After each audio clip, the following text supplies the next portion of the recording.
A Marriage of Convenience. Chapter 1.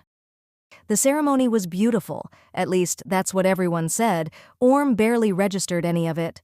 She stood still under the canopy of pale orchids, her hand resting stiffly in Ling's as the officiant recited vows that sounded more like a contract than a promise. Her dress was lace and silk, off-white and understated, chosen not for romance but for dignity. Dignity. She was supposed to keep that, even as her family sold her into marriage like it was still the 19th century. Her mother cried quietly in the front row. Her brother sat beside her, face unreadable. Ling, by contrast, looked carved from stone. Beautiful? Yes, almost too beautiful in her fitted, feminine wedding dress, her long black hair swept into a low ponytail. But cold. Impossibly cold. She said, "I do," with the same tone she might use to close a business deal. When it was over, there was polite applause. A kiss. Brief, dry, almost clinical. Then pictures. So many pictures. Orm smiled through all of it. Afterward, as the guests filtered out of the hall, she slipped away to a side room. She couldn't breathe in there anymore, not with the congratulations, the champagne, the people calling her lucky. Her mother and brother found her sitting alone, barefoot, heels dangling from her fingers. "You looked beautiful," her mother said gently. "I looked like a very expensive product being handed over to a client." Her mother didn't deny it. "You could have said no," her brother muttered, leaning against the wall. "No, I couldn't," Orm said quietly. They were silent for a while. The soft hum of distant conversation leaked through the walls. Her mother sat beside her. "You're a wife now." Orm gave her a withering look. "Don't remind me." "I'm serious," her mother said. "You may not have chosen this marriage, but it's real. And tonight, it's your first night." Orm flinched. "I know it's hard," her mother added, "but this is your life now." Her brother tried to joke. "She's not going to eat you." Orm stood. "Thanks for the support." But she didn't argue, and that terrified her more than anything else. The mansion was quiet. Too quiet. Orm's heels echoed sharply against the marble floor as she followed the maid down the grand hallway. Her suitcase rolled behind her, the soft click of its wheels the only sound accompanying her mounting dread. "This is your room, madam," the maid said gently, pushing open a heavy door. It was beautiful, of course. Floor-to-ceiling windows, a canopied bed, polished oak furniture, fresh flowers arranged in a vase on the dresser, and only one bed. Orm stood frozen in the doorway until the maid cleared her throat and offered a polite bow before retreating. She stepped inside slowly. Her hand hovered above the comforter, fingers brushing the soft fabric. She had expected separate rooms, or maybe she had hoped. Her suitcase felt heavier as she lifted it onto the bench at the foot of the bed. Mechanically, she unpacked her things, folding her clothes, setting out her skincare, slipping a satin nightgown over the hook on the bathroom door. Everything felt surreal. She kept waiting to wake up. The sun had set completely by the time she finished. The house was darker now, warmer, quieter still. She stood by the mirror, staring at her reflection. This was it. Her wedding night. No matter how many times her mother had reminded her it was expected, that it was normal between a husband and wife, or in this case, a wife and wife, it didn't make her feel any less exposed. She wasn't scared of sex, she was scared of Ling. Not because she thought Ling would hurt her, but because Ling didn't seem to feel anything at all. That unreadable gaze, that flawless face, that cold detachment. What kind of woman took a virgin to bed like it was business? Orm exhaled shakily and reached for the nightgown. She changed slowly, carefully, tucking her hair behind her ears and smoothing the fabric down her sides. She left the light on. Then she climbed into bed and waited. The silence stretched. Then the door opened, and Ling stepped in. Ling stood in the doorway. Her dark eyes swept over Orm, curled on one side of the bed in her satin nightgown. The silence pressed in between them like a wall, but Ling didn't flinch. She stepped inside, closed the door behind her, and began to undo the buttons of her dress straps. Orm sat up slightly, heartbeat thudding in her throat. Ling didn't speak. She removed her outer layer of her gown, folded it neatly, and placed it over the back of a chair. She undid the first few buttons of her bodice, revealing the faint swell of her chest, feminine but strong. Orm couldn't look away. This was real. Ling crossed the room, each step slow, controlled. She didn't ask permission. She pulled back the covers and climbed into bed beside Orm, who tensed instinctively. "I'm not going to hurt you," Ling said quietly, her voice low and even. Orm's throat tightened. "I know."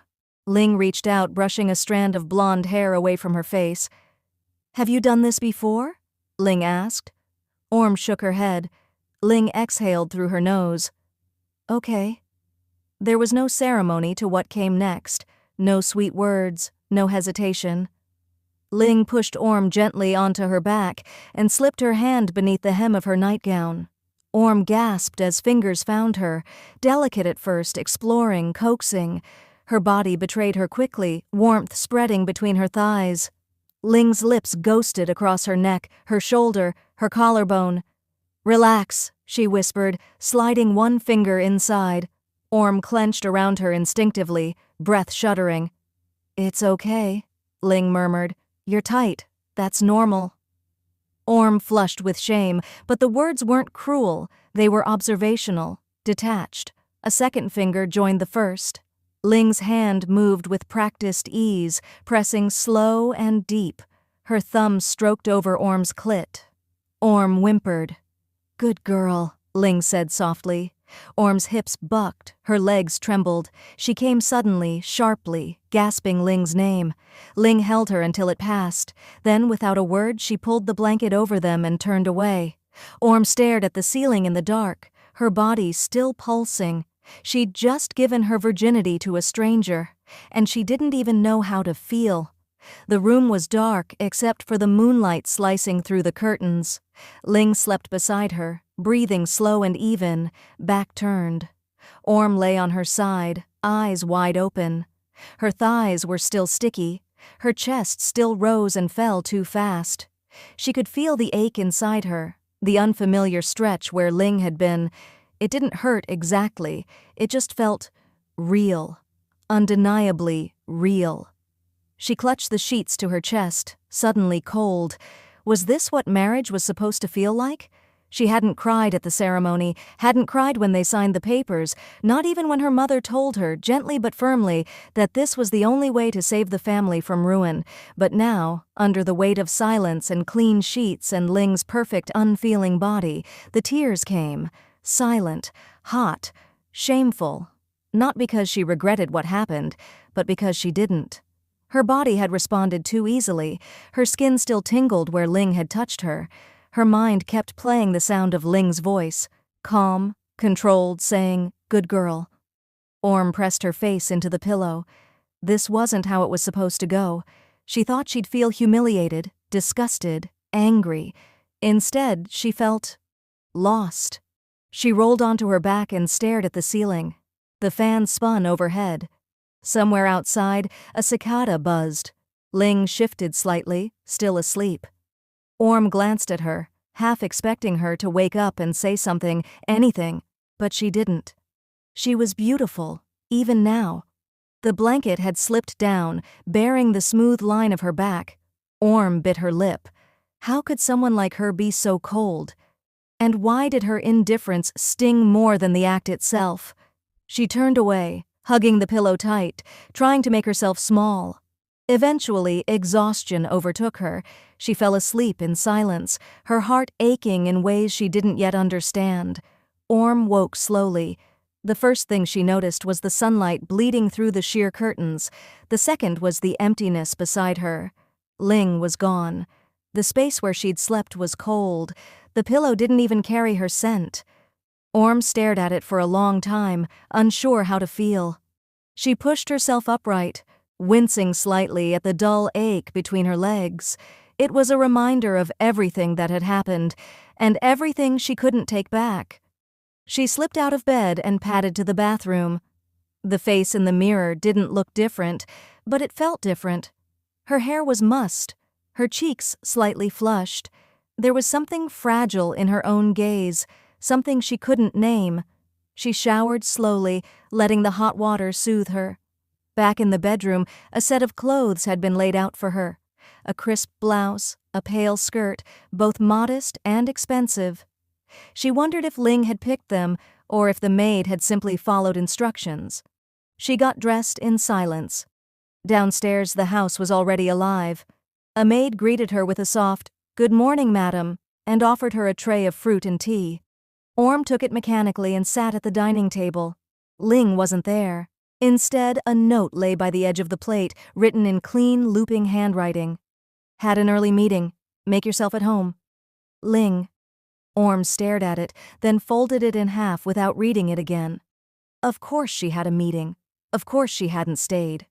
What did she expect? Breakfast in bed? A kiss on the forehead? This wasn't a real marriage. It was a transaction. A contract signed in silk and skin. Still, something about the empty seat across from her felt like a bruise. She picked at the fruit, appetite gone. Then she sat there, silent and alone, pretending it didn't matter. Orm found them in the guest wing. Her mother was already sipping tea in a floral robe, and her brother was lounging on the couch with a banana in one hand and the television remote in the other. "There she is," he said with a grin, "Madam Ling herself." Orm rolled her eyes and dropped into the armchair across from them.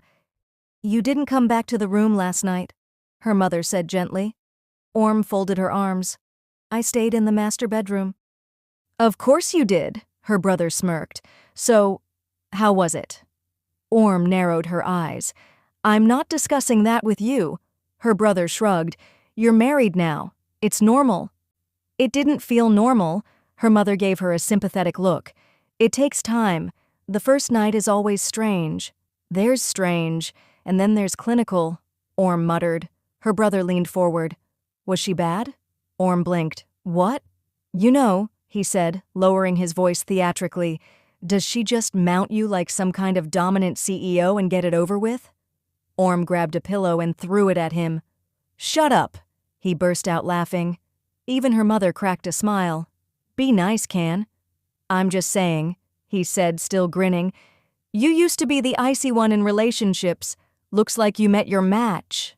Orm groaned and buried her face in her hands. "This is humiliating." "No," her mother said softly. "This is marriage, and yours just began. It'll be what you make of it." Orm looked up slowly. She didn't respond, but she thought about the way Ling had touched her, the calm authority in her voice, the way Orm's body had betrayed her, despite everything. Her brother threw another grape at her. "You'll be glowing in no time." She caught it and hurled it back, but she didn't deny it. Night fell quickly. Orm lay in bed again, freshly showered, nightgown smoothed over her skin like armor she didn't believe in. The mansion was quiet, so quiet she could hear the distant hum of appliances and the occasional creak of the wooden beams. She stared at the ceiling, wondering if Ling would come, and what it would mean if she didn't. The door opened just past midnight. Ling entered without a word, dressed in black slacks and a simple blouse. She looked immaculate, as if she hadn't been working all day, as if she hadn't kept Orm waiting in silence. Orm sat up slightly. Ling didn't greet her. She took off her earrings, her blouse, folded each piece of clothing with eerie precision. Then she walked to the bed, pulled back the covers, and climbed in. There was no discussion. Ling moved over Orm without speaking, her body warm, her touch efficient. She kissed Orm's neck, slid her hand beneath the nightgown again, fingers finding familiar territory. Orm's breath caught. This time, it wasn't quite so shocking. Her body remembered. Her skin flushed under Ling's hand. Ling mounted her slowly, positioned herself between Orm's thighs, and pressed their bodies together, grinding, hips rolling, their slick warmth meeting in quiet friction. Tribbing. Orm gasped softly. Her fingers curled in the sheets. Ling remained calm, focused, her face barely betraying effort. She slid a hand between them and stroked Orm's clit as she rubbed their sexes together. Slowly at first, then harder. Orm whimpered. Her legs trembled. "Take it," Ling murmured. Orm nodded, eyes wide, lips parted. I am. Ling's breath hitched once. Good girl. Orm came hard, legs shaking, chest arching, breath punched from her lungs. Ling kept moving until her own body tightened, a quiet exhale her only giveaway, then it was over. Ling rolled off her, pulled the blanket up, and turned away. Orm stared at her back in the dark, a strange ache blooming in her chest. Routine. It was becoming routine. The silence after was the worst part. Ling's breathing evened quickly. Her body remained still, composed, facing away. Orm lay on her side, staring at the back of her wife's head, heart still racing. She hadn't expected to come again. Not like that, not so quickly. But Ling knew what she was doing. Every touch was calculated, confident, possessive. Orm's thighs still trembled. She reached down instinctively, pulling the sheets tighter around her. Her body ached, not from pain, but from how quickly she'd yielded. Again. What scared her wasn't the physicality, it was how much she wanted it, how much she already craved it. The coldness afterward, the way Ling gave her pleasure without a word, then turned her back, only made Orm want to chase something warmer. She didn't even know what she was looking for. Eye contact? A kiss? Orm pressed her face into the pillow. She wasn't supposed to care. This was a marriage of necessity, a transaction. Ling had saved her family, paid off the debts, and in return, she got Orm's hand, and her body. Orm had agreed. She'd said yes. No one forced her. So why did she feel like something was slipping out from under her control? She turned onto her back and stared at the ceiling. Again. Always the ceiling. She could still feel Ling's skin on hers, the slick glide of her thigh between Orm's legs, the firm grip of fingers that never trembled. Ling was so composed, so unfazed, like she'd done this 100 times. Maybe she had. Orm wanted to ask, wanted to know, but her pride bit the question down. She lay in the dark, unspeaking, and let the ache in her body settle. Ling's presence loomed beside her, silent but heavy. And Orm knew, with sick certainty, that tomorrow night would be the same. And part of her didn't hate that at all. The next morning, Orm woke before the sun. She didn't move at first, just lay there, listening to Ling's slow, steady breaths beside her. The blankets had tangled around their bodies, and Orm could feel the heat from Ling's thigh pressed against hers. She turned her head slightly. Ling was beautiful in the soft light, her long lashes casting faint shadows, her lips parted just enough to look almost human, vulnerable. Orm studied her face, searching for cracks in the mask, for something real. She didn't find it. Ling stirred as Orm shifted to sit up. Her eyes fluttered open, but there was no sleepiness in them, just that same clear, unreadable calm. "Good morning," Ling said quietly. It was the first time she'd said anything to Orm in the morning. Orm blinked. "Morning." There was a pause, longer than necessary. Then Ling sat up, swung her legs out of bed, and reached for her robe. "I have meetings until late. Don't wait up." That was all. She stood, crossed the room, and disappeared into the bathroom. Orm sat frozen, the sheets pulled to her chest. 3 nights, 3 times. Not once had Ling kissed her on the mouth. That shouldn't matter, but it did. She got out of bed, wrapped herself in the silk robe hanging nearby, and moved to the window. The garden below was already waking. Misted roses, trimmed hedges, the faint chirp of birds. The whole world was blooming, and she was stuck in a marriage that felt like a business contract sealed with sex. Still, something strange pulled at her chest. She wanted to be seen, not just touched, not just taken, seen. And the more Ling withheld, the more Orm found herself desperate for it, even if she didn't understand why.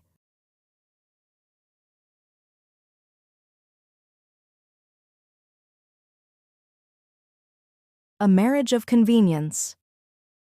Chapter 2. It happened on a Tuesday evening. Orm had retreated to the second-floor study, a sunlit room with antique books and oversized windows that overlooked the courtyard. She wasn't reading, just sitting in the armchair, knees tucked under her, pretending to be absorbed by the view. Below, Ling had just arrived home early, a rare event. She was standing in the front garden speaking to the gardener, a young man with nervous hands and too many apologies. Ling's blazer was off, sleeves rolled up to her forearms, her long black hair still in its usual sleek ponytail. Orm watched her with an intensity she couldn't explain. Ling's posture was relaxed but commanding. She nodded once at something the man said, then crouched beside one of the flower beds, touching the edge of a thorny rose bush with a careful, almost reverent motion. Orm pressed her fingers to the window pane. Why was Ling like this with everyone but her? Calm, kind even, gentle, but with Orm she was a shadow, a storm that came after dark, soaked her skin, and vanished by morning. She tried to tell herself it didn't matter. Ling didn't love her. Ling didn't owe her anything. This was what she had agreed to. Still, Orm couldn't stop watching. When Ling stood and smiled faintly at something the gardener said, not a flirtatious smile, not the kind Orm had seen in her nightmares, but a tired, professional curve of the lips. Orm felt something tighten in her chest. It wasn't jealousy, not exactly. It was loneliness, the strange, slow ache of sharing a home with someone whose heart was a locked room. Orm wrapped her arms around her knees and stayed there long after Ling had gone inside, unseen. That night, Orm walked past Ling's office on the way to the kitchen. She hadn't meant to stop, but the door was open a sliver and Ling's voice drifted out, low, composed, and edged with command. We'll restructure the terms, have legal send over the adjusted figures by tomorrow morning. A pause, then, firmer. Tell them if they want the deal, they play by my clock, not theirs. Orm froze. She had never heard Ling speak like that, not to her, not even during sex. This voice was all precision and steel, no softness, no hesitation, and yet there was something magnetic about it, like watching a lioness in motion, poised, lethal, quietly beautiful. She hovered by the door, breath caught. Another voice answered on the call, muffled and polite. Ling didn't raise hers. She didn't need to. The way she said, "I expect results," made it clear she was used to getting them. Orm felt something strange spark in her chest. Admiration or fear? She backed away before Ling noticed her, heart pounding for reasons she didn't fully understand. In the kitchen, she poured herself a glass of water and leaned against the counter, gripping the rim tighter than necessary. She was married to a woman she didn't understand. A woman who didn't touch her hand during the day but took her body every night like it was owed. A woman who sounded more intimate with boardrooms than with her own wife.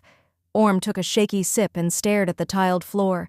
How much of this was her choice, and how much of it was her trying not to feel left behind? She didn't know. She only knew she was starting to want more. Orm found her mother folding laundry on the patio the next morning. The sun was warm, the scent of jasmine thick in the air.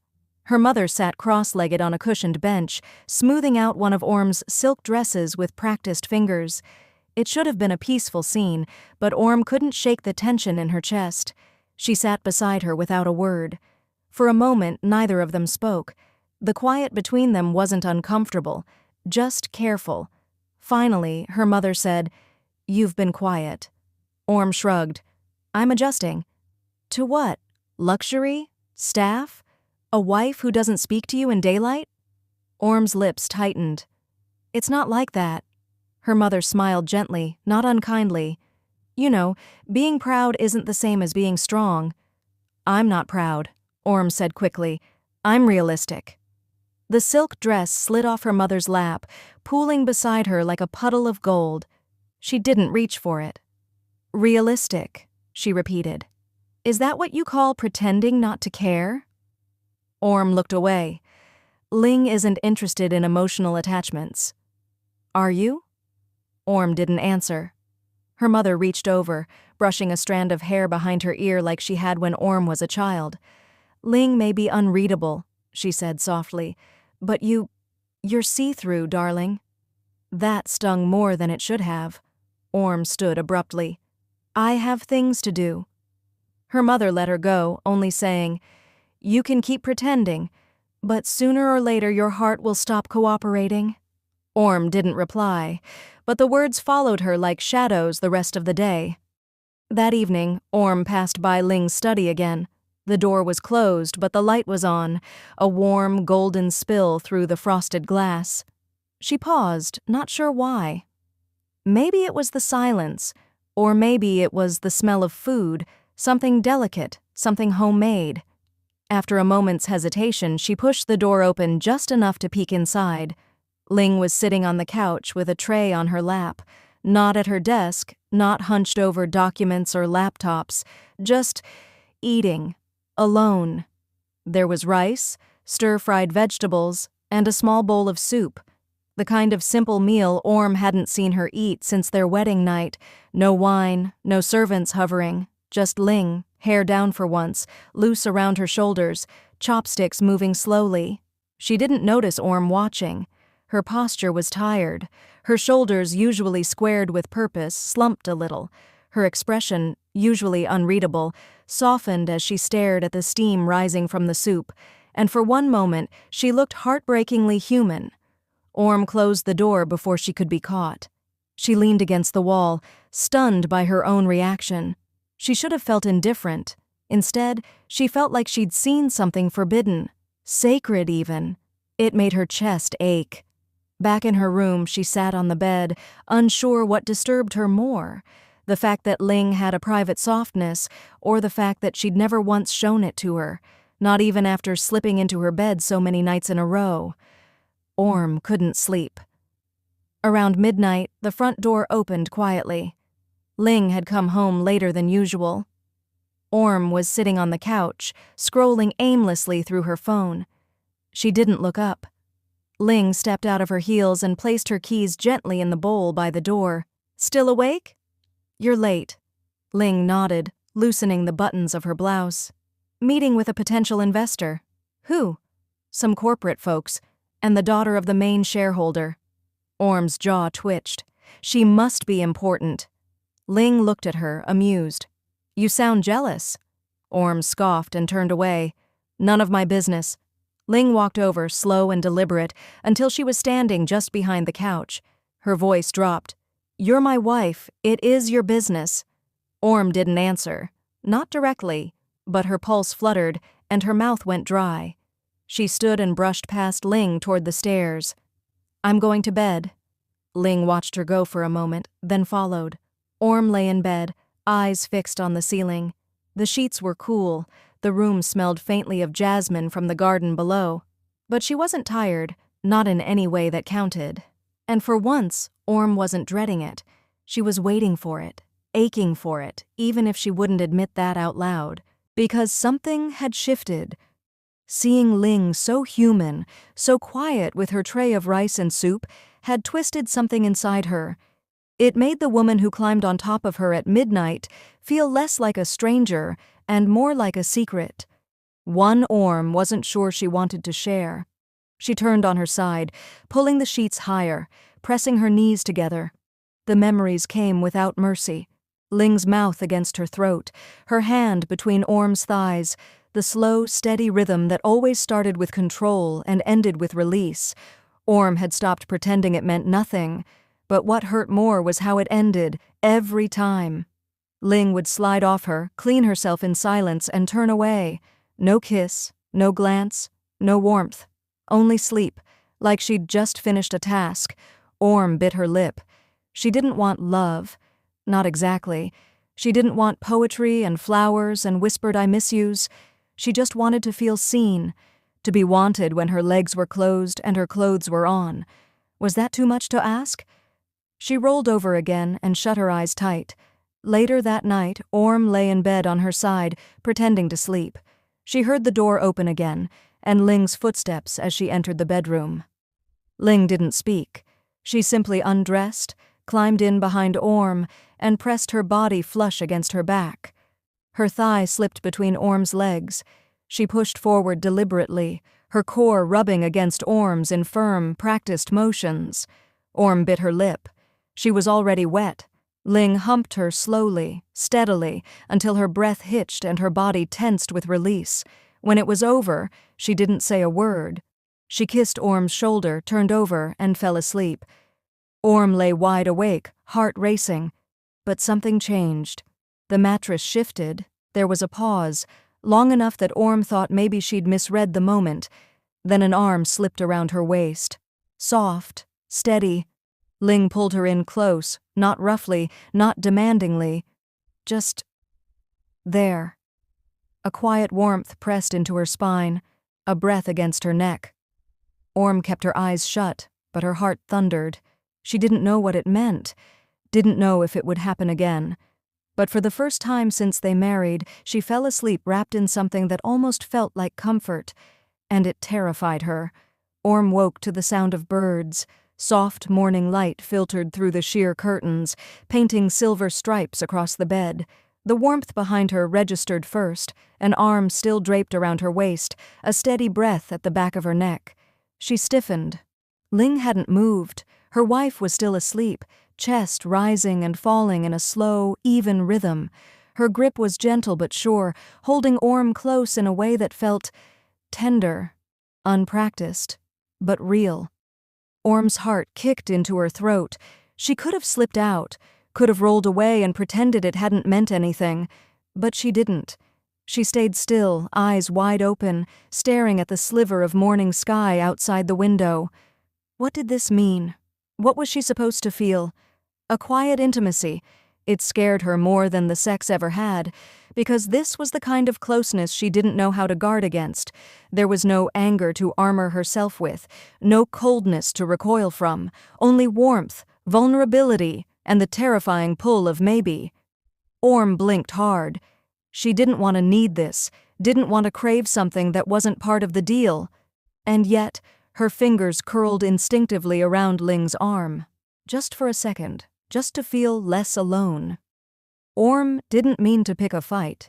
She came down late that morning, already agitated. Her coffee was too bitter, the maid had overwatered the plants, and the sunlight was too bright through the kitchen windows. Everything felt sharp. Ling was standing at the counter, sleeves rolled up, looking over some documents while sipping her own tea. She looked well-rested, perfectly put together, as always. That only made it worse. "Did you tell them to repaint the guest room?" Orm asked suddenly. Ling didn't look up. "Yes, the walls were peeling." "They weren't," Orm snapped. Too fast, too loud. "They were fine." Ling finally glanced her way. "Was that a room you use?" "No," Orm admitted. "But that's not the point." Ling set her mug down. "Then what is?" Orm opened her mouth, then closed it again. What was the point? That Ling made decisions without telling her? That Orm was being treated like a child in a house she supposedly co-owned? That she was still trying to matter in a life that had been handed to her in pieces? "I just think," she said, grasping for ground, "you could ask me before changing things." "I could," Ling said. "Do you want me to?" The simplicity of the question disarmed her. Orm stood frozen. Ling didn't wait for an answer.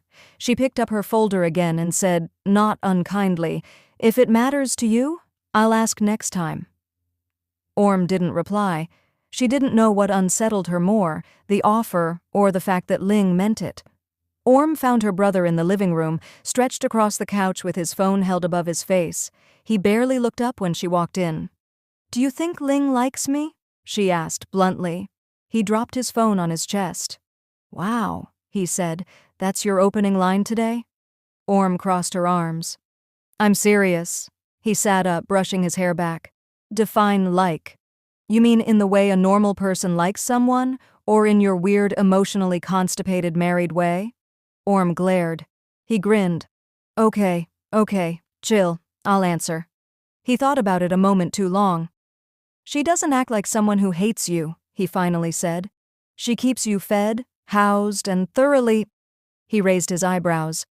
"Taken care of, based on those thin-ass bedroom walls." "Gross," Orm muttered. "But no," he said more seriously, "I don't think she dislikes you. She's intense. But she notices stuff, like how you won't eat eggs if the yolks aren't perfect, or how you fake a headache when you're avoiding a question. She sees you." Orm frowned. That's not the same as liking me. No, he agreed, but it's not far. She sat beside him, quieter now. He nudged her with his knee. Do you like her? Orm didn't answer. Because, he continued, if you're gonna fall for your Ice Queen wife, it's gonna hurt more if you're the last to admit it. Orm threw a pillow at him, but the question stayed. That night, Orm didn't pretend to sleep. She lay awake again, this time facing Ling. Ling entered the room late, pulled off her clothes without a word, and climbed into bed. This time she didn't hesitate. She grabbed Orm by the hips and pulled her close, their bodies aligning like magnets. Ling's hips moved in slow, grinding circles, their sexes pressed tight together under the sheets. Orm let out a soft moan, one hand clutching Ling's bicep as heat bloomed between them. Ling kept going until she shuddered and collapsed forward, panting softly against Orm's neck. Afterward, she fell asleep wrapped around her.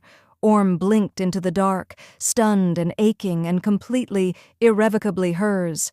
Hair down again, breathing slow. Face turned just enough that the edge of her cheek caught the moonlight. Orm watched Ling, something unfamiliar curling in her stomach. This wasn't lust, it wasn't obligation or defiance or even the ache of jealousy. It was curiosity. She didn't know who this woman beside her was, not really. She knew her body, her weight, the way she kissed when she wanted control, but not her mind, not her past, not her hopes. Did Ling even have those? Orm studied the slight furrow between her brows and the way her hand, the one that had touched her so many times, now rested peacefully beside her pillow. Maybe it wasn't about figuring Ling out. Maybe it was about letting herself be known, too. She reached out, tentative, and touched the tips of her fingers to Ling's. Ling didn't wake, but her fingers curled slowly in response. Not tightly, just enough. And Orm closed her eyes, whispering to the darkness, "Maybe I'll try." The room stayed quiet, but something inside her shifted. For the first time since the wedding, Orm fell asleep not because she was exhausted, but because she felt steady, even if just for tonight. Orm smelled eggs, not the usual kitchen staff offerings. This was different, richer, sharper, the scent of garlic and soy mixing with scrambled yolks. She sat up, confused. It was barely 7 a.m. No one in this house moved that early except maybe the maid, and even she waited until Orm was dressed before starting breakfast. Orm pulled on a silk robe and padded down the marble staircase, barefoot. The scent only grew stronger, more real. When she stepped into the kitchen, she stopped cold. Ling was at the stove, hair tied up, sleeves rolled, wearing nothing but sweatpants and a tank top, like she'd just come back from a run. A spatula in her right hand, she flipped something in the pan with practiced calm. Orm blinked. Ling didn't look up. "You're up early." "You're cooking," Orm said, as if the world had turned upside down. "Occasionally, yes." Orm glanced at the table. There were plates already set, steamed rice, stir-fried greens, crispy garlic eggs, all hot, all homemade. "I didn't ask for this," Orm said warily. Ling looked over her shoulder. "I didn't make it for you."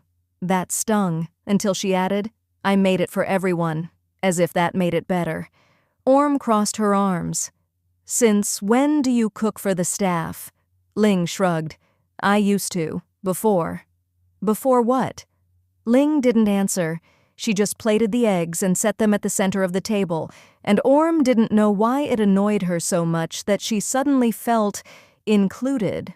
Orm sat stiffly at the long breakfast table. The household staff were already seated, her mother included, chatting softly with the maid about a new kind of jasmine tea she wanted to try. Her brother was halfway through a second helping, humming as he scooped up rice with practiced ease. And then there was Ling, at the head of the table, calm as ever, sipping her tea like this was routine. It wasn't. Orm glanced down at her plate. Perfectly fluffed rice, vegetables sautéed in just enough oil to glisten, and eggs, still warm, still smelling like garlic and soy and something more complicated. She picked up her spoon slowly. You should eat while it's hot, Ling said, not looking at her. Orm didn't answer. The maid spoke up instead, smiling. It's very good, Madam Ling. Better than the cook. Ling only nodded. She'll be back tomorrow. I didn't know you cooked, Orm's mother added, looking pleasantly surprised. You never did when we first moved in.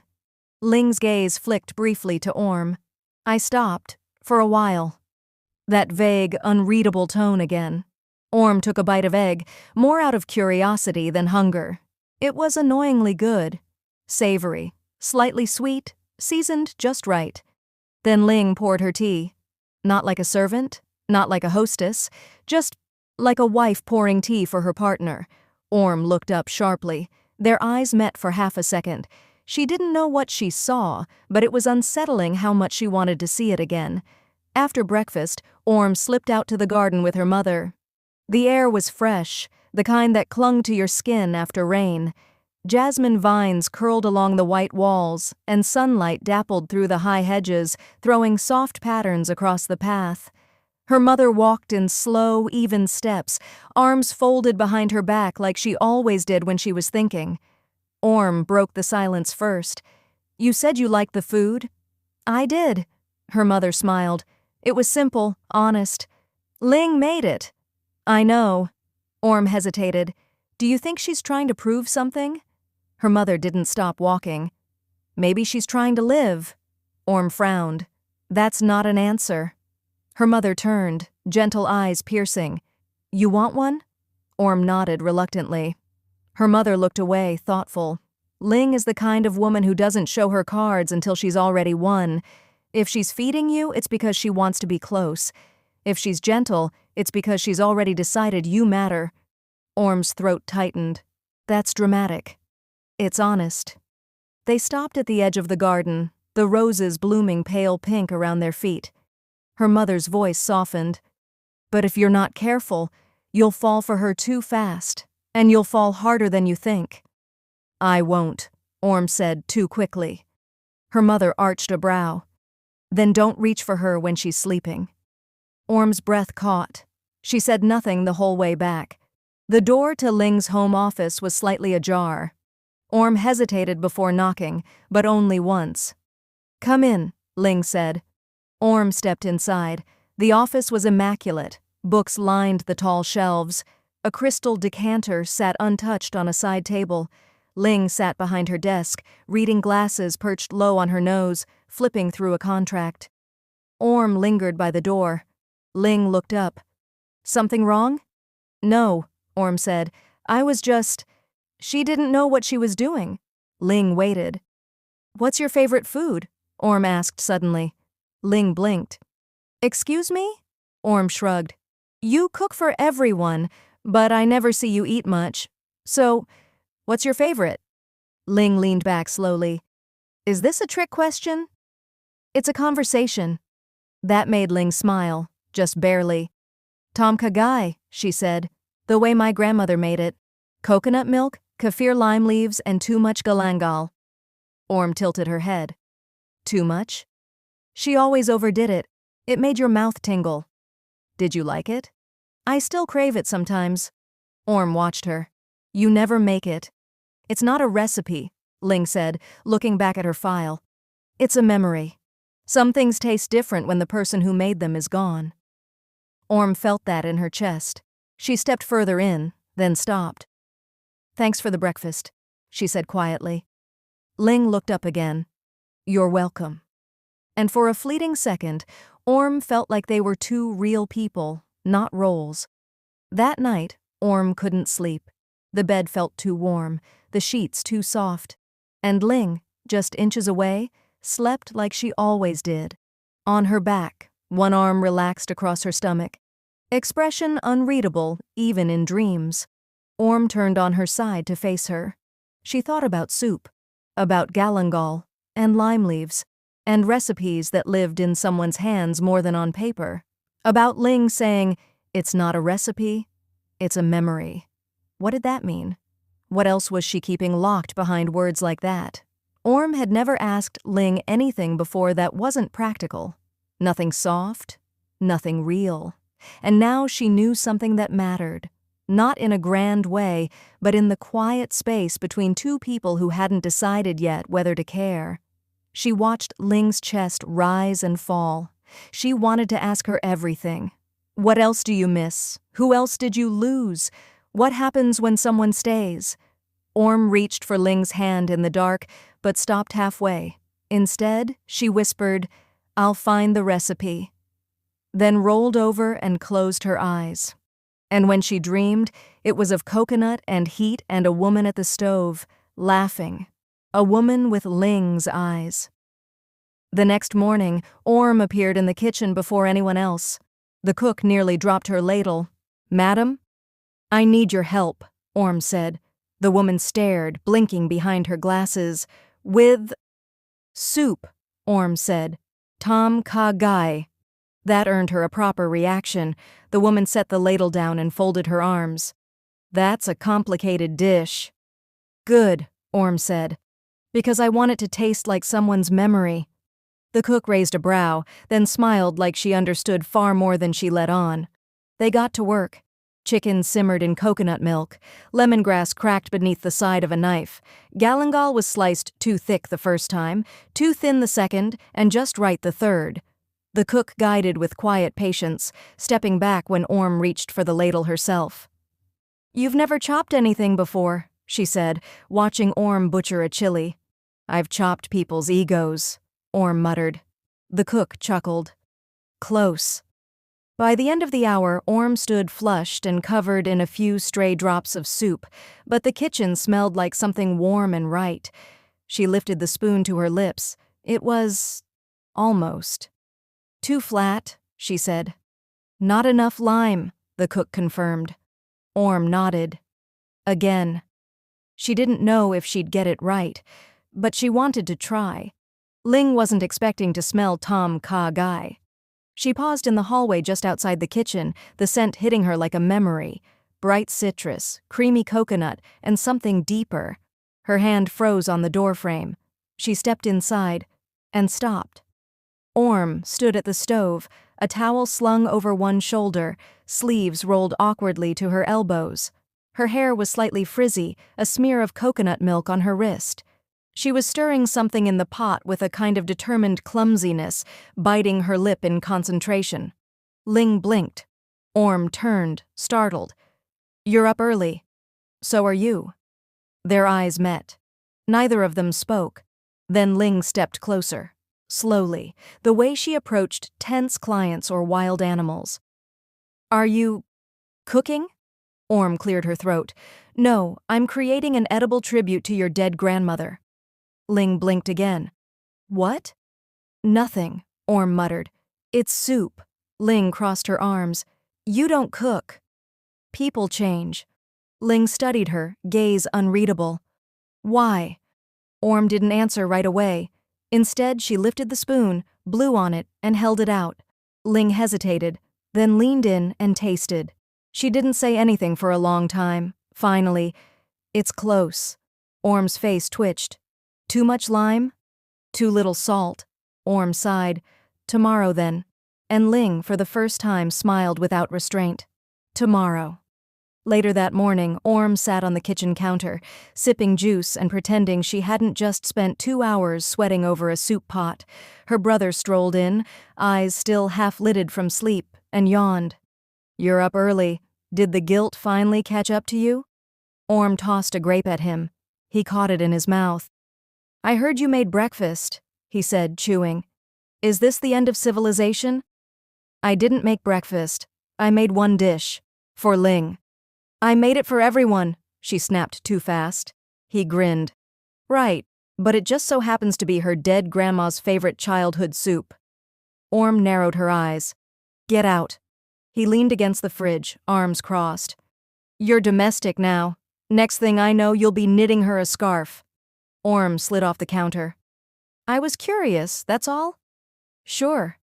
"And the fact you saved her empty bowl and washed it yourself?" Orm froze. "You were spying on me?" "It's not spying if I walk in and see you cradling a ceramic dish like it's your firstborn." She turned away, cheeks hot. Her brother's voice softened. You like her? Orm didn't respond. She just set the bowl carefully on the drying rack and didn't look back. Ling came home past midnight. Orm was still awake. She didn't know why she waited. The lights were dimmed, the house silent except for the ticking of the hallway clock. She sat in the living room with a book open but unread on her lap. The front door clicked softly. Orm didn't move. Ling stepped inside, her posture tired but composed. She didn't look surprised to see Orm there. You waited, Ling said. I couldn't sleep, Orm replied, which was mostly true. Ling took off her jacket. Long day. Orm nodded, watching her. Ling crossed the room, her steps slow. She stopped in front of the armchair where Orm sat, then reached down and brushed something from Orm's shoulder. Imaginary lint, maybe. Or maybe an excuse to touch. The soup, Ling said quietly. It was close, very close. Orm said nothing. It reminded me of her, Ling continued, but not the part that hurts, the part that made me laugh. Orm looked up at her. I'm glad, she said, voice softer than she meant it. Ling held her gaze, then, without a word, sat down on the couch beside her, not touching, just there. And that, somehow, was enough to fill the whole room. The next morning, Ling was already dressed when Orm came downstairs.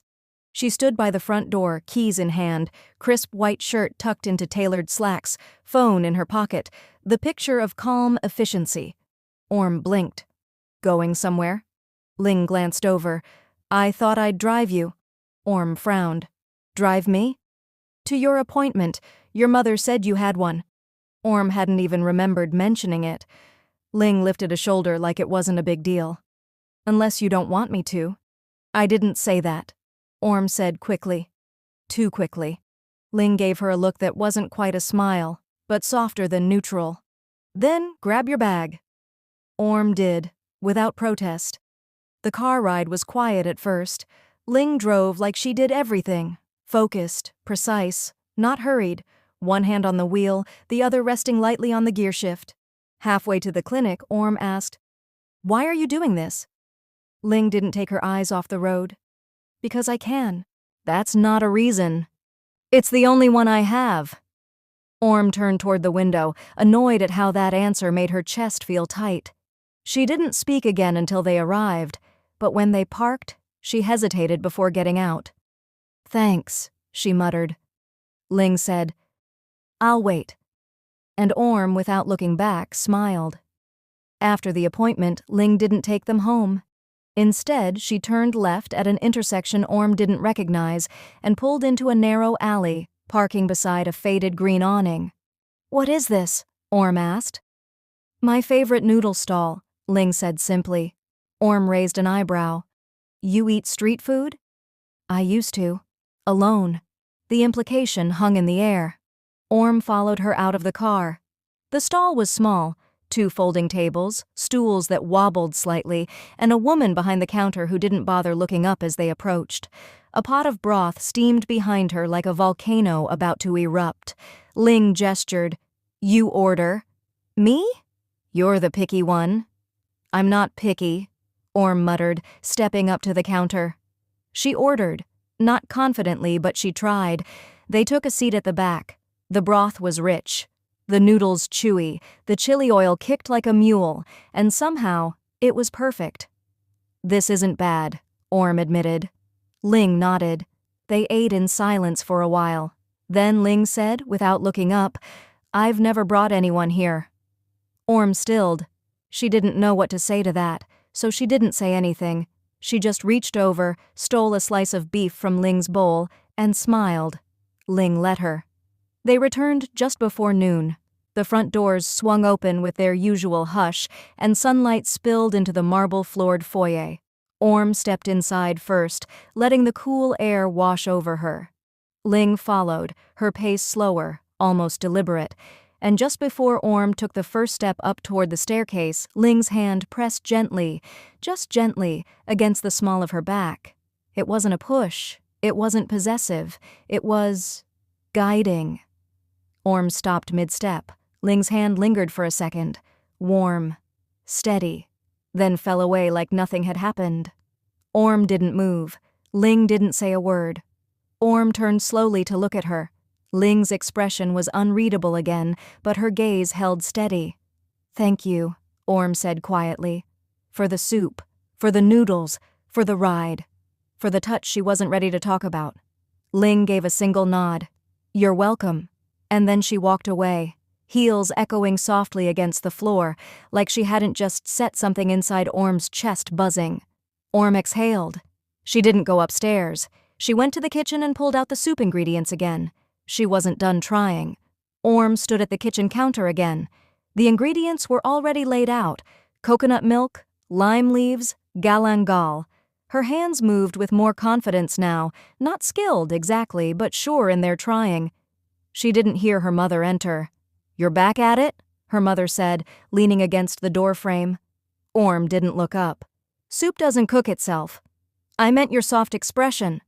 Orm scowled, stirring harder than necessary. "It's concentration. It's affection." "Mother." Her mother walked over, peered into the pot. "It's getting close." "It has to be."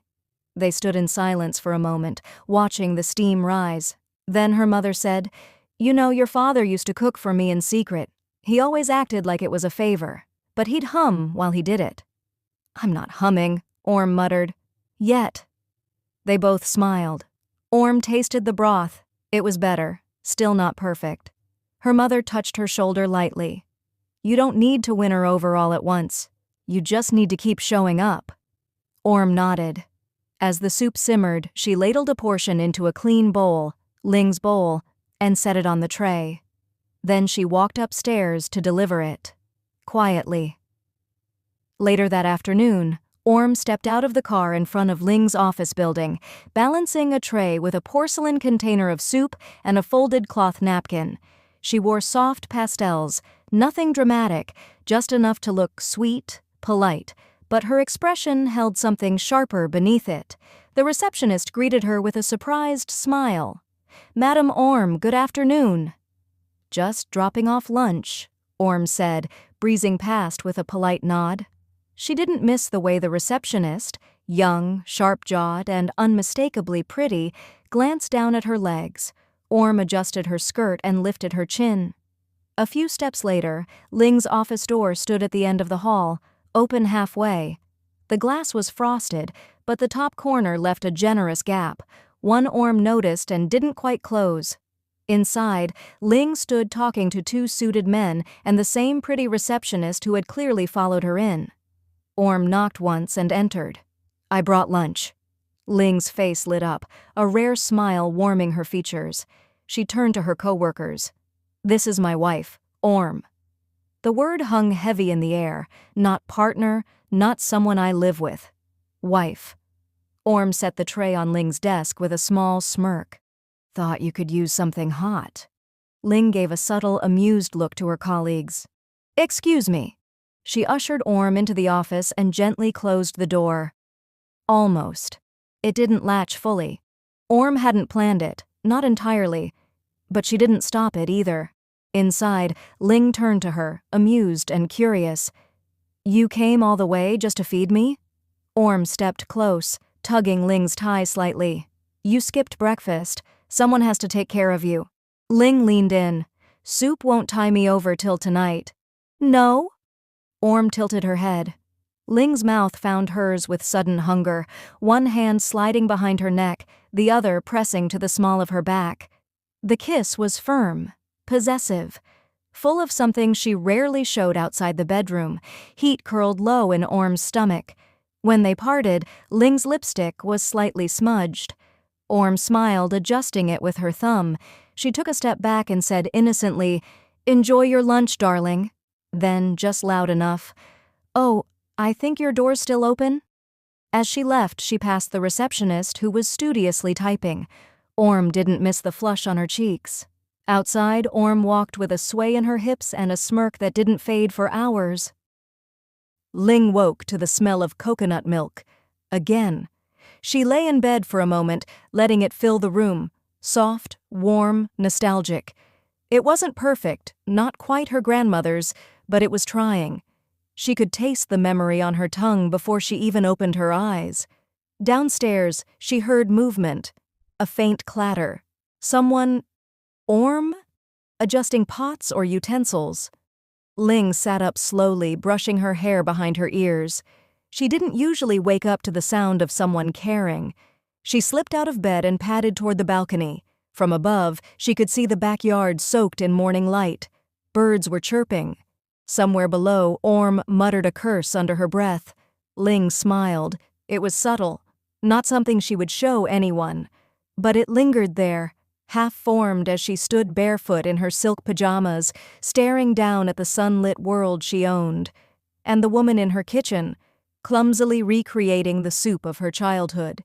She didn't go down right away. She stayed there, still like she was afraid if she moved, the spell would break. Orm tasted the broth for the 5th time. Still not right. She frowned at the spoon like it had personally betrayed her.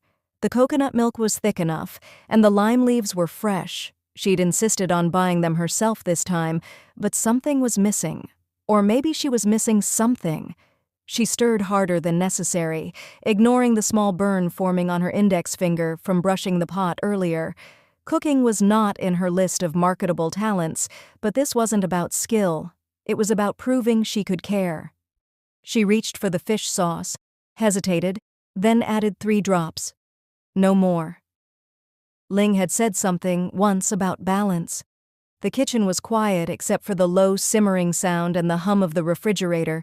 Her mother had taken a walk with the maid. Her brother was probably asleep.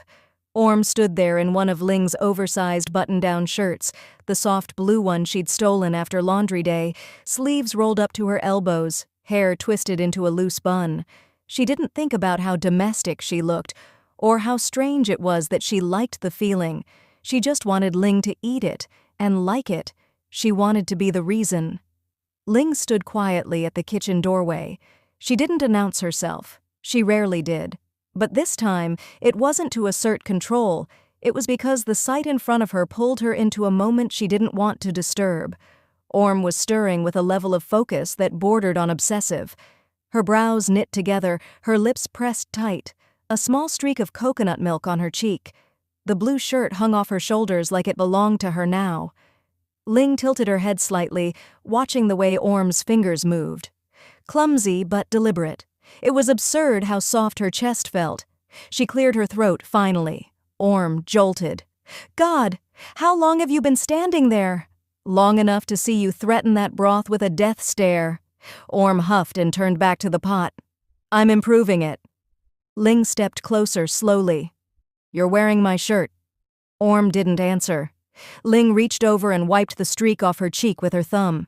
"You forgot this." Orm froze, her eyes flicking up to meet Ling's. Ling looked down at the soup. "Smells better today." "I added fish sauce." Ling nodded. "She's learning." Orm muttered, "Shut up." Ling smiled. She sat down at the counter and waited. Ling took a slow sip of the soup.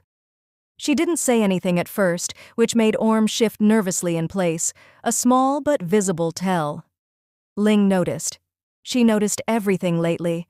Then she said simply, "It's good." Orm blinked. "What?" "The broth. It's actually really good." Orm crossed her arms. "Don't sound so surprised." "I'm not surprised," Ling said, setting the spoon down. "I'm impressed." She leaned back in her seat, watching as Orm tried and failed to stop herself from smiling. It came in a twitch at the corner of her lips before she wiped it off with a forced frown. "Well, I worked on it," Orm said unnecessarily. "I could tell." Orm turned to the sink, busying herself with something that didn't need doing. Ling let her have the moment. After a beat, Ling added, "I used to eat that soup every Sunday when I was little." Orm looked over her shoulder. "My grandmother made it for me. She passed when I was 12. I hadn't tasted anything like it since." Orm swallowed. Then, in a voice softer than usual, she said, "Then I'll keep making it, until it's exactly right." Ling didn't smile, but her eyes did. Later that day, Orm climbed the stairs with a tray balanced carefully in her hands. She told herself it wasn't a gesture. It was just practical. Ling had meetings. She was probably busy. It made sense to bring the soup up instead of making her come down. Efficient, responsible, not clingy. She knocked once and pushed the office door open. Ling sat at her desk, laptop open, reading something with that slight furrow in her brow that Orm had started to recognize as her focus face. "I brought this," Orm said, stepping inside and placing the tray on the corner of the desk. Ling looked up. Her expression softened immediately. "Are you trying to seduce me with soup?" Orm rolled her eyes. "You wish?" "I don't need to wish," Ling replied, already reaching for the bowl. Orm hesitated near the door. Ling glanced at her. "Are you staying to watch me eat it too?" "I'm just making sure it doesn't kill you." Thoughtful. Orm turned to leave, but Ling's voice stopped her. "Thanks," she said, softer this time. "For remembering." Orm didn't answer, but she smiled the whole way back down the hall. At lunch, Orm sat across from her mother and brother, poking absently at her rice while trying not to look smug. "You're glowing," her mother said. "I'm sweating," Orm replied. Her brother grinned. "Soup sweats, the most romantic kind." Orm gave him a deadpan stare. "Shut up." But it was too late. Her mother was already leaning forward, eyes gleaming. "So? Did she like it?" Orm shrugged, but it was the kind of shrug that had too much shoulder in it. "Oh my God," her brother groaned dramatically. "She totally liked it. Orm's in love. I am not. You made soup twice in 1 week. That's either love or a cry for help." Orm shoveled rice into her mouth to shut him up. Her mom tilted her head. "She said thank you again, didn't she?" Orm didn't answer, which, in this household, was as good as a confession. Her brother put a hand over his heart. "My baby sister, cooking with her feelings." "I swear I will put chili in your toothpaste," Orm muttered. But she was smiling, and it was impossible to hide. The evening stretched long. Orm had meant to just sit for a few minutes, maybe scroll through her phone, maybe pretend she wasn't waiting for Ling to come home from her last meeting. But somewhere between one headline and the next, her head tilted back, and sleep took her quietly. She was curled up on the couch in the living room, a throw blanket half draped across her legs, hair falling into her face. The TV was still on, humming with low volume, casting flickers of light across her soft features. That's how Ling found her. The front door clicked shut. Her keys hit the counter. She stepped into the room and stopped. For a moment she just stood there, watching. Orm's lips were slightly parted. Her chest rose and fell in the slow rhythm of exhaustion. She looked small, peaceful. Ling didn't usually let herself feel much. She'd been taught to push through softness, to fold it away like laundry, neat and forgettable. But this unguarded version of Orm? It knocked the breath out of her a little. Quietly, Ling stepped closer and knelt beside the couch, just looking at her. And then she reached for the blanket, tucking it higher. "Orm," Ling whispered, brushing the hair from her face. Orm stirred slightly, brows twitching. She didn't open her eyes. "Come on. You'll get a cramp sleeping like this." Ling placed a hand on her shoulder, giving it a light squeeze. "Let's get you to bed." Orm mumbled something unintelligible, then shifted and reached out. Her fingers found Ling's wrist, curled around it. Ling froze. It wasn't a forceful grip, just instinctive, sleep-heavy. But it still hit her square in the chest. "I'm not leaving," Ling said softly. "Relax." Orm's grip loosened, but didn't let go. Her hand slid down, latching onto Ling's. Ling sat down on the carpet beside the couch, back against the armrest. She exhaled quietly and let herself be pulled in, just a little. The TV continued flickering. Somewhere in the house, a floorboard creaked. But the only thing Ling noticed was the way Orm's fingers stayed curled in hers even in sleep. She didn't mean to stay long, but she didn't move either. Orm blinked awake to soft morning light filtering through the curtains. She stretched, yawned, and immediately froze. This wasn't the couch.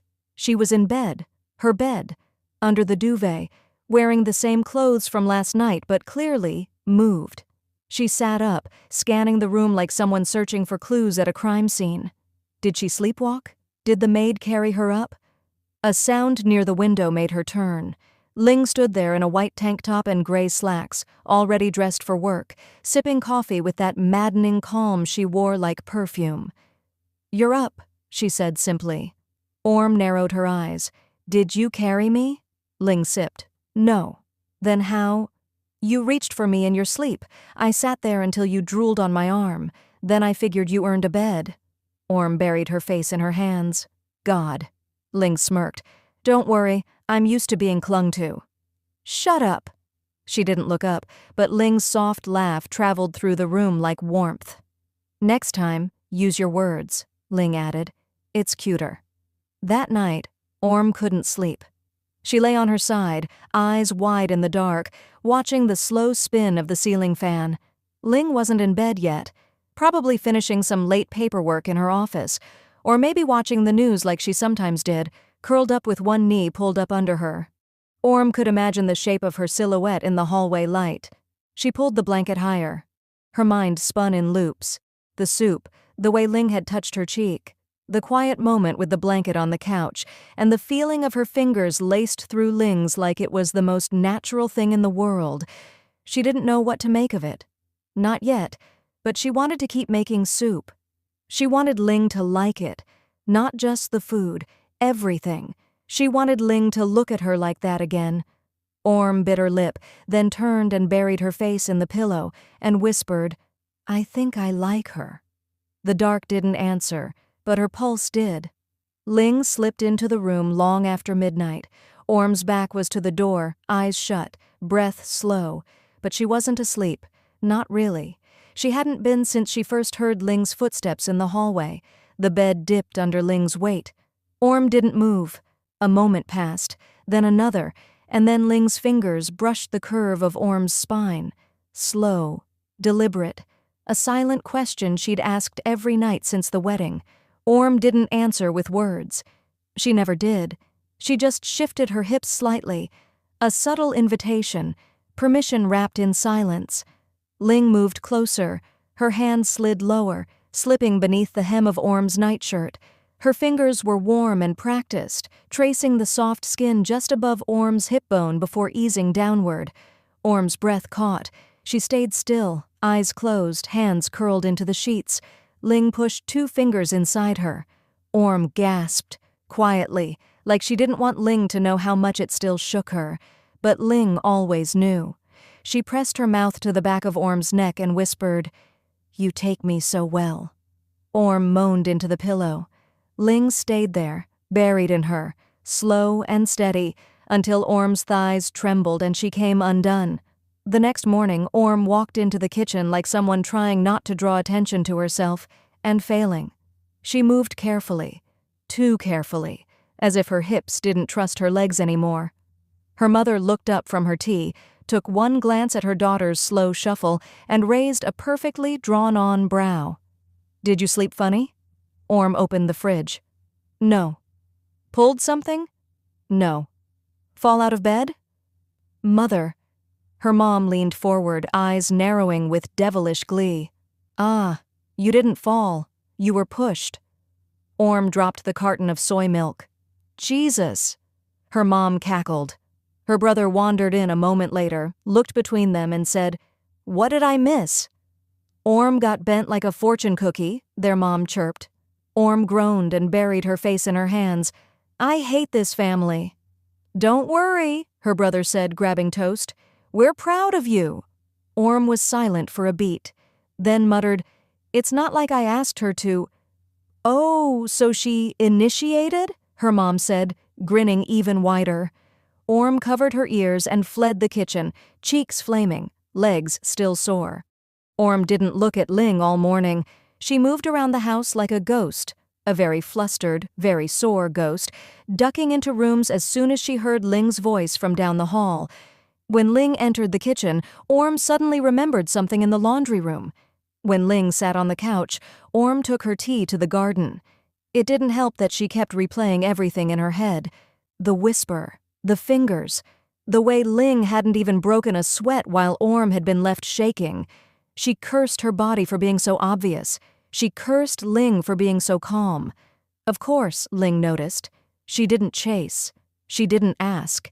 She just leaned in the doorway of Orm's room around noon and said, "You know I'm not gonna bite."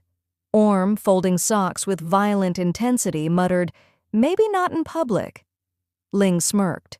"So you admit it." Orm threw a sock at her. Ling caught it, tossed it back, and walked away humming. It was infuriating and so goddamn attractive. That night, Orm turned her back to Ling in bed. It wasn't coldness exactly, more like pride dressed in thin pajamas. Ling said nothing. She lay down quietly, the mattress dipping under her weight, the blankets rustling between them. For a long moment, there was only silence. Orm stared at the wall. She could feel Ling's presence behind her like heat. She didn't know what she wanted. Space, comfort, attention, yes, all of it. Then, Ling shifted. Her fingers brushed lightly against Orm's shoulder blade, and just like that, Orm caved. She turned in one sudden motion and threw an arm around Ling's waist, burying her face in her chest. Ling went very still. Then she exhaled, slow and soft, and wrapped her arms around Orm in return. Orm didn't speak. Neither did Ling. But they didn't need to. They stayed like that, warm and pressed close, until sleep took them both. Breath sinking, heart steady, skin against skin like it had always been meant to fit. Orm tossed in bed, limbs tangled in sheets damp with sweat. Her brow furrowed, a dream curled around her like smoke, vivid, real, unwelcome. She was standing in the hallway outside Ling's office. The door was ajar. The sound of breathless moaning floated through the crack. Orm's heart lurched as she pushed the door open. Inside, the office lights were low. Ling stood between someone's legs. The secretary's. The same woman with the red nails and glossy lips. She was sprawled across Ling's desk, skirt pushed up, blouse unbuttoned, head thrown back. Ling's face was buried between her thighs. Orm's chest tightened. Her feet felt glued to the floor. Ling lifted her head.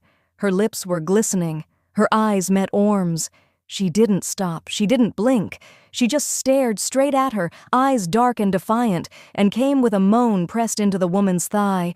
"No!" Orm gasped and jolted upright in bed. Her skin was clammy. Her chest heaved.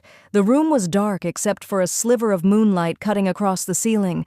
The silence felt deafening. She turned her head. Ling was beside her, fast asleep, peaceful, serene. Traitor. Orm glared at her. "You bitch!" and smacked her on the shoulder. Ling shot awake. "What the hell? You cheated on me." Ling blinked. "What?" "In my dream." Ling stared, baffled. "You hit me because I cheated in your dream?"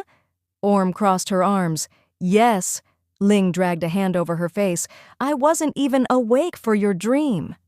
"That's what makes it worse," Orm snapped, eyes glassy with the stubborn emotion of someone who'd seen too much imaginary betrayal. "You were so smug about it. You looked me in the eye while you— Jesus Christ." Orm turned away and yanked the blanket up to her chin. "Don't talk to me." Ling lay back down in silence. After a beat, she muttered, "Your brain needs therapy." The next morning, Orm sulked. She didn't touch her toast. She didn't speak during breakfast. She refused to look at Ling, who had the audacity to sit across from her sipping coffee like she hadn't committed an entire sex crime in Orm's subconscious. Her mother narrowed her eyes. "Are you two fighting?" "No," Orm muttered into her juice. "Yes," Ling replied at the same time. Orm shot her a glare. "You're lucky I didn't suffocate you with a pillow." Her brother perked up. "Okay, loving this energy. What's the drama?" Orm folded her arms. Ling deadpanned. "She dreamed I cheated on her and woke up swinging." Her mom blinked. "Cheated?" "In the dream." Ton burst out laughing. "You hit her for dream sex?"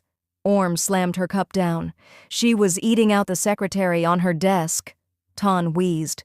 "Dream desk sex? Oh my God. I'm traumatized." Her mom leaned forward. "Wait, the red lip one?" "Yes." Her mother nodded. She is pretty. Mom, Ling smirked over her coffee. Glad someone appreciates my taste. Ling. Orm looked like she might burst into flames. By lunchtime, Orm was still in silent protest mode, trailing Ling around the house like a haunted doll, pouting at invisible injustices. When she entered her room after a long bath, something sat on the pillow. A stuffed animal. A small, very soft, ridiculously cute penguin, plush with a ribbon around its neck. A note was tied to its flipper. "I'm sorry for cheating in your dreams. I'll be more faithful tonight." Orm stared at it, then hugged it to her chest. That evening she sat on the couch, squeezing the penguin and sulking into its soft head. Her mother walked by, paused, and stared. "Did Ling give you that?" Orm didn't answer. Ton entered from the kitchen, saw her, and dropped to the floor laughing. "Oh my God, are you seriously cuddling a penguin because of a dream affair?" Orm scowled. "He's on my side." "Right, the penguin is your emotional support after imaginary betrayal." "It was vivid. There were fluids." Her mom snorted into her wine. Ton doubled over. "I need to call a therapist. For me. Because this is amazing." Orm buried her face in the penguin's belly. "No one understands me." From the hallway, Ling's voice drifted in. "I heard that." Orm yelled back, "Then be more loyal." That night in bed, Ling climbed under the covers and eyed the penguin wedged between them. "Really?" Orm rolled onto her side and faced the plush. "He gets me."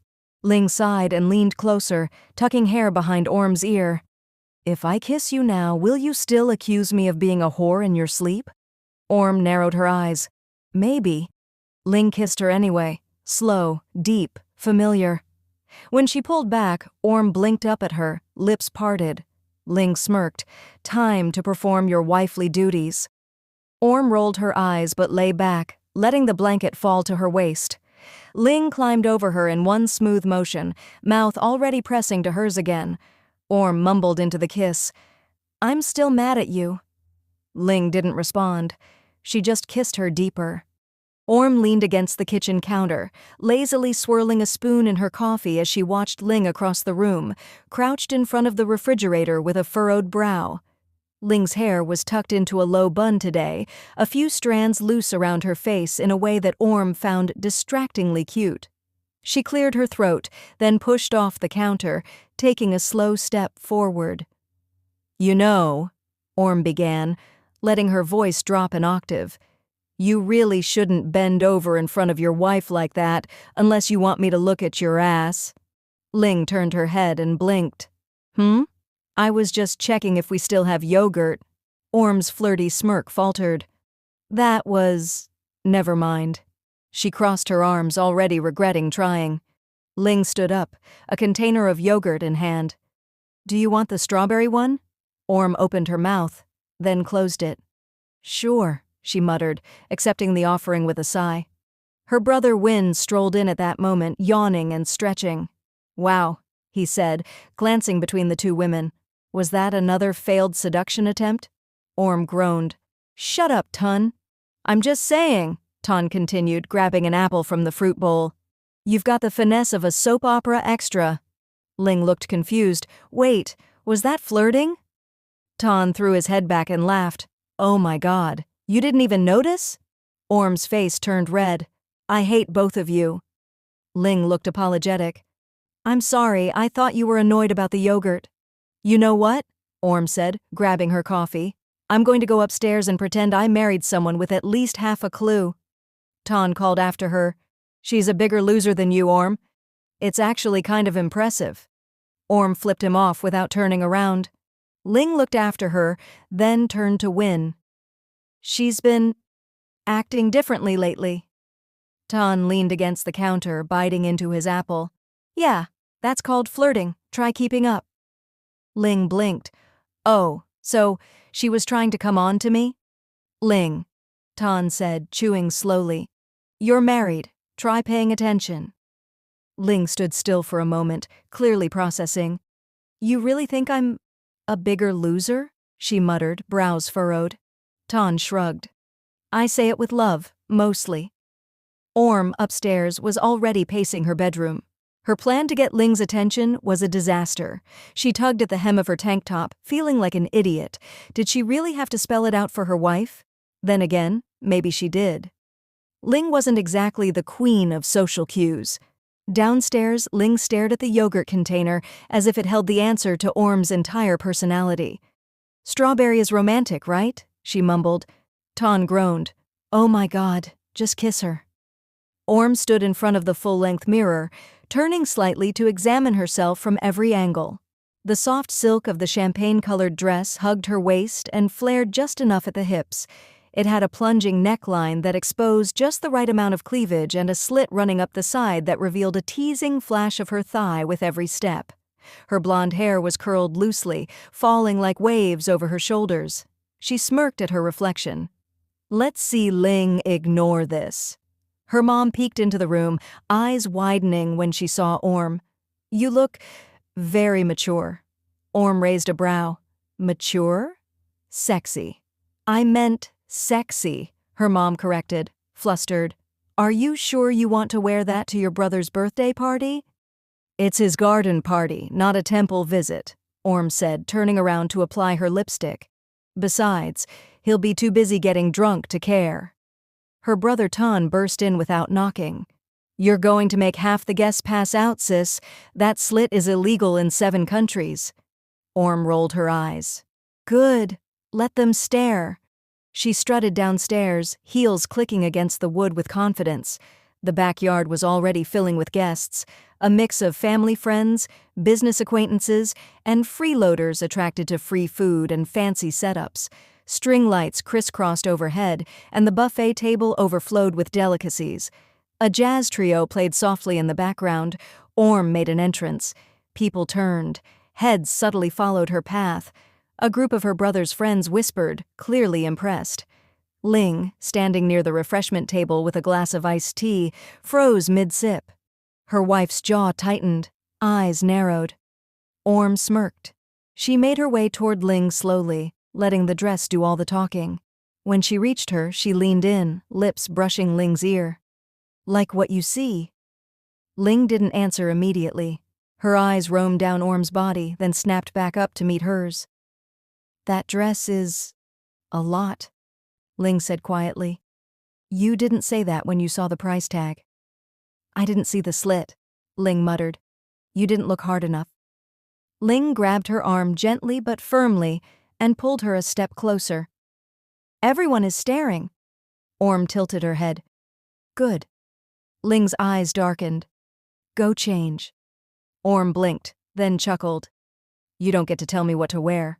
A flash of something possessive flickered in Ling's gaze. "You're my wife." "And this," Orm whispered, "is your problem." Ling was about to respond, but Orm had already walked off, hips swaying with confidence, leaving her wife glaring after her. Across the garden, Win passed with a beer in hand, muttering under his breath, "This is going to be a long night." Orm had barely reached the dessert table when a tall man in a sleek navy blazer stepped into her path. He had the kind of confidence that usually irritated her, easy smile, sparkling teeth, a self-assuredness that screamed investment banking or serial dating. She vaguely recognized him from one of Ling's company photos. "Excuse me?" he said, with a voice that was all charm. "But I have to ask, are you part of the decoration, or just trying to steal the spotlight?" Orm gave him a tight smile. "Is that your best line?" "I have better ones," he said, laughing. "I'm Kit. I work with Ling." "Ah," she said, tone cooling. "One of her colleagues." He glanced over her outfit, his gaze lingering. "I would have remembered if she mentioned she had a wife like you." Orm's eyebrow twitched.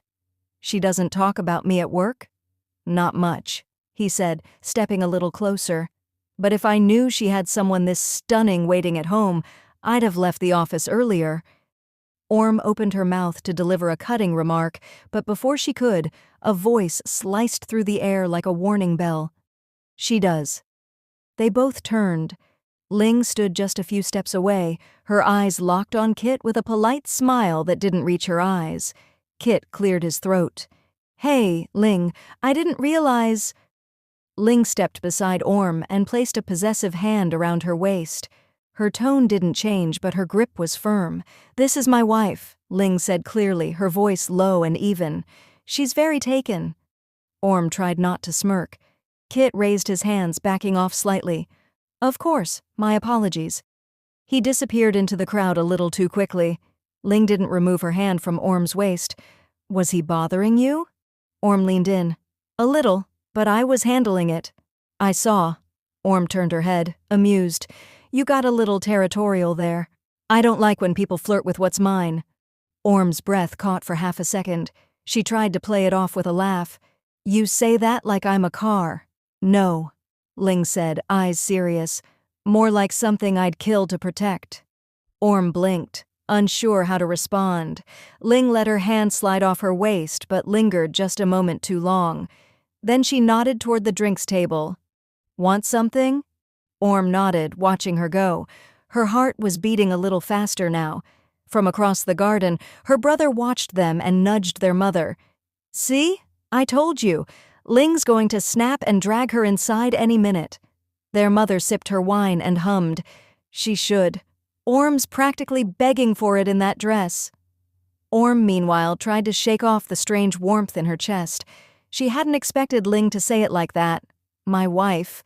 With so much certainty, and even though she hated to admit it, it felt good. The second Ling saw Kit melt back into the crowd, she turned to Orm with a look that could curdle cream. She didn't say anything at first, just stared at her with tightly drawn lips and storm clouds in her eyes. Orm raised a brow. Problem? You think that was funny? Ling's voice was quiet but sharp. Orm crossed her arms, unbothered. What? That he flirted with me? I didn't flirt back. You didn't stop him either. I didn't need to. You swooped in like a jealous boyfriend in a drama series? Ling clenched her jaw, then grabbed Orm's hand, not harshly but firmly, and pulled her toward the house. Where are we going? Orm asked, glancing around as guests pretended not to watch them leave. To talk, Ling snapped. They stepped into the hallway, out of earshot. Ling turned on her the second the door closed behind them. That dress, Ling started pacing. You wore that on purpose. Of course I did, Orm replied coolly. To look good, to get attention, maybe even yours if you'd take a hint. Ling halted mid-pace. What? Orm stepped forward, voice rising. I've been trying for weeks, Ling, to get a reaction out of you, a kiss that isn't robotic, a look that lasts more than 2 seconds. But apparently, you only react when another woman is involved, or when some guy flirts with me. Ling stared at her, stunned. I get it, okay? Orm continued. This is a business arrangement, but you could at least act like I'm not just your tax write-off. That's not fair, Ling said, her voice lower now. What's not fair, Orm hissed, is me walking around like a walking thirst trap in front of people I don't even like just to get you to notice me. I noticed, Ling said, stepping closer. I noticed the second you came down the stairs. I just didn't say anything because if I did, I wouldn't have been able to stop myself. Orm faltered. Stop yourself from what? Ling's eyes darkened. From doing this. Before Orm could blink, Ling scooped her up bridal style. Orm let out a small squeak, smacking her lightly on the shoulder. Ling, what are you... Ling didn't respond. She was already storming through the hallway, up the staircase. Orm's fists beat uselessly at her chest. You're insane. You wanted a reaction, Ling muttered. You're getting one. They reached the upstairs hallway. Ling kicked open the bedroom door, stepped inside, and set Orm down on the edge of the bed. Orm caught her breath, cheeks flushed. You could have just said something instead of carrying me like a caveman. Ling leaned down, her hands braced on either side of Orm's thighs. Would you have listened? Orm opened her mouth, but no words came. Downstairs, Orm's mother took a sip of wine and glanced at Win. Did Ling just carry her upstairs? Tan nodded slowly. Yup. The mother hummed. Finally. Ling didn't wait for Orm to catch her breath. As soon as she was seated, Ling pushed her back gently, but with purpose, until she was sprawled across the bed. Then, with one firm motion, she flipped her over and guided her onto all fours. Orm's breath hitched, her cheek pressed to the sheets, her blonde hair spilling around her face. She could feel the tension in the air, thick with frustration, and something darker. Need. "Ling," she whispered, but it came out more like a whimper. Ling's hands trailed down her back slowly, deliberately. "You want attention?" she murmured, voice low and dominant. "You've got it." Orm gasped as Ling's palm landed firmly on her ass, not hard enough to hurt, but enough to make her squirm. "Teasing me in that dress," Ling growled, fingers sliding beneath the hem, dragging it up. "Flirting with other people? What were you trying to prove?" Orm arched back into her touch, her voice breathy. "That I could get you to touch me like this." Ling chuckled, dark and pleased. "Brat." Orm flinched when Ling's fingers slid along her inner thighs, feather-light at first, then firmer, more deliberate. Ling tugged her underwear down and off, exposing her completely. "Look at you," Ling murmured. "So wet. All that sass, and this is how your body really feels." Orm buried her face in the sheets. Ling leaned forward, her chest pressing to Orm's back, lips grazing her ear. "Keep that ass up for me." Orm whimpered, obeying. Ling sat back, trailing her fingers teasingly over Orm's folds, then dipped one inside. Orm cried out. "One," Ling whispered, "and already so tight." She pushed a second finger in without pause. Orm gripped the sheets, her legs trembling. Then a third. Orm gasped, her knees nearly giving out. "It hurts," she whimpered. Ling kissed the back of her neck. "You'll take it, like a good girl." Her rhythm was punishing but addictive, stretching Orm, overwhelming her with the pressure and fullness. Ling's thumb found Orm's clit, circling it slowly, deliberately, keeping her right on the edge. Orm's moans were muffled by the sheets.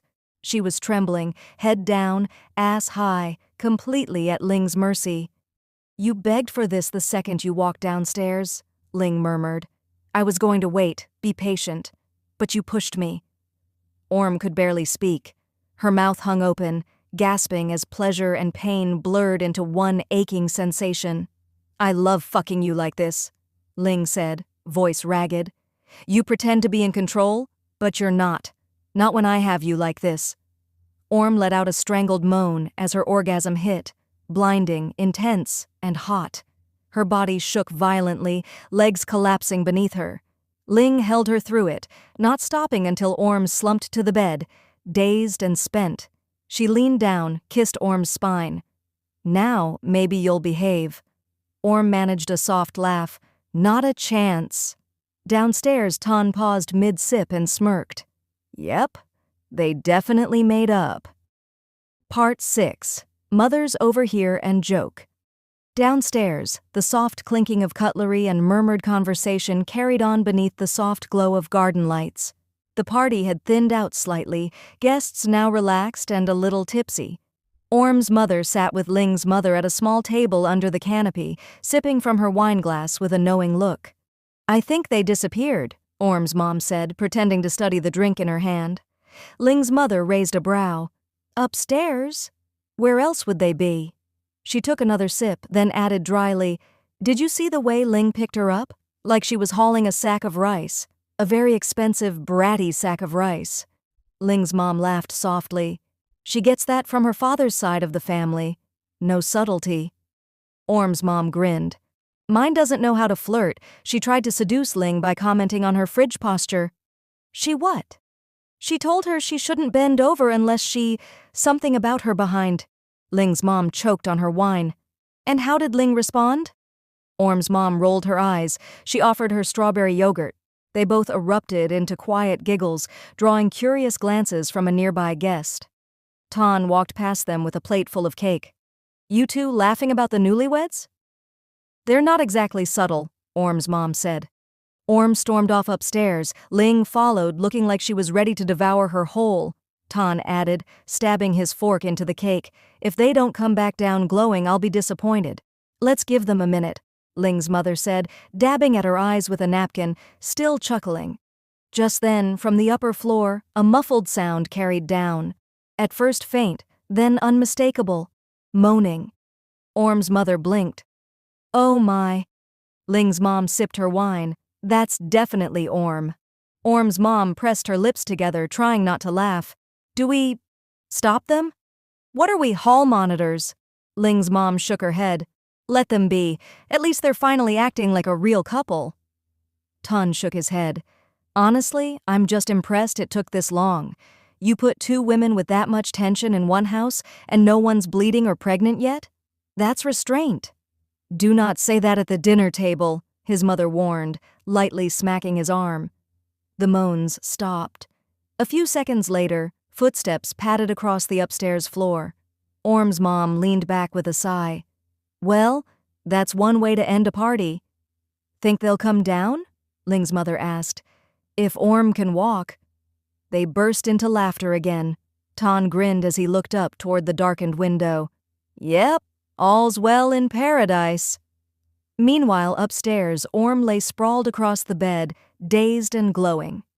Ling tucked the sheets around her, brushing damp hair from her forehead. You okay? Ling asked softly. Orm just mumbled something incoherent and buried her face in the pillow. Ling smiled. I'll take that as a yes. Orm came downstairs late the next morning. Her hair was damp from the shower, face bare, and her oversized hoodie hung halfway down her thighs. She looked freshly ruined and trying not to look smug about it. Her mother raised a brow from the kitchen table. Sleep well? Orm sat down and grabbed a piece of toast. Fine. Her brother snorted into his cereal. You were yelling Ling in your sleep. I was not. You were. At one point it was, yes, Ling, please. Shut up, he grinned. I'm just proud of you. Our little Orm, all grown up and thoroughly. Don't finish that sentence. Her mother sipped her tea calmly. You should stretch before bed. Prevent soreness. Orm choked on her toast. Ling walked in just in time, hair still wet, dressed immaculately for work. She paused at the scene, then calmly poured herself coffee. Everything okay? She asked. No, Orm muttered.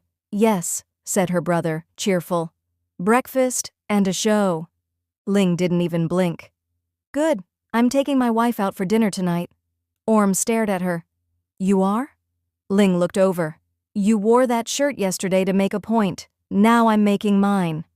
Orm kept her head down as she munched her toast, trying to pretend her entire family wasn't looking at her like she was a walking drama series. Ling stood at the counter sipping her coffee like she hadn't just manhandled Orm into submission the night before. The contrast was maddening. Her mother cleared her throat. Dinner plans? Orm glanced up, wary. What kind of dinner? Ling didn't even turn around. A proper one, no sweatpants. I wasn't planning on wearing sweatpants, Orm muttered, now suddenly self-conscious about the hoodie that hung off one shoulder. Her brother grinned. You should wear that red dress. You know, the one with the slit. Orm kicked him under the table. He yelped. What? I'm helping. I'm not dressing to impress her. Ling looked over her shoulder, expression unreadable. But you will. That shouldn't have made Orm's stomach flutter, but it did. Her mother smiled faintly into her tea. Red suits you, darling. Orm mumbled something unintelligible and fled the table. She barely made it up the stairs before her cheeks burned. She didn't want to dress up for Ling. She just didn't want Ling looking at anyone else. Orm stood in front of her closet, towel still wrapped around her body, glaring at the collection of dresses like they'd personally offended her. Most were too conservative. A few were too revealing. One or two still had tags. She didn't want to look like she was trying, but she also didn't want Ling to think she wasn't. Her fingers hovered over the red dress, the one with the slit, the one her brother mentioned. You're overthinking it, her mother said from the doorway. Orm jumped. Have you been standing there this whole time? Her mom shrugged, holding a mug of something herbal. Long enough. Orm sighed and went back to glaring at the hangers. It's just dinner. With your wife, who clearly wants to impress you and who you clearly want to impress. I don't. You do. Her mother stepped inside. Which is fine. Just wear the damn dress. I don't want her to think I care. She already knows you care. Orm turned to face her. How? Because she looks at you like she's starving. Orm blushed. Her mom smirked, finishing her tea. And you? You look like you're about to feed her. When Orm finally descended the stairs, she was painfully aware of every inch of skin the red dress exposed. It hugged her waist, dipped just low enough at the chest to tease, and the slit down one leg made her feel like she was walking on the edge of something dangerous. Ling was waiting by the door in a black button-up and slacks that managed to look both devastating and effortless. She looked up and froze. Her eyes swept over Orm slowly, from her bare shoulders to the curve of her hips to the slit, revealing the smooth line of her thigh. Orm shifted under the weight of it. What? Ling didn't answer right away. She stepped forward instead, gently brushing a strand of hair behind Orm's ear. You wore the dress. You told me to? I didn't think you'd listen. Well, don't get used to it. Ling smiled, slow and satisfied. Too late. Orm's stomach flipped. She looked away, annoyed at herself for how much her pulse jumped at just one look. Behind them, Orm's brother whispered to their mom, "She's doomed." Her mom just smiled. She's in love. The car ride was quiet, save for the low hum of music Ling had tuned to something soft and jazzy. Orm stared out the window, arms crossed, silently fuming at how much her skin still tingled from Ling's touch. You're nervous, Ling said without looking over. I'm not. You're wearing perfume. Orm scowled. That doesn't mean I'm nervous. It means you care. I always wear perfume. You don't. Orm opened her mouth, closed it again. Ling smiled faintly. When they finally pulled up to their destination, Orm blinked. This is a rooftop. It's private. Ling parked and got out, walking around to open Orm's door. She stepped out slowly, heels clicking against the rooftop surface as she took in the scene. Fairy lights strung across beams, a small table for two, candles flickering in the evening breeze. The city skyline stretched behind them, glittering. You did this? Ling shrugged. I know people. Orm looked at her, unsettled. Why? Ling's voice was quiet. Because I wanted you to feel like more than a debt. Orm's breath caught. She didn't have a witty retort for that one. They sat across from each other, the candlelight throwing soft shadows on Ling's face. A waiter, discreet, silent, served them wine and disappeared as quickly as he came. Orm toyed with her glass. This is nice. Ling nodded. I'm glad you think so. Orm's eyes flicked to her, searching. You don't usually do things like this. No, Ling agreed, but you're not like anyone I've been with before. The words made something flutter low in Orm's chest. She looked away quickly.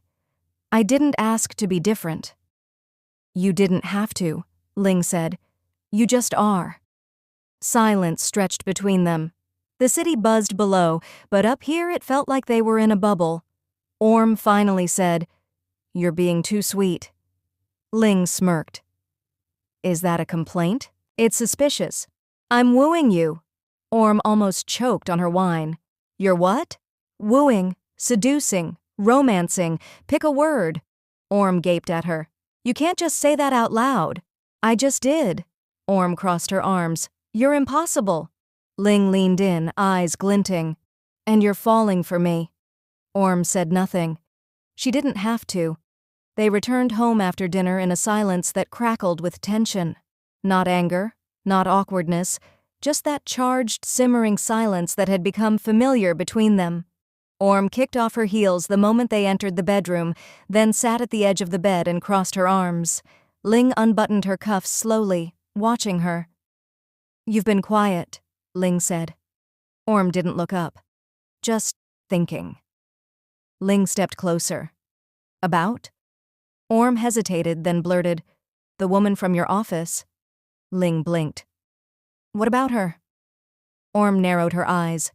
She came over the other day, with her fake laugh and her glossy hair and her 2 long hugs. A grin tugged at Ling's lips. You're jealous? I'm observant, Orm snapped. I can't help it if she acted like you belonged to her. Ling chuckled, kneeling in front of her. Do I? Orm didn't answer. Ling leaned in, lips brushing her thigh through the slit in her dress. Stop laughing at me. Orm muttered, cheeks flushing. I'm not. I think it's adorable. I hate you. You don't. Orm gritted her teeth, but when Ling kissed her again, higher this time, she didn't stop her.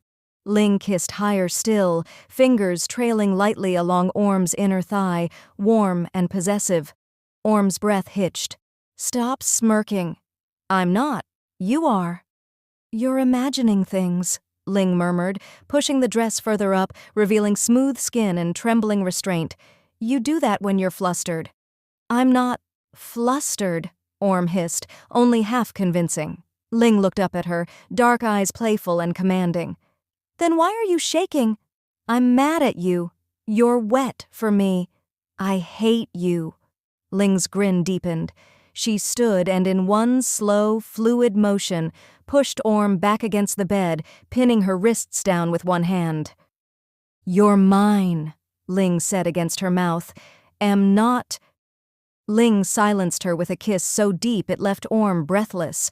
Her hand slid between them, lifting the hem all the way up, fingers slipping between Orm's legs and finding her already soaked. Just thinking about her got you this worked up? Ling teased. Maybe I should let her watch next time. Ling, relax. I won't share. I don't like sharing. Her fingers slid inside slowly, one, then two, making Orm gasp. You'll take it like a good girl, Ling whispered, because I'm the only one who gets to have you. Orm writhed beneath her, legs trembling, breaths short and uneven as Ling pushed deeper. You're so tight, Ling murmured, fingers curling just right. Still trying to act mad? I am mad, Orm gasped. You're unbearable. Ling twisted her wrist, and Orm cried out, arching off the bed. Say it again. I hate you. Liar. Orm bit her lip, head thrown back, the red dress bunched around her waist. Ling was relentless, her mouth pressed to Orm's throat, tongue tracing lazy patterns between biting kisses. I should have made you say please earlier, Ling whispered. I won't. You will. Orm whimpered, clutching at the sheets. You're such a... Ling added a third finger without warning, and Orm's breath caught, eyes wide. It hurts, she whimpered. But you're taking it, Ling said, because you love when I stretch you. You love being ruined. Orm buried her face in the pillow, muffling a desperate moan. Ling kissed behind her ear. Say it. Please. Orm finally gasped, voice cracking. Please, Ling, don't stop. Ling didn't. She moved faster, harder, until Orm shattered beneath her, crying out, nails digging into the sheets. And then Ling kissed her temple. Mine. Orm lay limp on the bed, her chest rising and falling in uneven gasps, cheeks flushed and hair clinging to her forehead. Ling was still over her, her weight braced on one elbow, gently brushing sweaty strands of hair away from Orm's face. You're the worst, Orm mumbled, eyes closed. Ling kissed her collarbone. You're welcome. You're arrogant. I made you come so hard you forgot your name. Orm cracked one eye open. I remember my name. It's Orm, and I hate you. Ling chuckled softly, dragging the sheet up to cover them both. You didn't sound like you hated me 5 minutes ago. Orm grumbled and turned her face into Ling's neck. I hate that you're always right. That's different, Ling said smugly, arm wrapping around her waist. You're allowed to hate that. They lay in silence for a moment. Then, Ling whispered, you were jealous. I wasn't. You were. Ling nuzzled her temple. I liked it. Orm sighed dramatically. You're impossible. Ling smiled against her skin. And you're mine.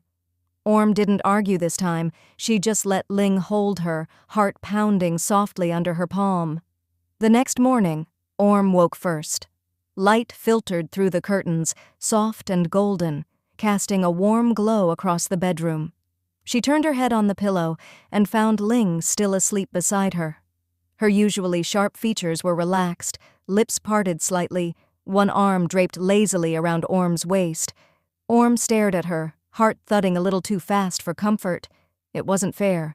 No one should look that beautiful while unconscious. She propped herself up on one elbow and studied Ling's face. The long lashes, the faint crease between her brows. The way she shifted slightly in her sleep, seeking Orm out, even without waking. Orm reached out without thinking and brushed her fingers lightly along Ling's cheek. She froze mid-motion. What was she doing?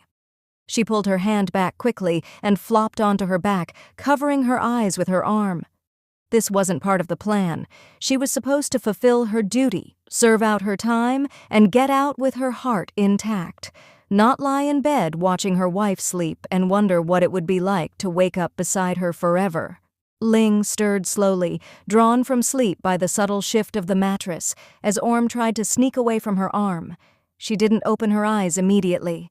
Instead, she tightened her hold, dragging Orm back into her chest. "Where do you think you're going?" Ling murmured, her voice still heavy with sleep. Orm froze. "Nowhere." "Liar."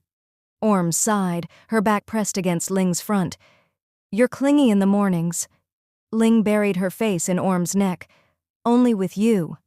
"You say that like it's romantic." "It is." Orm didn't move. "You're not supposed to be sweet. You're supposed to be aloof and smug and intolerable." "I can multitask." Orm smiled despite herself, then tried to hide it by rolling away. Ling let her go this time. "I have to get ready," Ling said after a moment, stretching with a sleepy groan. "Early meeting." Orm nodded, not trusting her voice. Ling leaned down, pressed a kiss to her bare shoulder and whispered, "Think about me while I'm gone." Orm threw a pillow at her. "Go to work." Ling laughed all the way to the bathroom. The moment Ling left, the house shifted. Orm came down to the kitchen in one of Ling's old shirts, freshly showered and pretending to be unaffected. Her brother was already seated at the counter with toast, grinning like a cat who knew a secret. "Sleep well?" he asked innocently. Orm ignored him. Her mother didn't even look up from her tea. "You've got that I got ruined last night glow." "Can we not?" Orm muttered. "You could just admit it," her brother teased. "Admit your wife's turning you into a puddle." "I'm not a puddle." "You were moaning her name again." Orm sat down hard. "Okay, enough." Her mother arched a brow. "So sensitive this morning." "Because you're unbearable," Orm muttered, and then, without meaning to, blurted, "She had some woman over the other day." Both heads turned toward her. Orm flushed. "From work. She was pretty flirty." Her brother leaned forward, intrigued. "Ah, jealousy." "I'm not." Orm paused. "Okay, maybe a little." Her mother sipped her tea. "A little?" Orm folded her arms. "I hate how calm Ling is about it, like she knows she doesn't need to worry." "She probably doesn't," her mom said gently. "She has you." Orm groaned and buried her face in her hands. Her brother slid her a mug of coffee, clearly enjoying himself. "You know what this is, right?" Orm didn't lift her head. "Misery?" He grinned. "Love." She made a strangled sound. "Don't say that word." Her mom sat across from her and spoke gently. "Orm, feelings happen. You don't have to make a declaration, but you might want to admit what's already true." "I'm not in love," Orm insisted. "Just territorial." Her brother snorted. "That's love with extra steps." "She drives me crazy," Orm muttered. "And yet you glow like a guilty sinner every morning," her mom said. Orm lifted her head slowly. "Is this your idea of support?" "Absolutely," her mom replied. "We're supporting you through your emotional repression." Orm drank her coffee like it was a shield. "She's too smug. She knows I want her." "Do you?" Orm paused. Her brother raised an eyebrow. "Fine," she snapped. "Maybe I want her." "Only physically?" her mom asked. Orm hesitated, and that silence said everything. Her brother smirked. "You're so gone. I will throw this coffee at you." "You won't. I'm seriously considering it." But the truth sat there, heavy and undeniable. She wanted Ling, all of her, maybe more than she was ready to admit. Orm was still pretending she didn't have feelings the next morning. She didn't make Ling breakfast, didn't see her off to work, and didn't wait by the window like some eager housewife. No. She sat at the kitchen table, sipping tea with a very practiced air of indifference. Her mother and brother didn't buy it for a second. Still mad? Her brother asked over his cereal. I'm not mad, Orm said crisply. I'm composed. You look constipated, Orm glared at him. I am restraining myself. From... Orm didn't answer. Instead, she stood, brushed imaginary lint from her skirt, and announced, I'm going to have a spa day. Her mother raised an eyebrow. Alone? No, with friends. I need normalcy, female camaraderie. Her brother grinned. Or you're avoiding Ling before you start humping her leg again tonight. I will end you, Orm muttered, grabbing her phone. As she marched off, her mother sipped her tea and said to her son, She's halfway in love. 2/3, he said. They both nodded in agreement. Orm hadn't been to this spa in months. It was one of those high-end places with orchid-scented hallways and cucumber water in glass jugs, all soft robes and whispered voices. She met her 3 university friends in the waiting area, Mind, Nita, and Jay. They air-kissed and complimented each other's skin like it was part of the spa package. You look good, Orm, Jay said, lounging in her robe. Married life suits you. Orm forced a smile. Thanks. How's your wife? Nita asked with a little smirk. Still drop-dead gorgeous and scary? Orm tried to keep her tone neutral. Still both. Mind leaned in. I still can't believe you're actually married. Ling, the Ling Kwong. You got her to marry you? Why is that hard to believe? Orm asked, defensive before she could help it. Jay grinned. Oh, just because back in college she slept with half the cheerleading team. She laughed, waving a hand. We used to say being on the squad came with extracurricular benefits. Orm blinked. Excuse me? Oh, you didn't know? Mind said, already enjoying this. Ling was like, back then a huge player, a virgin destroyer, only sexier. I was on that team, Nita added casually. She was my first too. Orm stared at her. Nita shrugged, nonchalant. It was college. A silence settled between them. Orm's tea cooled in her hand. Jay, oblivious, sipped her green smoothie. Well, no offense, but Ling had a reputation. Hot, aloof, smart, and insatiable. The kind of woman who eats hearts for breakfast. I see, Orm said stiffly. Mind laughed. You're not jealous, are you? Orm's smile was brittle. Of course not. But she was. Deeply. Completely. And with a slow, simmering fury she hadn't expected. The spa technician called her name, and Orm stood with a grace that didn't quite reach her eyes. I'll be in the steam room, she said coolly, trying not to murder anyone. Steam curled around Orm's face as she sat alone in the tiled room, arms wrapped tightly around her knees. The thick fog clung to her skin, but it couldn't smother the heat rising in her chest. Ling. With the cheerleading team. It shouldn't have mattered. Everyone had a past. Ling had never pretended to be a saint, but Orm wasn't prepared for that kind of past. Ling, all cool dominance and quiet affection, taking girls behind the bleachers or in dorm rooms, touching them, kissing them, making them beg. The same way she touched Orm now. Orm pressed her fingers into her thighs.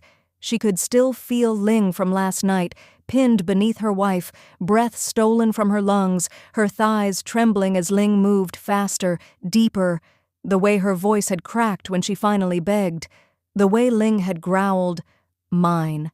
And apparently, she'd said the same to a dozen girls before her. Damn it, Orm muttered, dragging a hand through her damp hair. She hated this, hated that she cared, hated that it hurt, because it meant she'd let Ling past her defenses, because it meant she wasn't just jealous. She was afraid that she'd never be special, that she was just another name in a long line of beautiful bodies, that Ling's soft smiles and lingering kisses weren't hers alone. She closed her eyes and leaned back against the hot tile, trying to convince herself she didn't want to cry, that she didn't already belong to someone who might never truly be hers. That night, Ling came home later than usual. Orm had spent hours replaying the spa conversation, working herself into a slow, tight knot of tension. By the time Ling walked through the door, loose-tied hair and rolled-up sleeves, Orm was a spark waiting for flame. "You didn't text," Orm said as Ling entered the bedroom, towing off her shoes. Ling raised a brow. "You wanted a check-in?" "No," Orm snapped. Never mind." Ling studied her for a long second, then walked over and cupped her chin. "What happened?"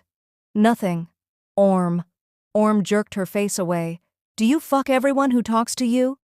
The silence that followed was immediate and sharp. Ling's eyes narrowed.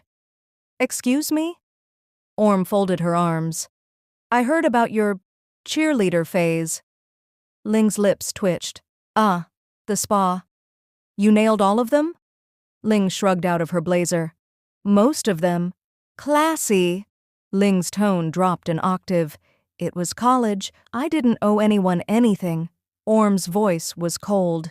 "So I'm just another warm body then?" Ling stilled. "Is that what you think?" "You didn't deny it." Ling stepped forward, her expression unreadable. "And what would a denial change?" Orm felt her throat tighten. Ling reached out, fingers brushing Orm's jaw. "What I feel when I take you has nothing to do with anyone else. Those girls meant nothing. You." Orm shook her head, but Ling caught her hand. "You," Ling repeated, "make me feel like I never touched anyone before you." Orm blinked rapidly. "And you can hate me, you can throw things, you can sulk in steam rooms all day, but when I come home I'm going to touch you. I'm going to remind you you're mine." Orm swallowed hard. "Then do it." Ling didn't hesitate. Ling didn't give her time to retreat. She backed Orm toward the bed with slow, deliberate steps. Her gaze never wavered, dark, unreadable, seething with something fierce and possessive. "Take your clothes off," she said. Orm hesitated, just a second too long. Ling's hand gripped her waist. "Do you want me to do it for you?" Orm's breath hitched. Ling didn't wait for an answer. She yanked Orm's shirt over her head in one fluid motion, her hands moving down to unfasten her skirt and shove it to the floor. Orm stumbled back, now in nothing but her underwear, her cheeks flushed and chest rising fast. Ling stepped in close, pressed her palm to Orm's lower stomach, and pushed her gently onto the bed. "I don't care what they told you," she said, kneeling between Orm's legs. "Whatever I did before, none of them made me feel the way you do when you fall apart for me." Orm's lips parted to respond, but then Ling's fingers slid beneath the waistband of her panties, and all that came out was a gasp. Ling leaned in, her voice a murmur. "You belong to me." She pulled the underwear off in one smooth motion. Then she pushed Orm's legs apart and climbed on top, lowering herself until their bodies met, skin to skin, heat to heat. She didn't rush. Ling moved against her slowly, deliberately, their centers aligned, slick and hungry, until Orm arched and clutched at her. When Orm moaned her name, Ling buried her face in her neck and whispered, "I only come like this with you." Orm whimpered, her nails clawing at the sheets, her body trembling as Ling rocked against her faster and deeper. There was no one else in this moment. Just them. Just this. And Ling, taking her like she'd never take anyone else. Ling moved against her faster, savage, hungry, clawed at her back. Orm moaned. Ling buried her face in her neck and started biting. "I only want you." Orm was crying. Ling rocked against her faster. "You think I touched those sluts like this?" Ling growled in her ear.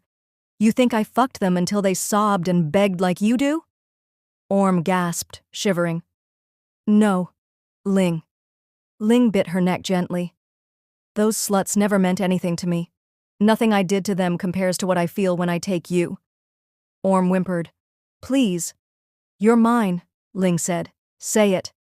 "I'm yours," Orm sobbed. "Louder. I'm yours. I'm yours." Ling slammed her hips harder, faster, and Orm shattered. Legs trembling, breath ragged, vision swimming. She clung to Ling like a lifeline as her wife came against her with a shudder and a groan, collapsing over her, their bodies still tangled, still burning. There was no past, no cheerleaders, no doubt, only Ling, only now. Ling's weight was warm against her. Her breath ghosted across Orm's shoulder, slow and steady, her hand still lazily tracing circles on Orm's hip. Orm stared at the ceiling. She should have been mad. She was mad. Somewhere under the lingering waves of pleasure, the jealousy still pulsed faintly. But it felt distant now, like a storm that had passed and left only humid air in its wake. Ling's body curled around her like a shield. "I meant what I said," Ling murmured against her skin. "They didn't matter." Orm didn't answer. "Only you make me like this, soft, reckless, needing." Orm swallowed hard. "You're not soft," Ling smiled. "I am with you." Orm tried to scoff, but it came out as more of a strangled noise. She didn't want this, didn't want it to matter. She was supposed to be the practical one, the wife in name only, doing her duty to save her family. Not this. Not the girl who moaned her wife's name and trembled when she was claimed. "I'm not in love with you," Orm said stiffly, as if daring herself to believe it. Ling didn't even flinch. "Okay. I'm not." "I know." Orm rolled over to face away from her. "Stop being smug." Ling pulled her closer. "You're the one clinging." Orm didn't let go. She told herself it was just muscle memory, habit, that it had nothing to do with how safe Ling's arms felt, or how her heartbeat slowed when Ling kissed the top of her head and whispered, "Mine." She definitely didn't fall asleep smiling, and if she did, she blamed the spa steam. Delirium. Temporary insanity. Certainly not love. The next morning, Orm shuffled into the kitchen, hair still damp from the shower, eyes bleary and sore from staying up too late, and from other things she absolutely refused to think about. Her mother was already seated at the table with a cup of tea. Tan was peeling a mango with suspicious energy. "Oh, look, Sleeping Beauty is awake," her brother said, grinning. "Rough night?" Orm glared. "I will drown you in that mango bowl." Her mom raised an eyebrow. "Be nice. Orm, sit. We're making breakfast." Tan handed her a plate and said, much too casually, "So, how's married life?" "Fine." Her mother leaned in. "Are you getting along?" Orm blinked. "Yes?" "With Ling, dear." "She's my wife," Orm said, stabbing a slice of mango. "We coexist, peacefully." Tan smirked. "So you're coexisting loudly at night?" Orm choked. Her mom gave Tan a swift smack on the arm. "Don't tease. Let her answer." "There's nothing to answer." "Is it getting tender?" her mother asked, eyes hopeful. "Or does she just come home, climb on top of you, do her business and fall asleep?" "Mother!" Tan howled with laughter. Orm threw a towel at his face. She's very intense, okay?" Orm snapped.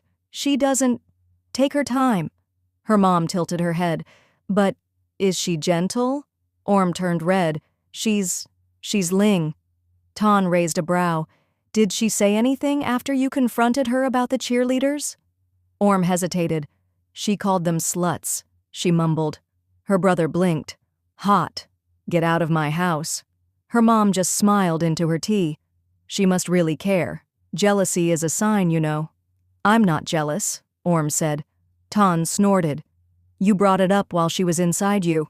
"I will drown you."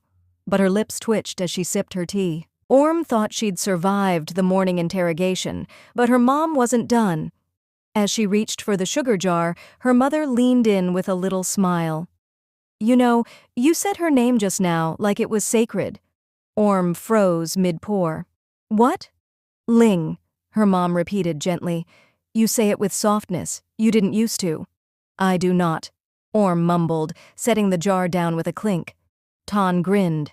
"You absolutely do." Orm scowled. "I'm allowed to pronounce my wife's name." "Sure," Tan said, sipping juice, "but maybe not like it's foreplay." "Oh my God." Her mom chuckled. "Sweetheart, it's okay to like her." "I don't like her," Orm insisted. "I respect her." Tan gasped. "You respect her 3 times a night loudly." "Leave," Orm said. "Leave this house, leave the country."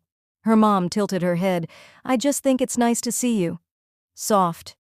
"I'm not soft," Orm said, stabbing her fork into a piece of mango. "I'm practical." "You're soft for her," her mom said gently. Orm didn't respond. She just chewed, scowled, and blushed furiously, and the way her fingers lingered around her teacup when she whispered Ling's name again under her breath, that didn't count. She was just adjusting to married life. Totally normal, totally practical, totally not falling in love. Orm had errands, important, essential errands. At least, that's what she told her mom and Ton.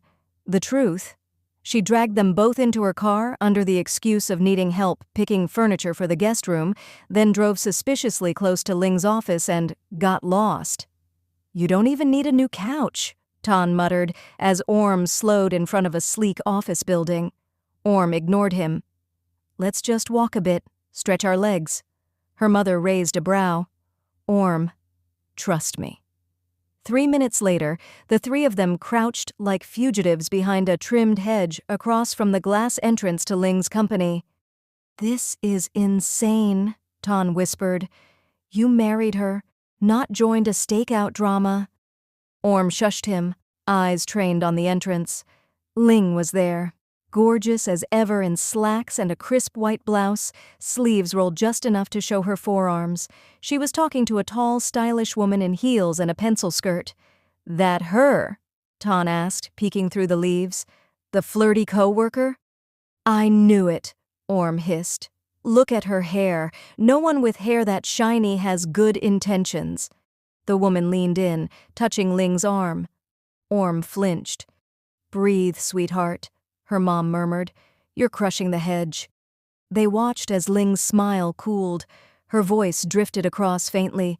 "Sorry, I no longer do after-work drinks. I have a wife to go home to now." Ton grinned. "Oh, that was hot." Orm didn't reply. Her cheeks burned. She kept watching as the woman walked away, clearly miffed, and Ling turned to chat with the receptionist like nothing had happened. Then Orm stood abruptly. "Let's go." Ton jogged to keep up. "So, still not jealous?" "I'm not jealous," her mom snorted behind her. Orm kept her head high, but her stomach was fluttering. She wasn't ready to face Ling, not when all she wanted to do was drag her wife into bed and whisper, "I'm yours. Take me." That night, Orm didn't wait in bed like she usually did. She didn't flick off the light and lie still under the sheets, pretending not to care, pretending she wasn't waiting.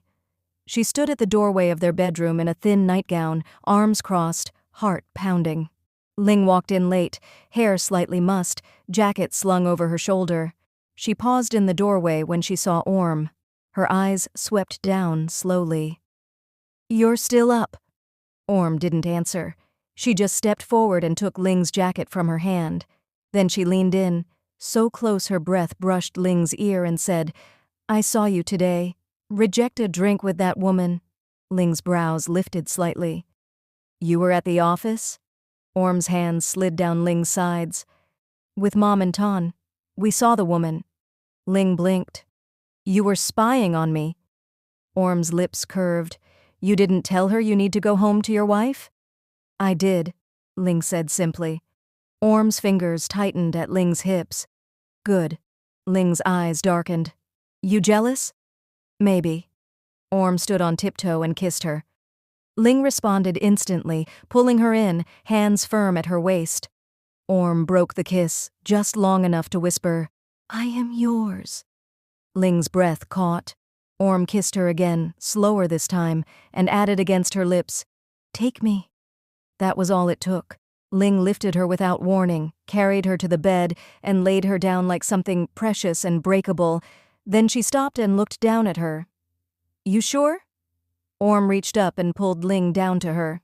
"Yes. I want you. Why are you questioning it?" Ling kissed her like she meant to never stop, and this time, it wasn't duty, it wasn't arrangement, it was choice, it was surrender. Chapter 8. Orm woke up with her limbs tangled in silk sheets and the scent of Ling still clinging to her skin. Sunlight crept through the curtains, painting golden stripes across the bed. Ling wasn't there. For a second, Orm panicked. Then she heard the shower. She sank back against the pillow, heart still racing, not from retreat fear, but from the memory of last night. She had said, "Take me." And Ling had, not with practiced detachment or routine, but with hunger, with reverence, with something terrifyingly close to love. Orm's legs ached, her lips were swollen, her thighs tingled with aftershocks. She wasn't supposed to enjoy it this much. The water shut off. Orm scrambled upright and pulled the sheet around her just as Ling stepped out of the bathroom in a towel. Her skin glowed, her eyes locked onto Orm immediately, and a smile tugged at her lips. "You're awake."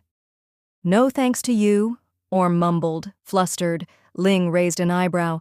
"You begged me. I was under duress. You were under me." "Ling!" Ling laughed and crossed to the dresser. Orm clutched the sheet tighter and tried not to stare at her wife's bare back. "Are you going to work?" "Mm-hmm. Big meeting this morning?" Orm hesitated. "So, last night?" Ling paused, turned slightly. "Yeah?" Orm looked down. "Was that a one-time thing?" Ling didn't answer right away. She walked over, tilted Orm's chin up, and kissed her gently. Then she whispered, "Not even close." Orm didn't move for a long time after she left. She just touched her lips and smiled like an idiot. Orm showered after Ling left, pretending the hot water could scrub the memory of her own moans from the walls. It didn't work. She walked back into the bedroom wrapped in her robe, intending to get dressed quickly and get on with her day. She had errands, things to do, tasks to avoid spiraling into emotional vulnerability. But when she opened the wardrobe, her hand paused. Ling's side was neat and minimal. White shirts, pressed trousers, a navy suit jacket that still smelled like her. Orm reached for it, held it to her nose, and inhaled. Her eyes fluttered shut. She didn't mean to. She put it back in a hurry and muttered, "Stupid." She pulled on a casual sundress and tried not to think about anything. Failed. When she passed through the hall, she saw one of Ling's ties on the back of a chair and picked it up absently. She wound it around her fingers, imagined Ling's hands at her waist, her breath against her neck. Ugh. She dropped the tie like it was cursed and stormed to the kitchen. Ton was already there, eating cereal straight from the box. "You look flushed," he said, mouth full. Orm grabbed a banana and glared. "You look unemployed." "You're blushing." "I'm annoyed." "You're in love." "Shut up." Her mom passed by with a newspaper and gave her a knowing smile. "You should call her. She literally just left for work." "You miss her." "I do not." Ton pointed his spoon. "You do. And you're totally gonna act weird and clingy all day." Orm gritted her teeth and threw the banana at him. It missed, but only because she was distracted by the stupid grin on her own face. Orm swore she'd act normal today. So she went out, dressed cute, wore sunglasses even though it was cloudy. She browsed an upscale home goods store, pretending to be interested in overpriced ceramic bowls. She picked one up, squinted at the label, then sighed and set it down. And then checked her phone. No messages. Not that she cared. She browsed a boutique next, mostly to kill time, tried on a lavender blouse, looked at herself in the mirror and imagined Ling seeing her in it. She flushed and ripped it off immediately. At the third store, she caved and texted Ling. "Orm. Hope the big meeting didn't kill you." No response. She stared at the screen for a full minute, then shoved the phone in her bag like it had personally insulted her. A middle-aged woman beside her hummed in sympathy. "Men are the worst." Orm blinked. "She's a woman." The woman smiled wider. "Even worse." Orm laughed despite herself. "She's at work. Big CEO-type meeting. Still could have texted back?" "She's busy." "So are you. But you're here, waiting." Orm looked away. She left the store without buying anything. By lunchtime, she was aimlessly walking through the park, sipping iced tea and refreshing her messages every 5 minutes. She hated how much she cared, hated the flutter in her stomach, hated that she kept replaying Ling's voice saying, "Not even close." Finally, her phone buzzed. Ling. Survived. Thought of you. Couldn't focus. Orm almost tripped over a curb. She stared at the message for a full 30 seconds before typing, "Orm. Shut up. I'm busy." And then she smiled so hard her iced tea sloshed out of the cup. Ling came home late again. Orm was already in bed, propped up against the headboard, pretending to read a novel she hadn't touched all day. She didn't look up when Ling entered. Ling stepped out of her heels, loosened her ponytail, and unbuttoned her blouse with slow, practiced ease. "Good book?" "Meh." Ling smirked and peeled off the blouse. "You missed me." "I did not." "You're blushing?" "I'm not." Ling walked to the dresser. "What did you do today?" "Went shopping, didn't buy anything, roamed around, got hit on by a middle-aged auntie." That made Ling pause. Orm smirked over the top of the book. "She called you worse than a man." Ling snorted. "She's not wrong." Orm dropped the book with a sigh. "You could have texted me earlier." "I did." Hours later. "I was in meetings." "I was in shops." Ling turned. "Did you miss me?" Orm looked at her. "What do you think?" Ling crossed the room, crawled onto the bed, and pinned Orm's wrist gently above her head. Orm's breath caught. "I think you missed me so much," Ling whispered. "You almost bought a ceramic bowl just to feel alive." Orm let out a strangled laugh. Ling kissed her neck. "You're not allowed to make fun of me while seducing me," Orm gasped. "You like it." "I hate how much I like it." "Then lie back," Ling murmured, pushing her knees apart, "and let me remind you why." Orm dropped the book. And her defenses. The kiss deepened fast. Orm's hands found Ling's shoulders, pulled her closer until she could feel every breath, every heartbeat. Ling's thigh slid between hers. Her mouth moved with precision, teasing, coaxing, taking. Orm gasped when Ling trailed kisses down her collarbone, then lower, lips barely brushing her skin. "I missed this," Ling murmured, breath hot. "Missed you. You saw me this morning." "Didn't feel you this morning." Orm's toes curled. She arched involuntarily, letting the sheet fall away. Ling's hands roamed, slow and sure, memorizing, possessive. "Tell me," Ling said, voice low, lips brushing her ear. "Tell me you missed me too." Orm whimpered. Ling's fingers slipped beneath the waistband of her panties. "Tell me," she repeated. Orm was panting now. "I missed you." Ling kissed her hard, tongue demanding, then moved lower. She pushed Orm's thighs apart and buried her face there. Orm cried out, sharp, honest, loud. She clutched the sheets, her breath coming in ragged bursts, head thrown back, surrendering. And when she came, it wasn't like before. It wasn't just need or duty, it was affection, it was heat, it was hers. When she could finally breathe again, Ling curled beside her, drawing her into her arms. Orm lay there trembling, wrapped in Ling's warmth, and didn't speak for a long time. Finally, in a tiny voice, she whispered, "I hate how much I like you." Ling kissed her temple.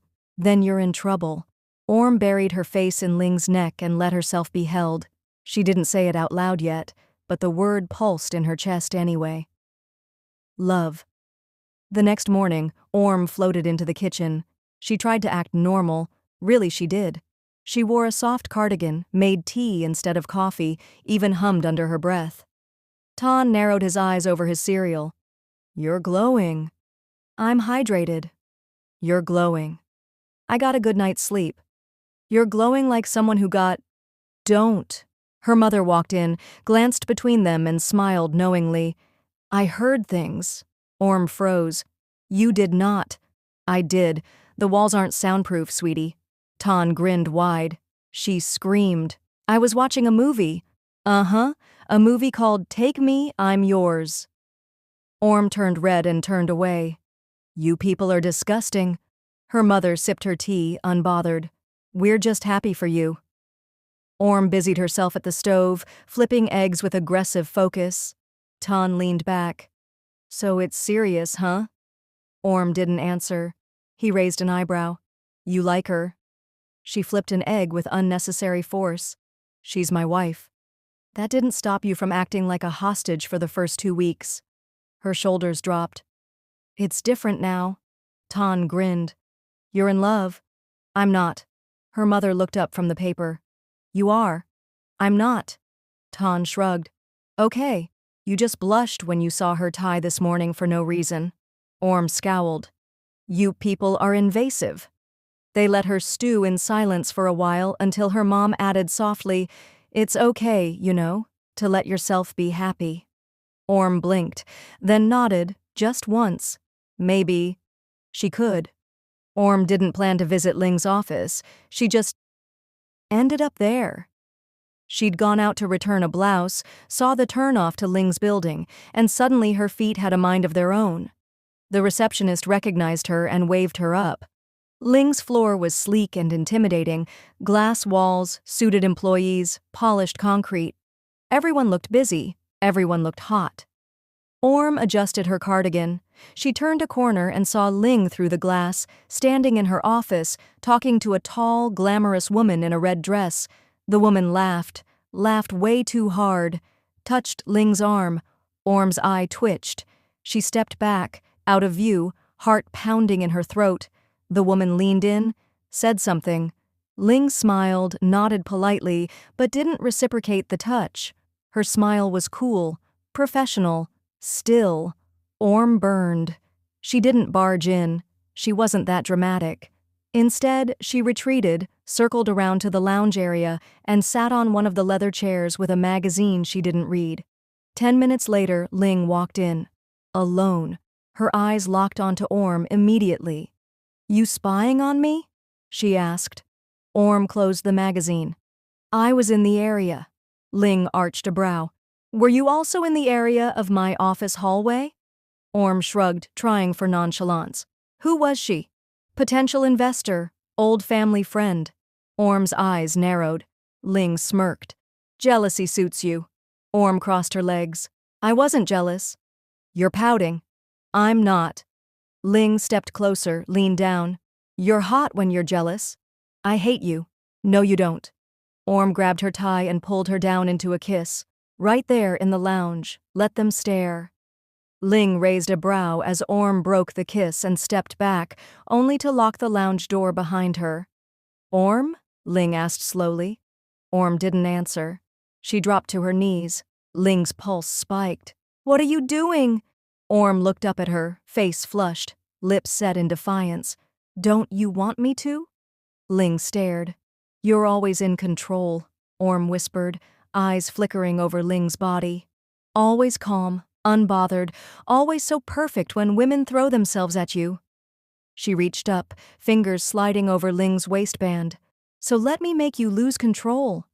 Ling's breath caught. Orm? But she didn't stop her. Orm undid the button, pulled down the zipper with trembling hands, and pressed a kiss to Ling's abdomen, right above the waistband of her lingerie. Ling's fingers tangled in Orm's hair, her knees going weak.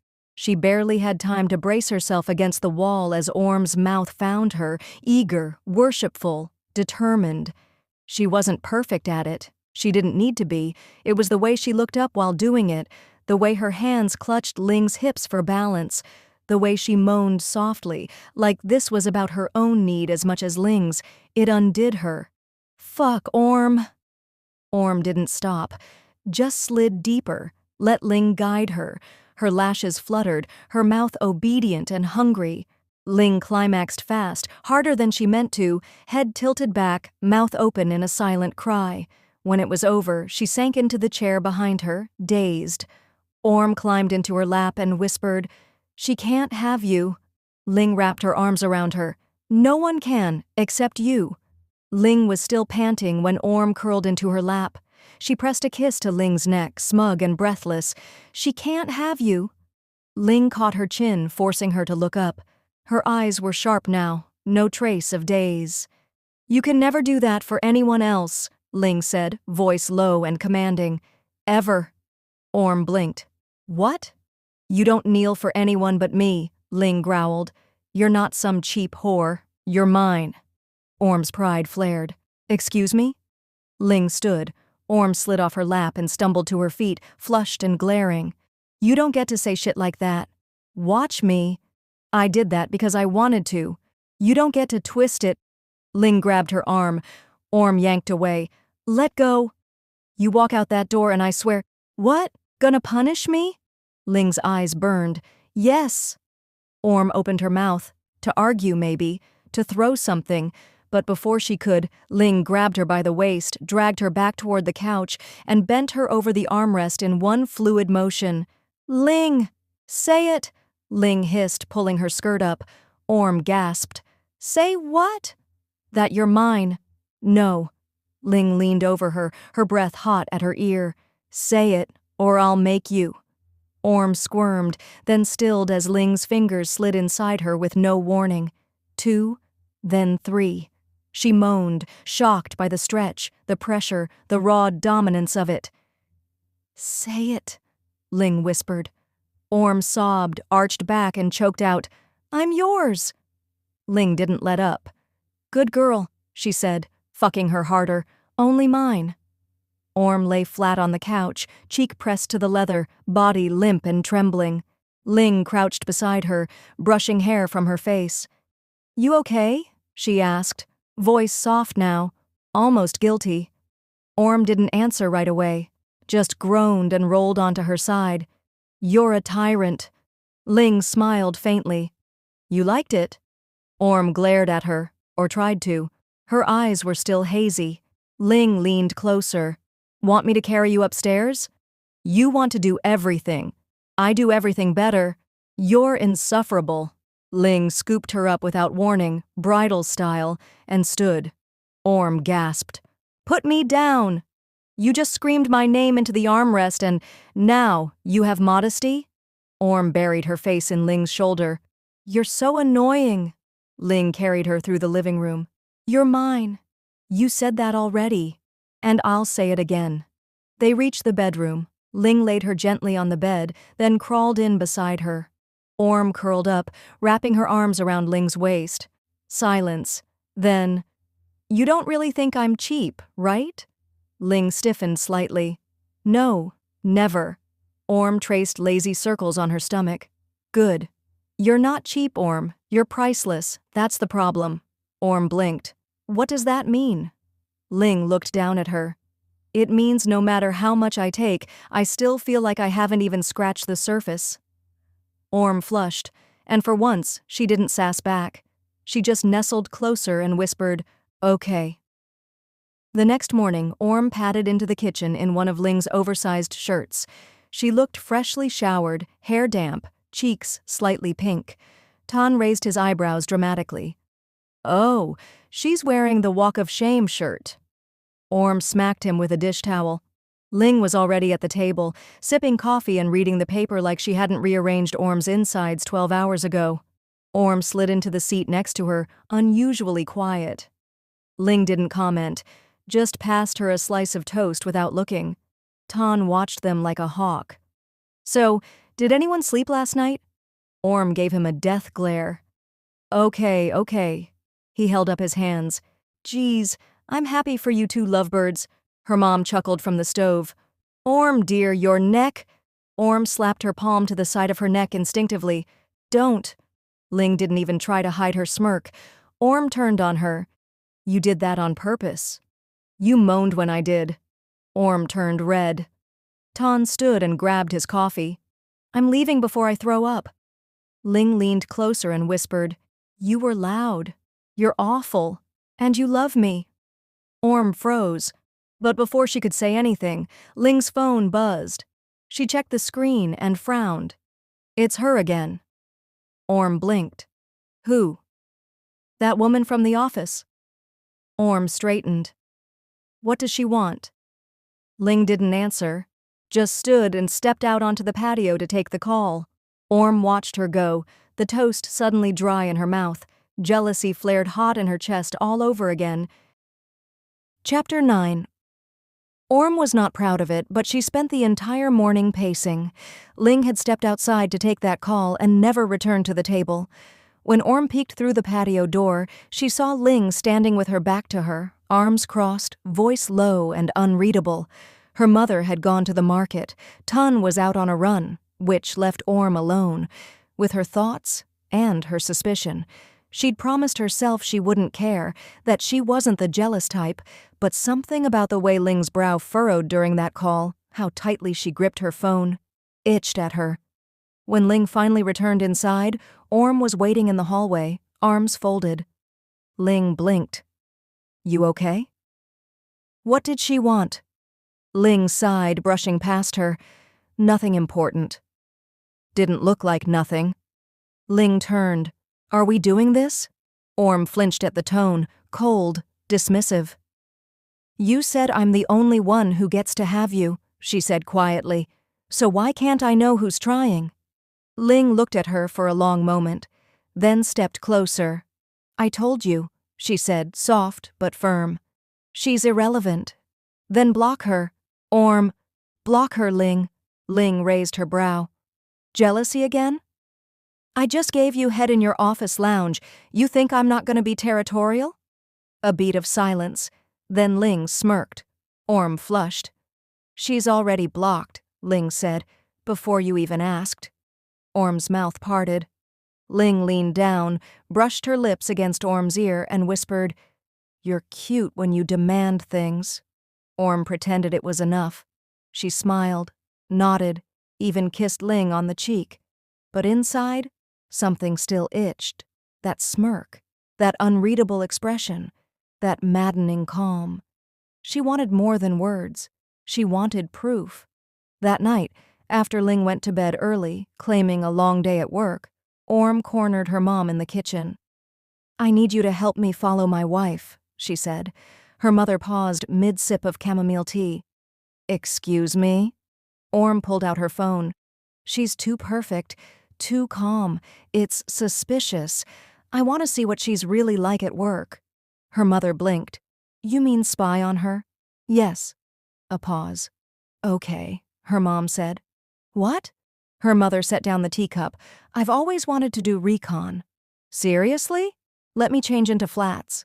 Tan entered the kitchen in his pajamas, blinked at both of them, and said, Why do I feel like I just walked into a crime drama? Orm turned to him. You're coming. No, I'm not. You owe me from when I took the blame for the shattered window last month. Tan groaned. You are such a brat. Spy brat. 20 minutes later, they were parked across the street from Ling's office building. Orm held binoculars. Tan had snacks. Her mom was taking notes like this was an episode of CSI. You're both insane, Tan muttered. Shh, Orm hissed. She's coming out to the balcony. They ducked. Tan dropped his chips. Her mom clicked her pen. And Ling's voice floated through the open window above. I told you, I'm married. I don't cheat. Orm's heart stopped. The words echoed from the open window like a thunderclap. I told you, I'm married. I don't cheat. She stared up at the silhouette on the office balcony. Ling was standing straight, her shoulders squared, voice sharp with finality. Her mom touched her arm gently. You okay, sweetheart? Orm couldn't speak. Her chest ached. Tun, in the back seat, was chewing slower than usual. Well, damn. Orm turned her face away from the building and climbed into the driver's seat. Let's go. They drove in silence. The car filled only with the hum of the engine and the rustling of Tan's snack bag. Halfway home, her mom broke the silence. You know, you can be proud. I know. She's loyal. I know. You still look like you're about to cry. Orm didn't answer. She wasn't going to cry. She wasn't. She was going to turn around, she said suddenly. Tan sat up. What? Orm made a sharp U-turn at the next intersection. Her mom raised her eyebrows. Orm, I'm not waiting. For what? To show her what it means when I say I'm hers too. She gunned the engine. 10 minutes later, she slammed the front door of their house open, strode into the living room, and found Ling on the couch, scrolling through her phone. Ling looked up, surprised. You're back early. Orm crossed the room in 5 fast steps, grabbed her face, and kissed her. Hard. Ling dropped her phone. Orm, what? Orm shoved her onto the couch, climbed on top, and whispered, I heard what you said. Ling froze. Orm's hands trembled. Take me. Ling stared up at her, stunned. Orm never took the lead like this, never kissed her like she might die without it, never begged. Not until now. Orm's eyes were glassy, wide, mouth trembling. Her fingers curled in the collar of Ling's shirt like she needed an anchor. You heard what I said, Ling murmured. Orm nodded. And you believe me? Orm didn't speak, just kissed her again, urgently, desperately. Ling's hands found her waist. Say it. Orm broke the kiss. I believe you. Then why do you look like you're falling apart? Because I want you to ruin me. Ling's eyes darkened. She sat up, pulling Orm with her, and twisted so Orm landed beneath her on the couch. You want me to show you what loyalty looks like? Ling asked. Orm bit her lip. Yes. Ling kissed her hard, then tugged her shorts down. Orm gasped as Ling's hand slid between her thighs, already slick, already open. You waited for me to take you, Ling whispered. You didn't go looking somewhere else. Orm shook her head quickly. Only you. Say it again. Only you, Orm breathed. Ling slid 2 fingers inside her. Orm arched, moaning. Ling kissed her throat, her collarbone, her chest. You're not a slut, Ling whispered. You're mine. Orm whimpered, wrapping her legs around Ling's hips.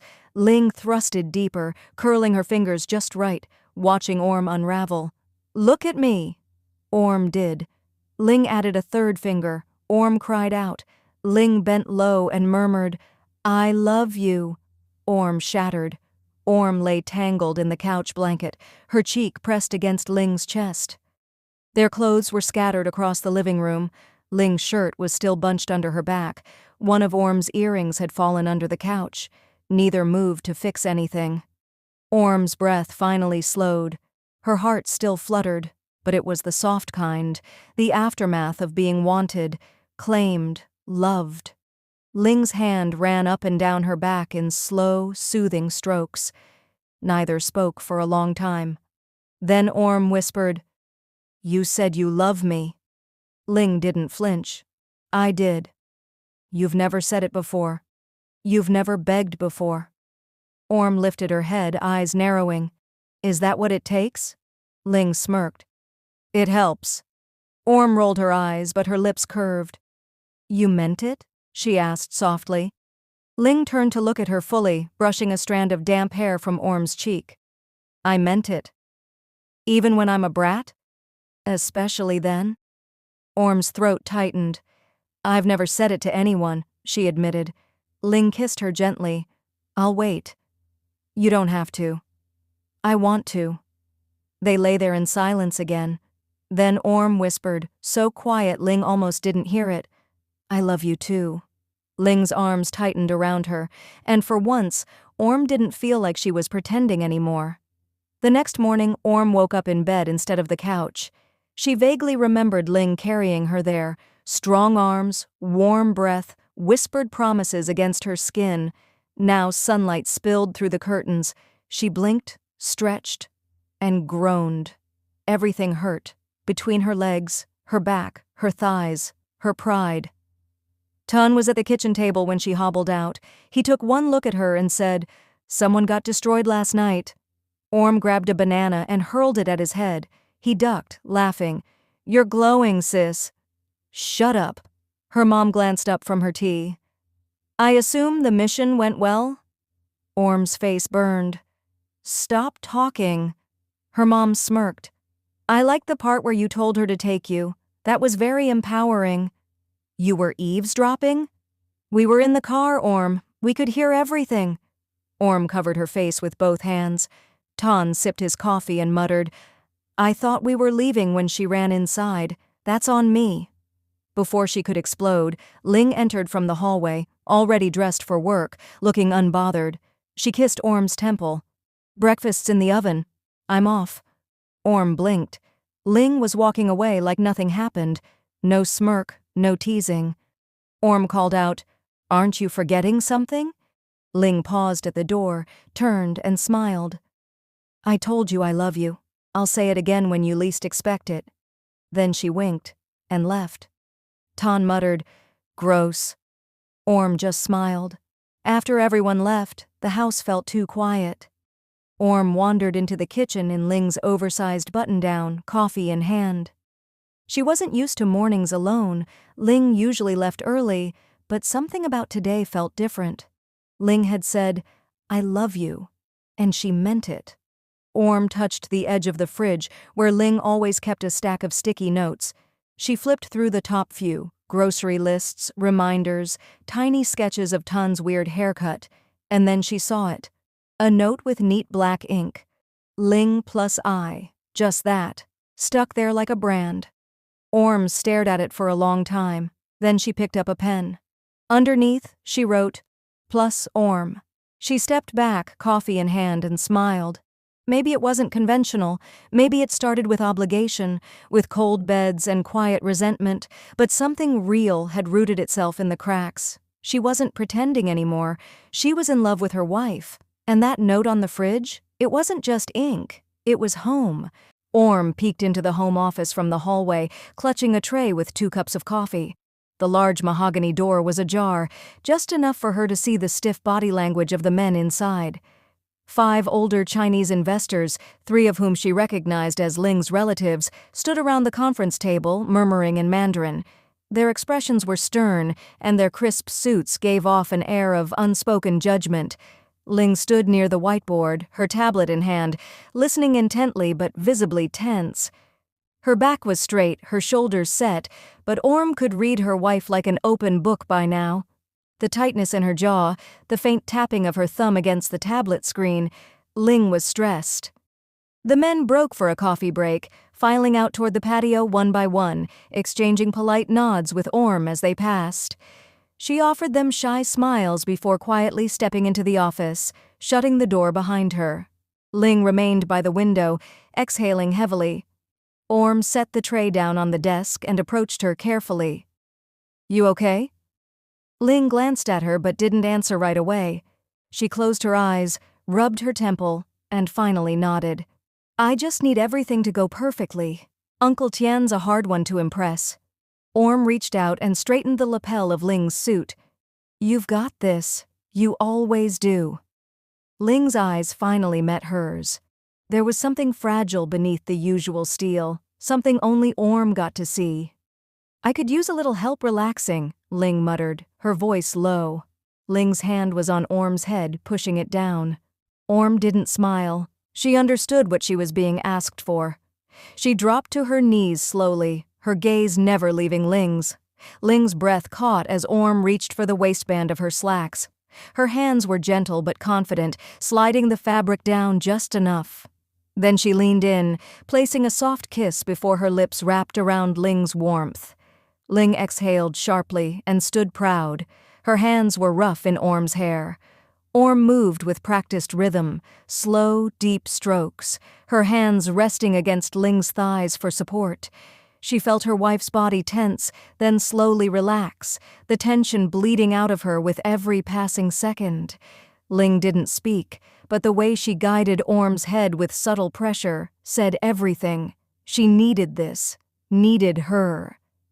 The office was quiet, save for the occasional sound of Orm's mouth and Ling's breath catching. There was something electric about the setting. How forbidden it felt. How Orm knelt so willingly before the woman who carried the weight of everyone's expectations. Ling's knees almost buckled. She steadied herself, whispering something in Mandarin Orm didn't quite catch. But she understood the sentiment. Orm let her finish on her face, then rose without a word. She wiped her lips with the back of her hand, then helped Ling button her pants. Ling cupped her cheek briefly, pressing a tender kiss to her forehead. You're perfect, she whispered. Orm shrugged, feigning indifference. Just doing my wifely duty. There was a knock on the door. Ling stood straighter, cleared her throat, and called out, Coming! Orm stepped aside, letting Ling pass. But before she opened the door, Ling turned back and said with a small smirk, I'll fuck you raw tonight. Orm grinned and gave her a playful swat on the behind. You better. When Ling returned to the meeting, her demeanor had transformed. Her voice was steady, her points persuasive, her smile calm but commanding. She answered every question with poise, every challenge with grace. Uncle Tien nodded along thoughtfully.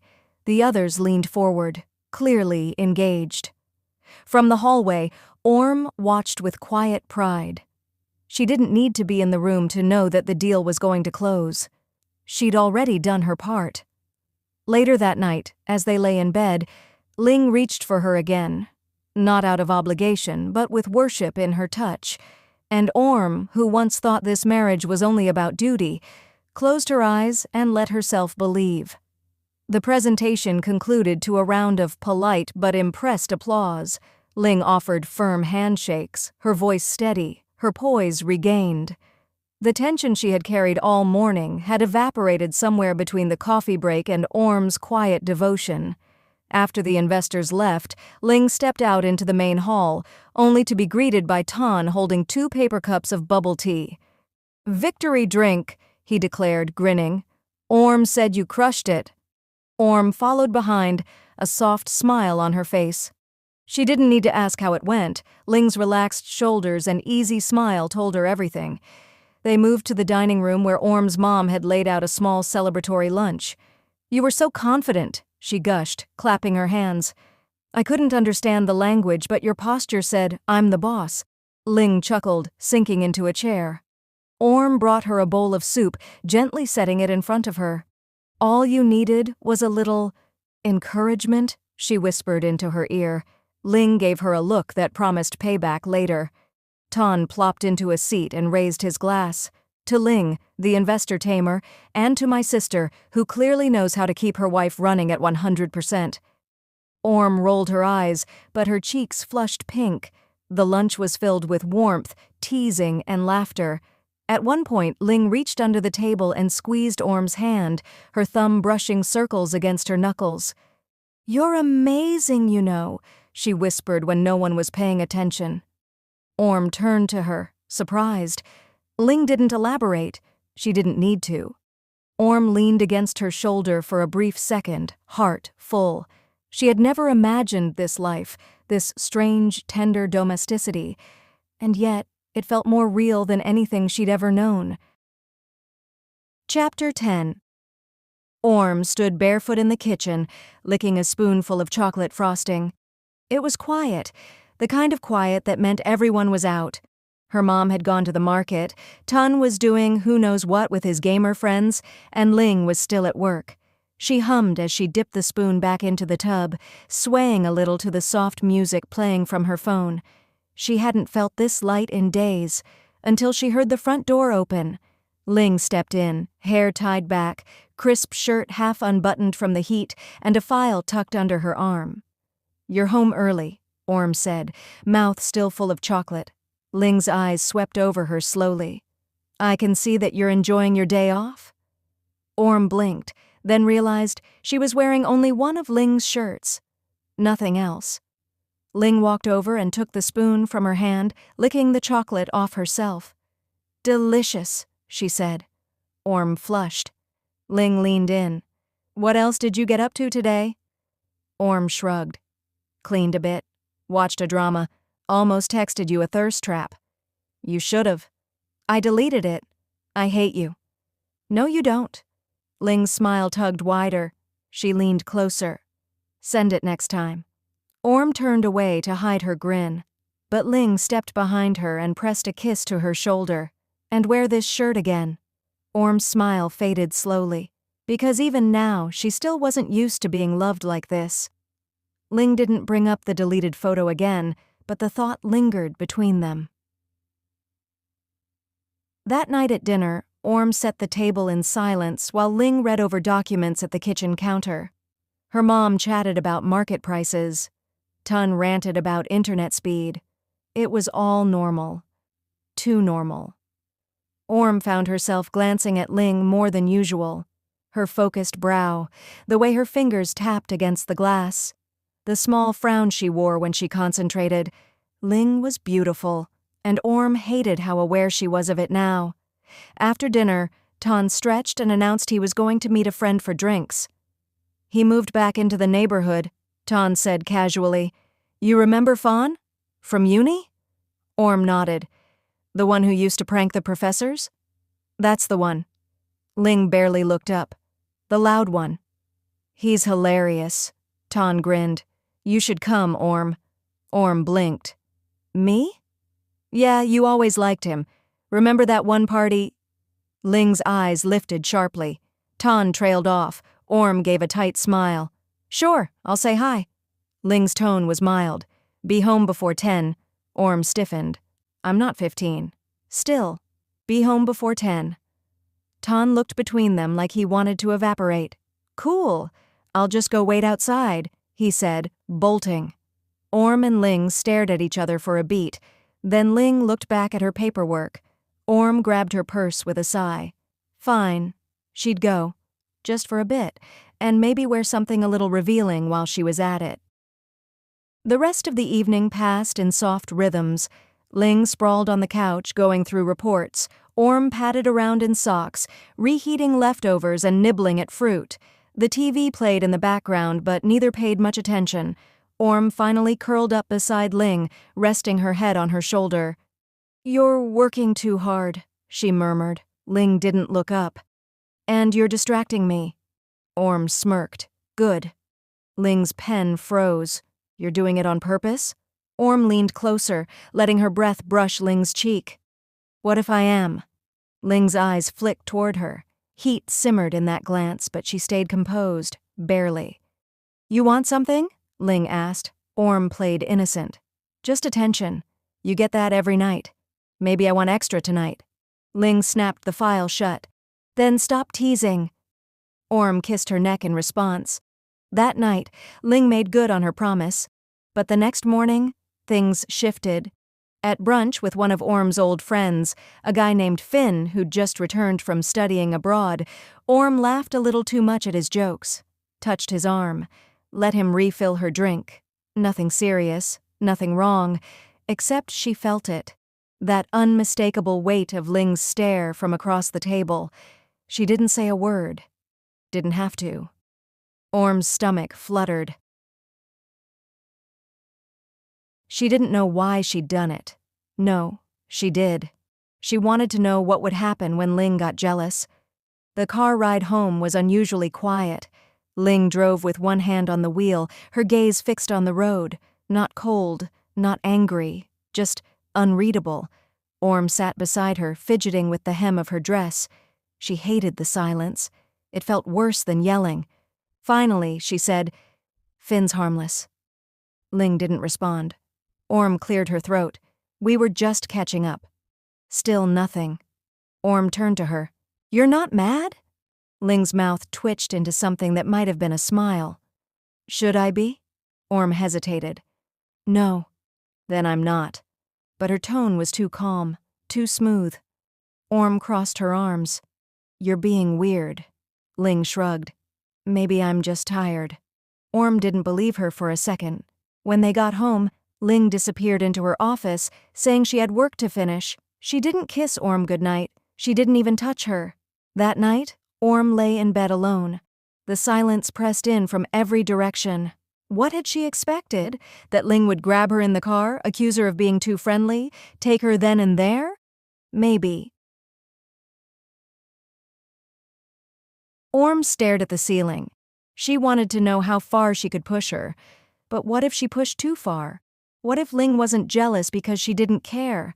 That thought made her chest tighten. Worse than anger. Worse than punishment. What if the silence meant she'd broken something? The next day, Orm barely saw Ling. She left early, came home late, texted only when necessary. Nothing flirty, nothing warm. Orm tried not to care. But she did. She burned. By noon, she was snapping at Ton for no reason. By 2, she was cleaning the house aggressively. By 4, she was sitting in Ling's office chair, spinning in circles like an overgrown child. She's ignoring me, she muttered to no one. Her mom passed by the door. What did you do this time? Nothing. Exactly. Orm slumped forward with a groan. She didn't even get mad. Her mom leaned on the doorframe. Maybe that's worse. Orm glared. Whose side are you on? Ling's. Obviously. You're supposed to be my mother. I'm also not stupid. Her mom smirked. You poked the dragon. Now you're mad she didn't roast you. Stop making sense. Her mom laughed and walked off. Orm stared at Ling's desk. The surface was clean, organized, predictable. Ling always said her office was where she kept her mind straight. No distractions, no feelings, just business. But what if Orm had become one of the distractions? She stood up abruptly, went to the bedroom, and pulled out the dress Ling hated, the one from the early days, the one that dipped low in front and clung in all the wrong ways. If Ling wanted to act like she didn't care, Orm would make sure she noticed. Dinner was unusually formal. Orm's mom had invited over a distant cousin visiting from abroad. Tun had been tasked with entertaining him, which mostly meant bragging about his streaming numbers while their guest politely nodded. Orm descended the stairs slowly. The dress clung like it had been painted on. She'd curled her hair, worn heels, lip gloss that shimmered. She looked like the woman she used to be, before all this. Before Ling. And Ling? Ling saw her the moment she stepped into the dining room. Her gaze flicked over the neckline, the slit in the skirt, the curve of Orm's bare shoulder. Ling's jaw tensed, just a little, but she didn't say anything. Orm took the seat across from her. Ling looked away. Orm smiled at the guest a little too sweetly, laughed too brightly at Tan's dumb jokes. She let her hand rest lightly on the cousin's arm when he passed the salt. She could feel Ling watching, feel her own pulse quicken every time she turned her head just slightly to meet those dark, unreadable eyes. But Ling stayed quiet, utterly composed. Orm wanted to scream.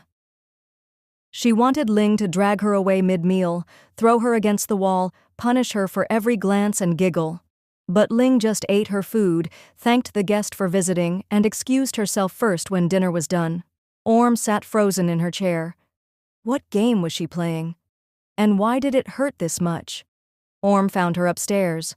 Ling stood by the window in their bedroom, arms crossed, her silhouette outlined by the glow of the streetlights outside. She didn't turn when Orm entered. The silence hit harder in the confined space. Orm closed the door softly behind her. You're still not going to say anything? Ling didn't respond.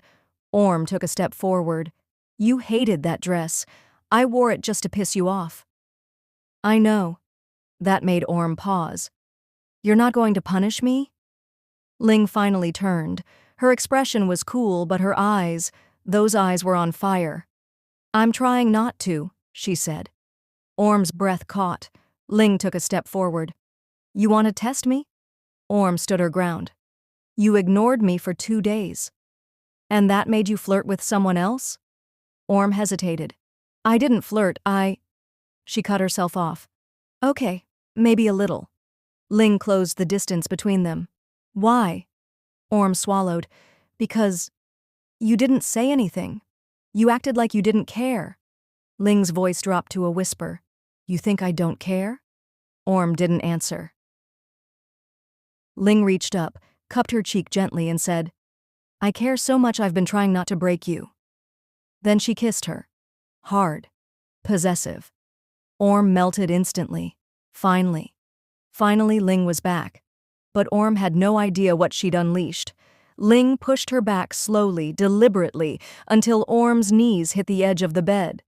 Orm fell onto the mattress, breath caught in her throat, the heat of Ling's body pressing down on her.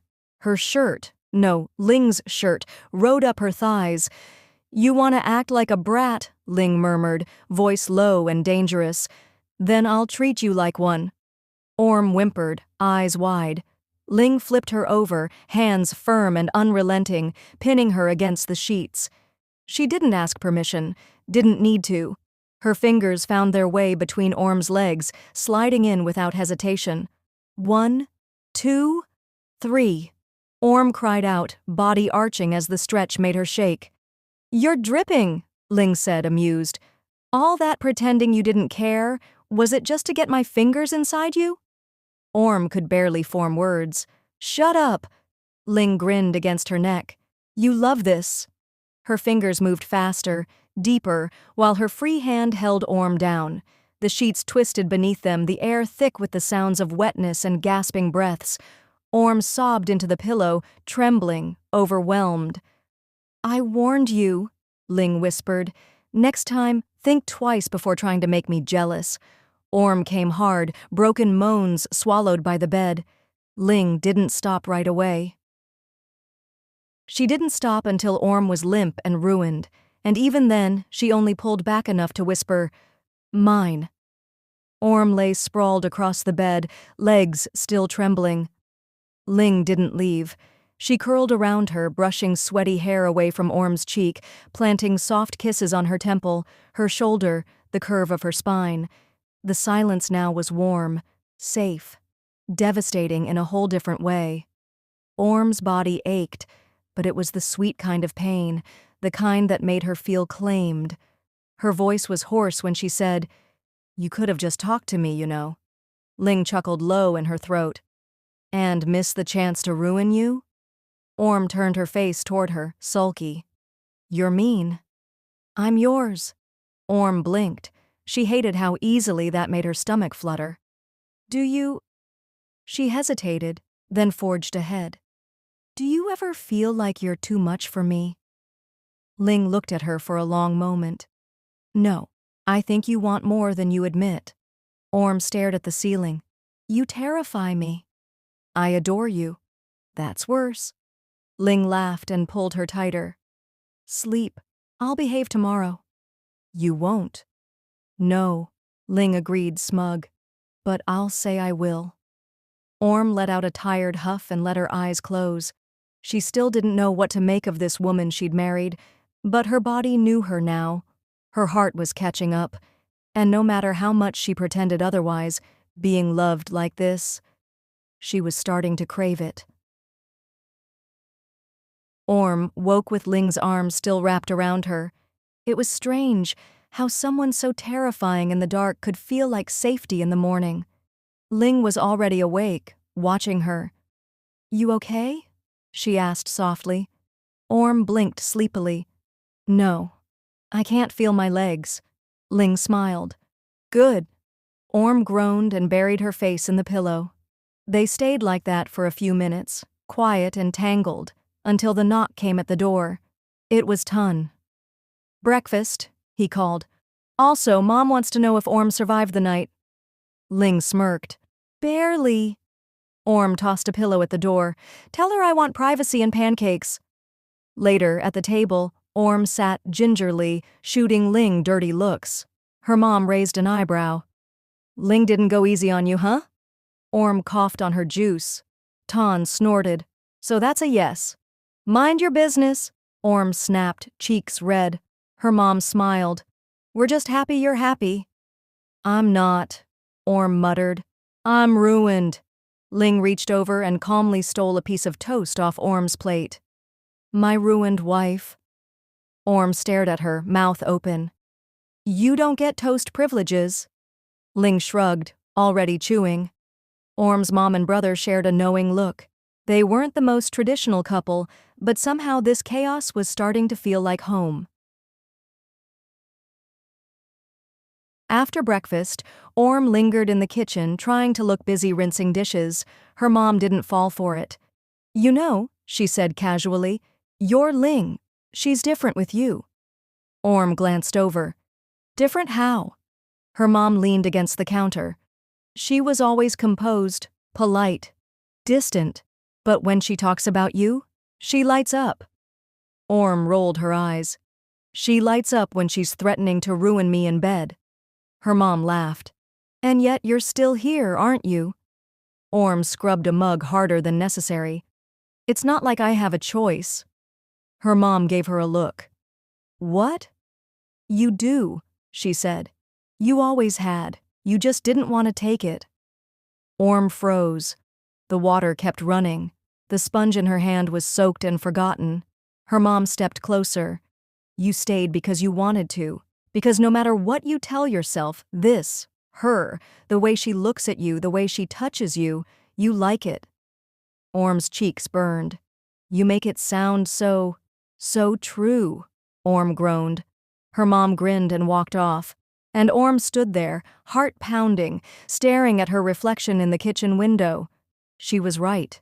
Orm could have walked away any time, but she hadn't, and she wouldn't, because Ling's love wasn't gentle, but it was hers. Orm returned to their bedroom and shut the door quietly behind her.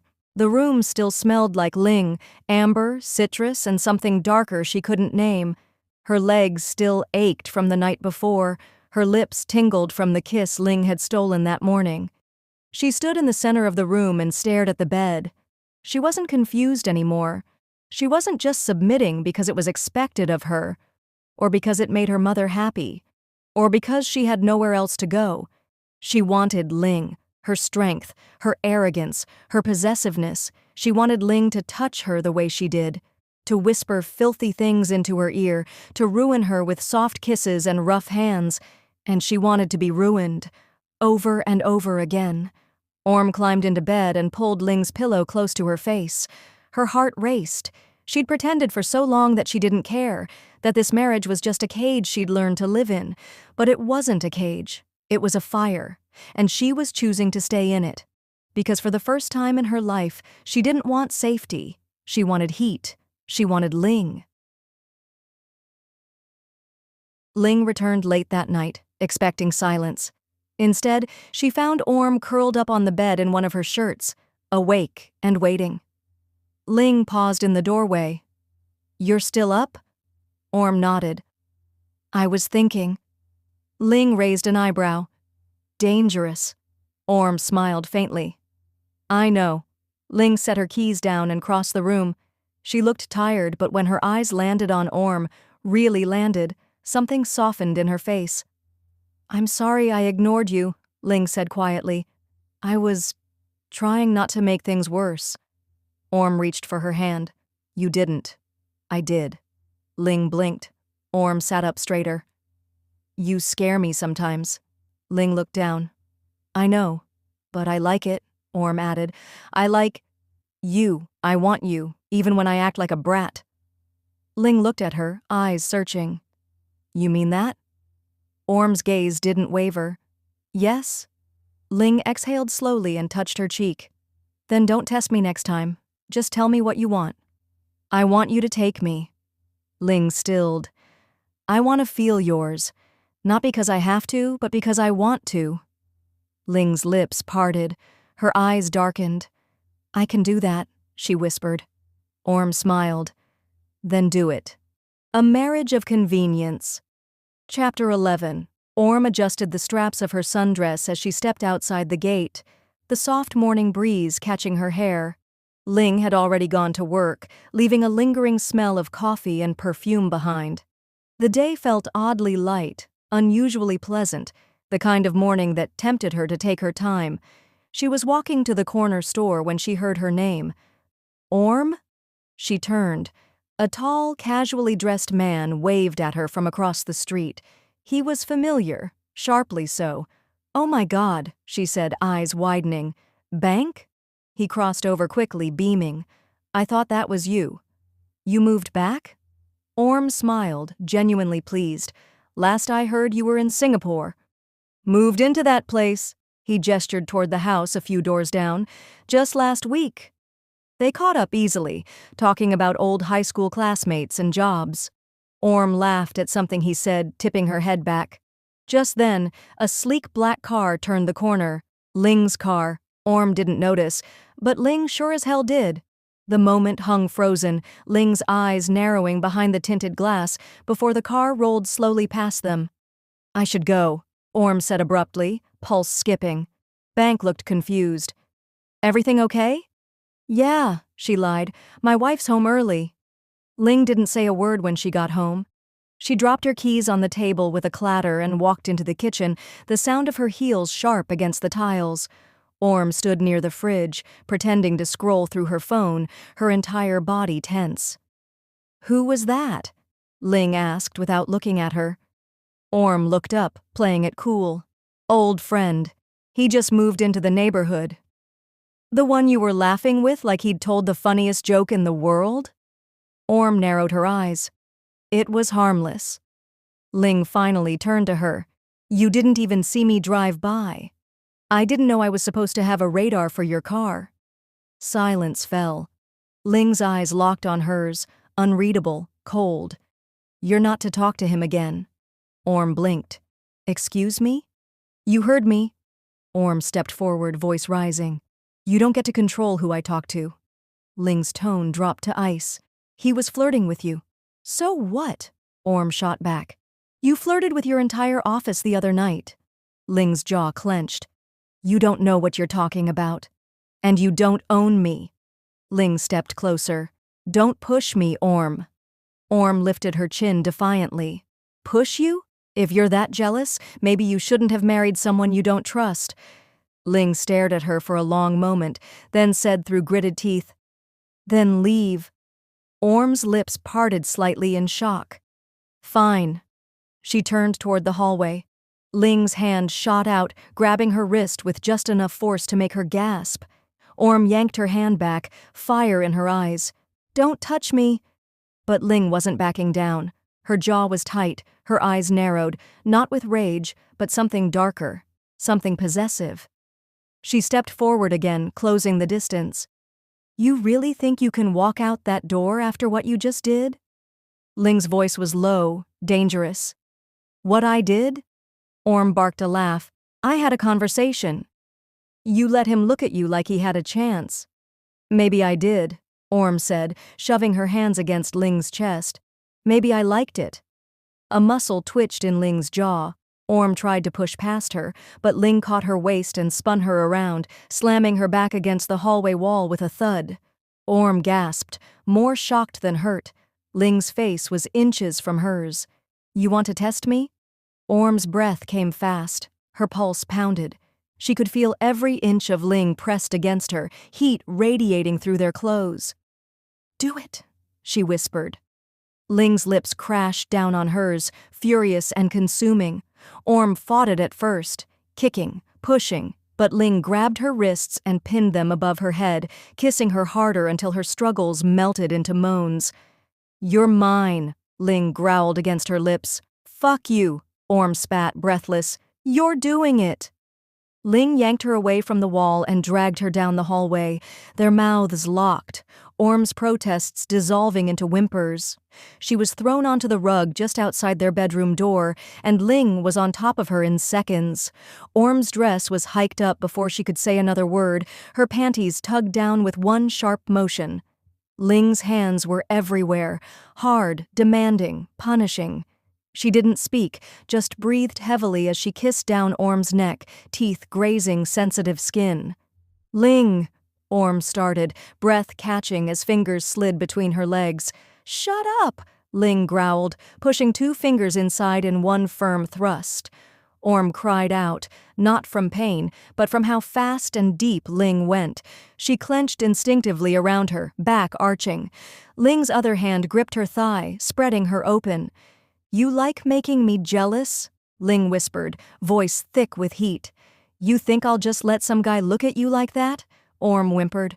You're crazy. Ling pushed in harder. No, I'm yours, and you're mine. Downstairs, Orm's mother put down her cup of tea mid-sip. Ton looked toward the ceiling. That sounded like a scream. The maid blinked. Should we check? Orm's mom took a calm bite of her pastry. If it's the kind of scream I think it is, then we should leave them alone. Ton shrugged. She was yelling a second ago. And now she's moaning, the mother said, smirking. All's well? Carry on. Back upstairs, Ling had Orm turned over, face pressed into the rug as 3 fingers pushed into her from behind. Orm sobbed into the floor, equal parts pain and release, every nerve ending lit up with humiliation and desire. You like this? Ling rasped. Yes, Orm whispered, trembling. Please don't stop. Ling didn't stop. She leaned forward, her chest pressing against Orm's back as her fingers continued to thrust. Her breath was hot against Orm's ear, her other hand wrapped tightly around Orm's wrists. "This is what happens," Ling whispered, biting her earlobe gently. "When you act like a brat." Orm moaned helplessly. The pain was just enough to make her body tremble, not from fear but from craving. Ling's movements were relentless, slow enough to drag out the ache, deep enough to make Orm see stars. "You'll never talk to him again," Ling murmured between thrusts. "No," Orm gasped. "You're mine. Say it. I'm yours. Again. I'm yours." The pleasure was unbearable. Orm's legs shook as her climax tore through her like a breaking wave, and Ling didn't stop, not even then. She held her through it, fingers deep, lips biting into her shoulder until Orm went limp on the floor. Silence stretched between them, broken only by the sound of Orm's ragged breathing. After a moment, Ling kissed the top of her spine. "Come to bed." Orm didn't answer, not with words. But she let Ling lift her, wrap a blanket around her shoulders, and carry her into the bedroom. Later, as they lay tangled in each other's arms, Orm whispered, "You were really jealous, weren't you?" Ling didn't answer right away. Her fingers stroked slowly up Orm's bare thigh. "I don't like sharing." "You don't own me," Orm mumbled, half asleep. Ling smirked against her neck. "Keep telling yourself that." The next morning, Orm woke to the smell of eggs and the clink of cutlery. She winced as she sat up, her thighs sore. Her dress from the day before was crumpled on the floor, a reminder of what had happened in the hallway. Heat rushed to her cheeks as she wrapped a robe around herself and padded downstairs. Her mother and Tan were already at the table. "Good morning," her mom said casually, sipping her tea. Orm blinked. "Morning." Tan raised a brow. "Did you sleep okay?" Orm gave him a pointed look. He smirked. "You were loud." Orm grabbed a piece of toast and threw it at him. He ducked, laughing. Her mother didn't even flinch. "I hope Ling was gentle." Orm muttered something incoherent and poured herself coffee. "Where is she?" her mom asked. "She left early," Orm said, trying to act normal. "Big meeting at the firm." Tan leaned in. "So, who was the guy yesterday?" "None of your business." "Oh, that means it's juicy." Orm rolled her eyes. "He's an old friend. He moved in down the street." "And Ling got jealous?" her mom asked knowingly. Orm didn't answer. Her mother grinned. "That girl's in deep." Orm didn't say anything, but she didn't deny it either. She just looked out the window, remembering how Ling had touched her, claimed her, not out of duty, not out of obligation, out of need. She bit her lip. She was starting to need her too. Orm debated the idea for half the morning. Her pride told her to stay home, to be cool, unbothered, but her restless fingers made her pack Ling's favorite lunch in a neat little bento box. Her feet betrayed her completely, taking her straight to Ling's office just before noon. The receptionist smiled brightly when she walked in. "Mrs. Jirakul, she's in a meeting but should be out soon." Orm nodded politely and took a seat in the lounge. She could hear muffled voices behind the frosted glass of the conference room. 5 minutes passed, then 10, and then the door opened. Ling stepped out, laughing softly at something the woman beside her said.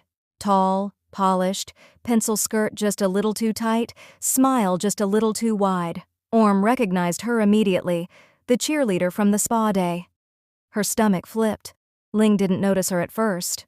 But the moment she did, her entire expression shifted, from open and amused to still and unreadable. "Orm," Ling said, crossing the floor in long strides. Orm stood, keeping her smile fixed. "Hi. I thought I'd bring you lunch." Ling glanced back at the woman, who was still watching with interest. "That's thoughtful." Orm turned to the woman. "Nice seeing you again." "Likewise," the woman purred. Ling took the bag from Orm and steered her gently toward her office. "Come inside." As soon as the door shut, Ling turned. "You didn't tell me you were coming." Orm raised a brow.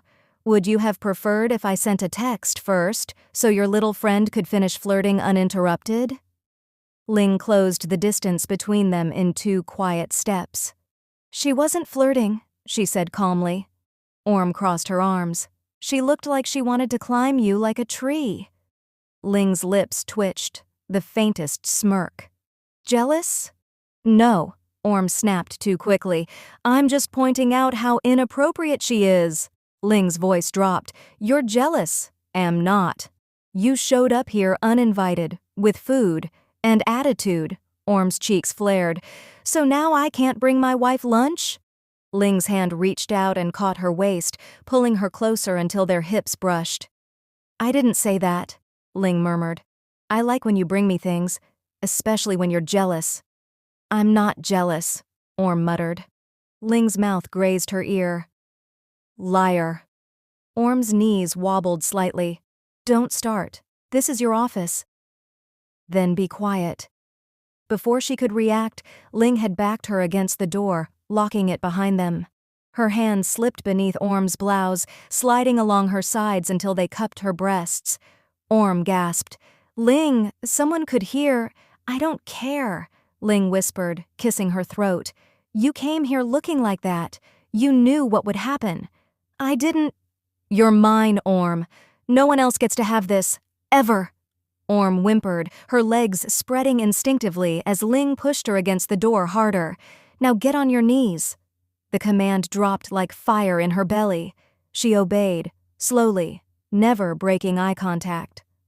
Orm knelt before her, hands trembling as she reached for the button on Ling's pants. Her heart pounded in her ears, not from fear, but from how turned on she was, from how much power Ling had over her, from how much she wanted to please her. Ling stood tall, her eyes half-lidded, arms folded as she watched. You're not some cheap whore, she said softly. No one else gets to see you like this. You'll never do this for anyone but me. Understood? Orm nodded. Ling cupped her cheek. Say it. I'll never do this for anyone but you, Orm whispered. Good girl. With slow, practiced motions, Orm undid Ling's trousers and pulled them down. Ling didn't help her, just let her work, patient and still. Orm pressed soft kisses along her abdomen, then lower until her lips met slick heat. Ling exhaled, one hand slipping into Orm's hair. The silence in the office was thick, broken only by the wet sound of Orm's mouth and Ling's soft, controlled breathing. Ling didn't moan. She didn't need to. She simply watched, dominant and serene, as Orm worked her tongue with precision. When Ling came, she didn't gasp or cry out. She just gripped Orm's hair tighter and hissed, Mine. Orm stayed kneeling even after it was over, panting, flushed. Ling leaned down and kissed her forehead. Fix your lipstick, then come sit in my lap while I eat lunch. As your good little wife? Ling smirked. Exactly. Orm sat in Ling's lap while she ate lunch, her cheek resting on her wife's shoulder, her body still humming from everything that had just happened. Ling fed her a bite of rice from her chopsticks and smiled when Orm took it without a word. Afterward, Ling walked her to the elevator. No kisses, no hand-holding, just a lingering touch at the small of her back, and that unreadable smile. You're picking me up tonight, Ling said simply. Wear something soft. The elevator doors closed before Orm could respond. Back at home, Orm floated through the house in a daze. She set down her purse and went straight to the kitchen, needing water, needing grounding. Her mother found her there, leaning against the counter, flushed and silent. You went to her office, didn't you? Her mom asked. Orm blinked. How did you? You've got lipstick smudged halfway across your cheek. Ton peeked around the corner. Did she bend you over the desk? Ton! He laughed. Just asking. You look, well, fucked. Orm threw a tea towel at him. Her mom handed her a mirror. It's not a bad look, but you should clean up before dinner. Orm stared at her reflection, the messy hair, the dazed eyes, the faint bruising on her throat. She looked like someone who belonged to someone else, and for the first time, she didn't mind. That night, Orm changed 3 times before settling on a pale pink dress that clung just enough to hint without showing, soft like Ling asked. When Ling rang the bell, Ton answered the door and immediately turned to shout, She looks like she got hit by a love truck. Orm shoved past him, cheeks burning. Ling leaned against the doorframe in a sleek blouse and slacks, hair tied back, mouth curved in amusement. Her eyes raked over Orm slowly, appreciatively. Perfect. In the car, they didn't speak much. Ling's hand rested possessively on Orm's thigh, her thumb moving in small, lazy circles. At dinner, Orm met Ling's business partners and their spouses.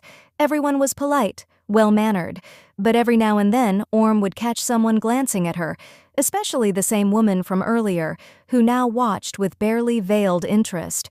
Orm stayed calm, polite, until the woman leaned in too close to Ling, laughing a little too loudly. Orm leaned over to Ling and whispered, "I don't like the way she looks at you." Ling raised an eyebrow.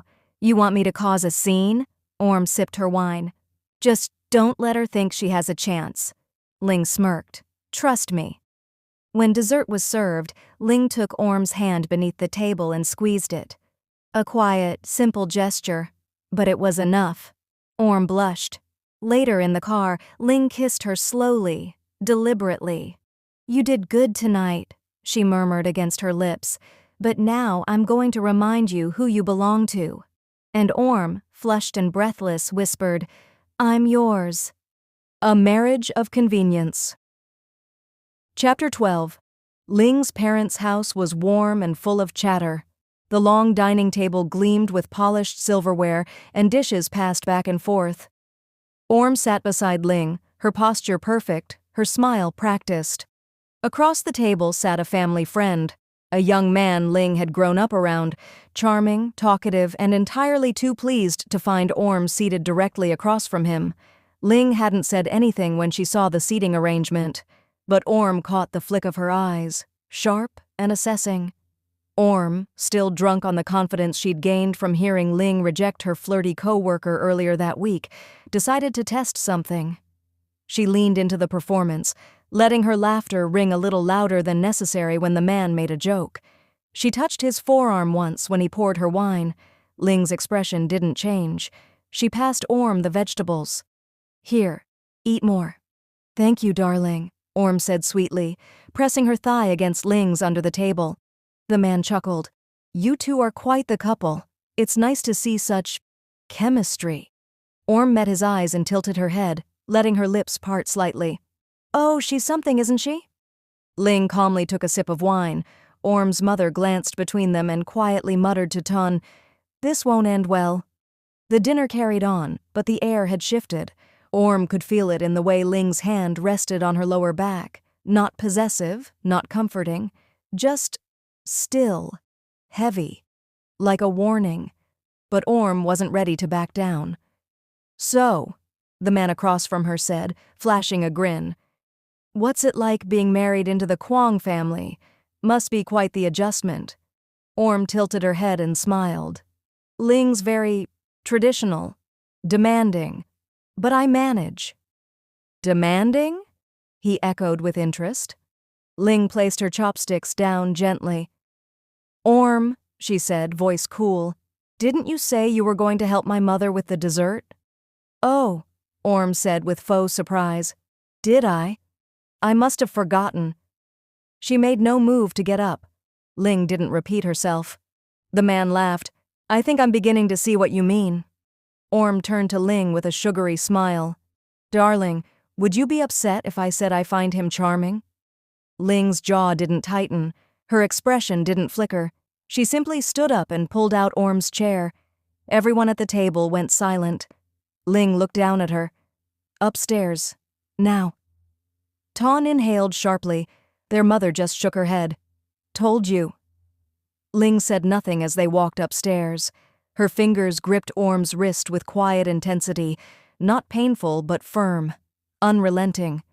Once inside the guest room, Ling shut the door behind them and clicked the lock. Orm leaned back against the wall, folding her arms. "What? You're mad now?" Ling's gaze was unreadable. She took a step forward, then another. Orm's breath caught. "You wanted attention," Ling said, voice low. "You got it." Orm rolled her eyes, trying to push past her. "It was harmless. He's a friend of your parents.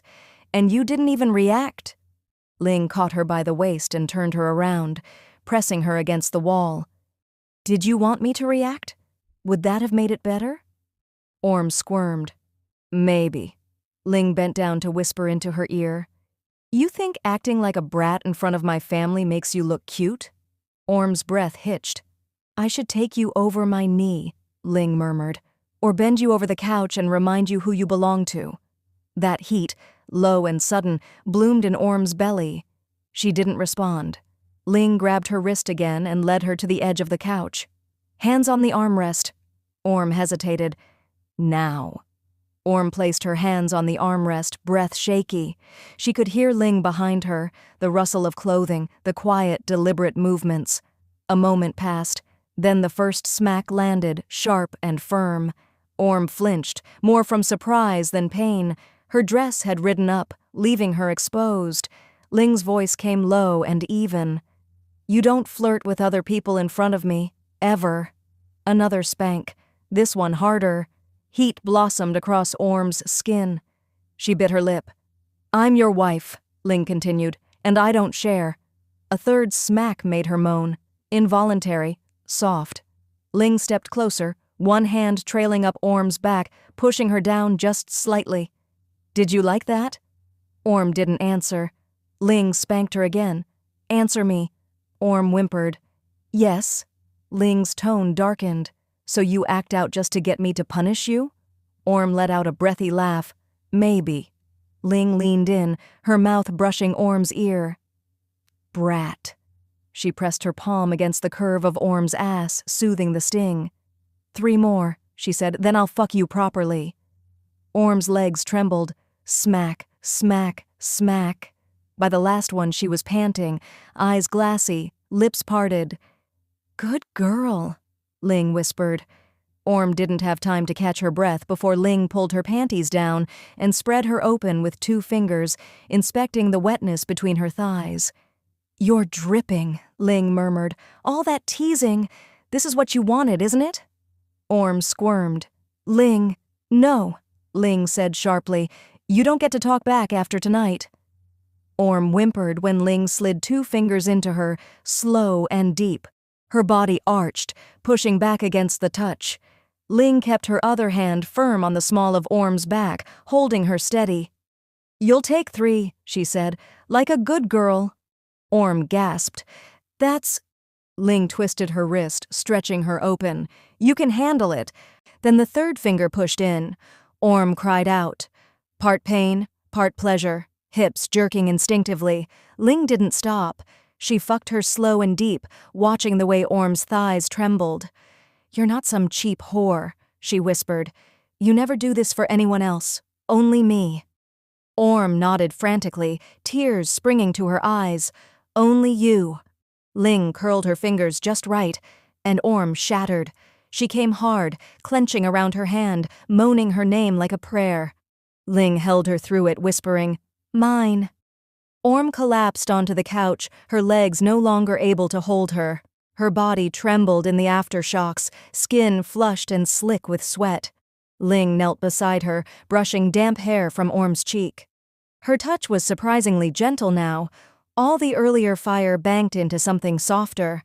She brought a warm cloth from the ensuite and began cleaning her up, silent and focused. Orm watched her, dazed. You're mad. Ling didn't look up. Of course I am. Orm frowned. Then why? Ling finally met her gaze. Because you're mine, and when you misbehave like that, I'll remind you. Her voice was calm, not cruel. Orm's lips trembled, but she didn't look away. You don't like when I laugh with other people? Ling leaned in and kissed her forehead. I don't like when you pretend I'm not everything to you. Orm's breath hitched. Ling kissed her again, soft, slow, and lingering. Come to bed. I can't feel my legs, Orm muttered. Ling smirked.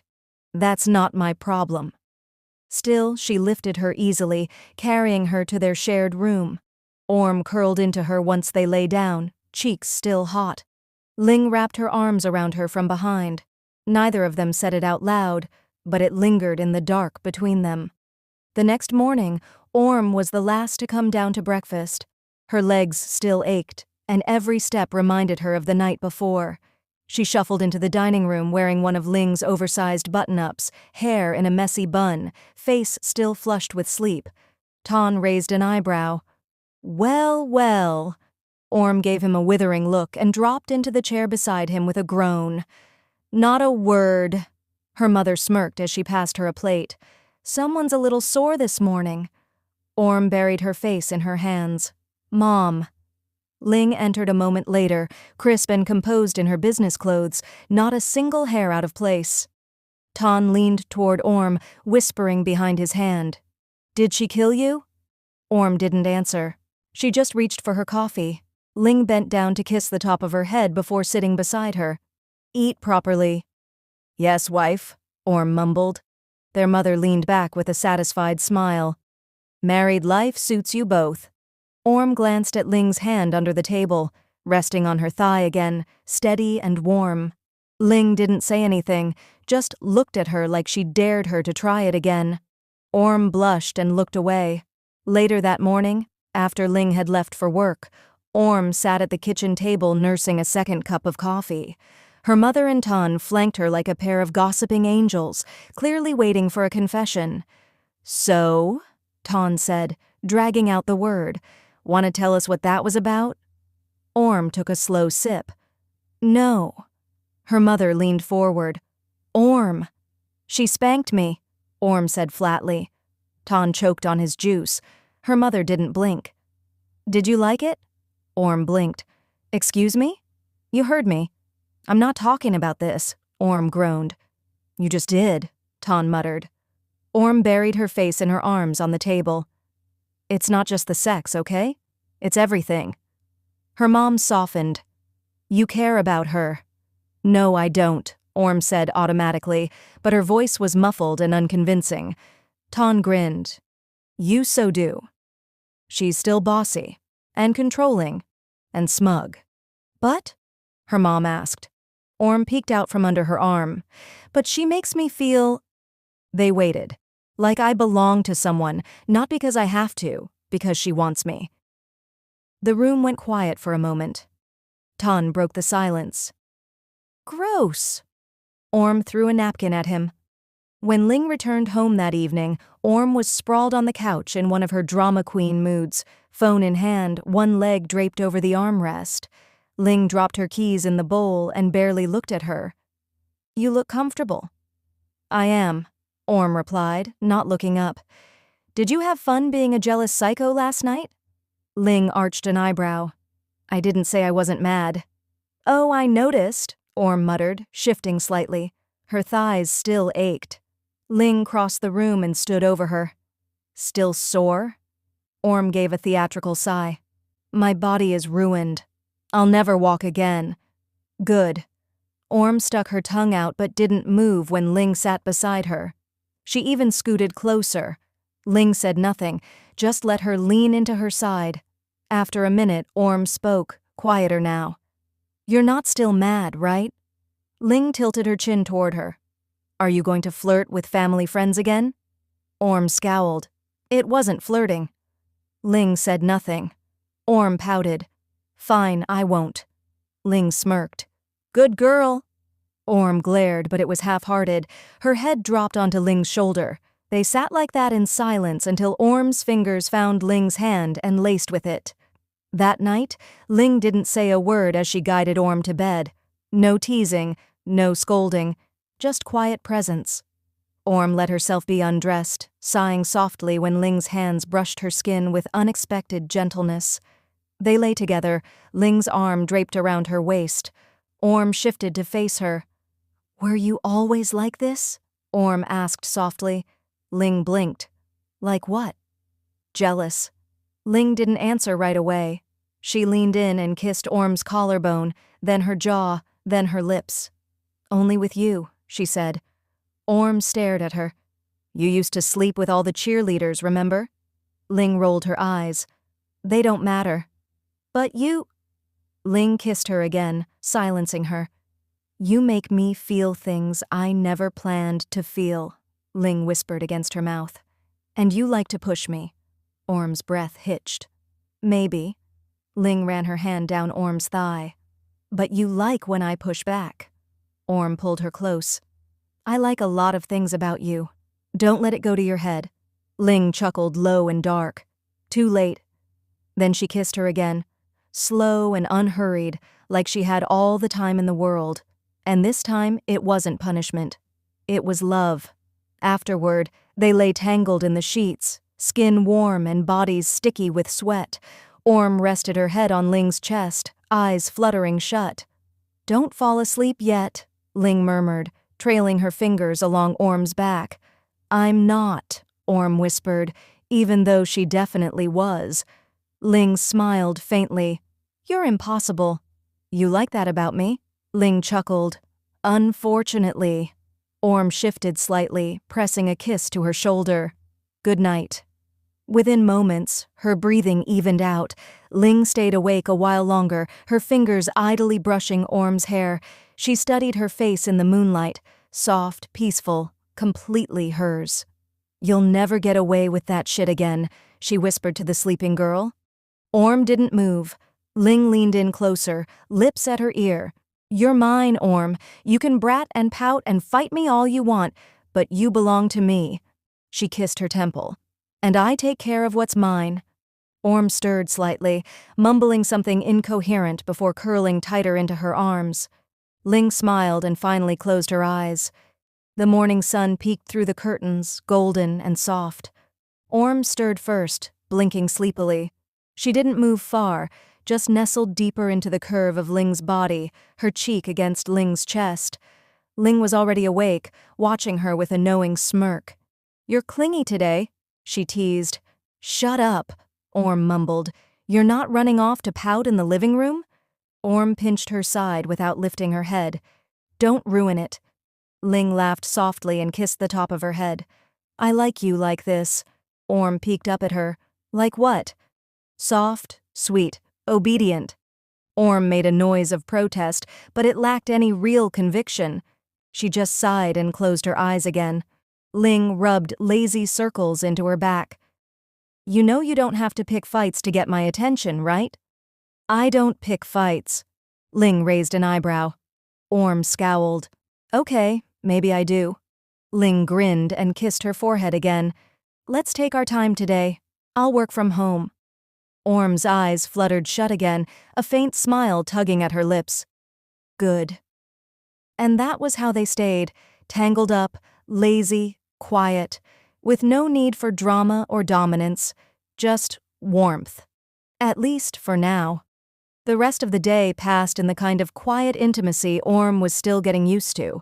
Ling worked at the dining table with her laptop open and her glasses on, a look Orm found unfairly attractive. She'd wander by now and then with increasingly flimsy excuses, to check the fruit bowl, to accidentally brush Ling's shoulder, to steal a glance. You're distracting, Ling muttered at one point, not looking up. You're in my house, Orm replied. Ling finally looked up, arching an eyebrow. Whose name is on the deed? Orm pretended to gasp. So I'm just a brat you bought with a dowry? Exactly. Orm snorted, then plopped into the chair beside her. I'm feeling needy. You're always needy. Orm slid her hand under the table onto Ling's thigh. So? Ling didn't react. But her typing slowed.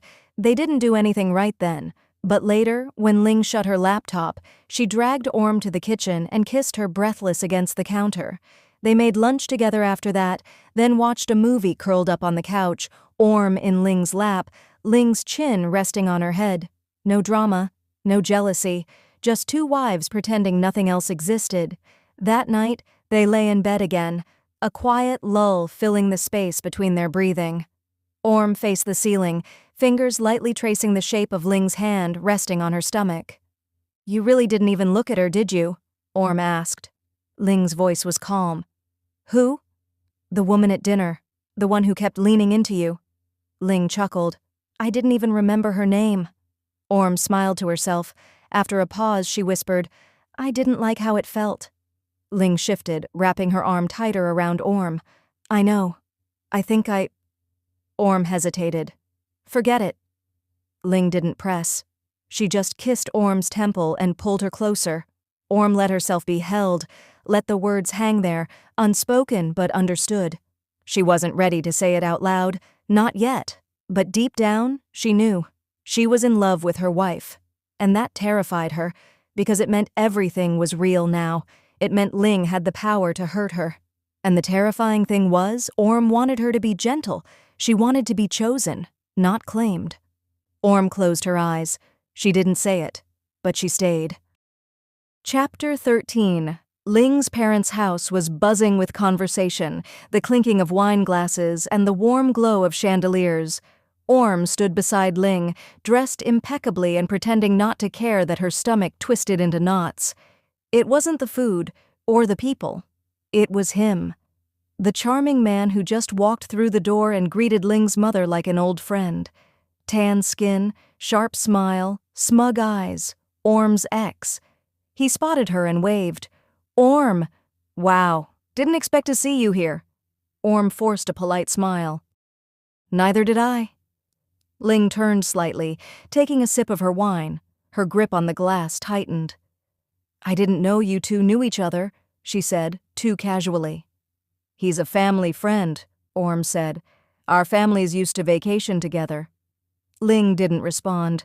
She watched the man make his rounds, stopping to compliment Orm's dress, in front of her. Orm laughed politely, stepping closer to Ling as a silent peace offering. Ling's arm looped around her waist, possessive. They made it through dinner without a scene, but the tension thickened like soup in the air. Ling was quiet, too quiet. The ride home was silent.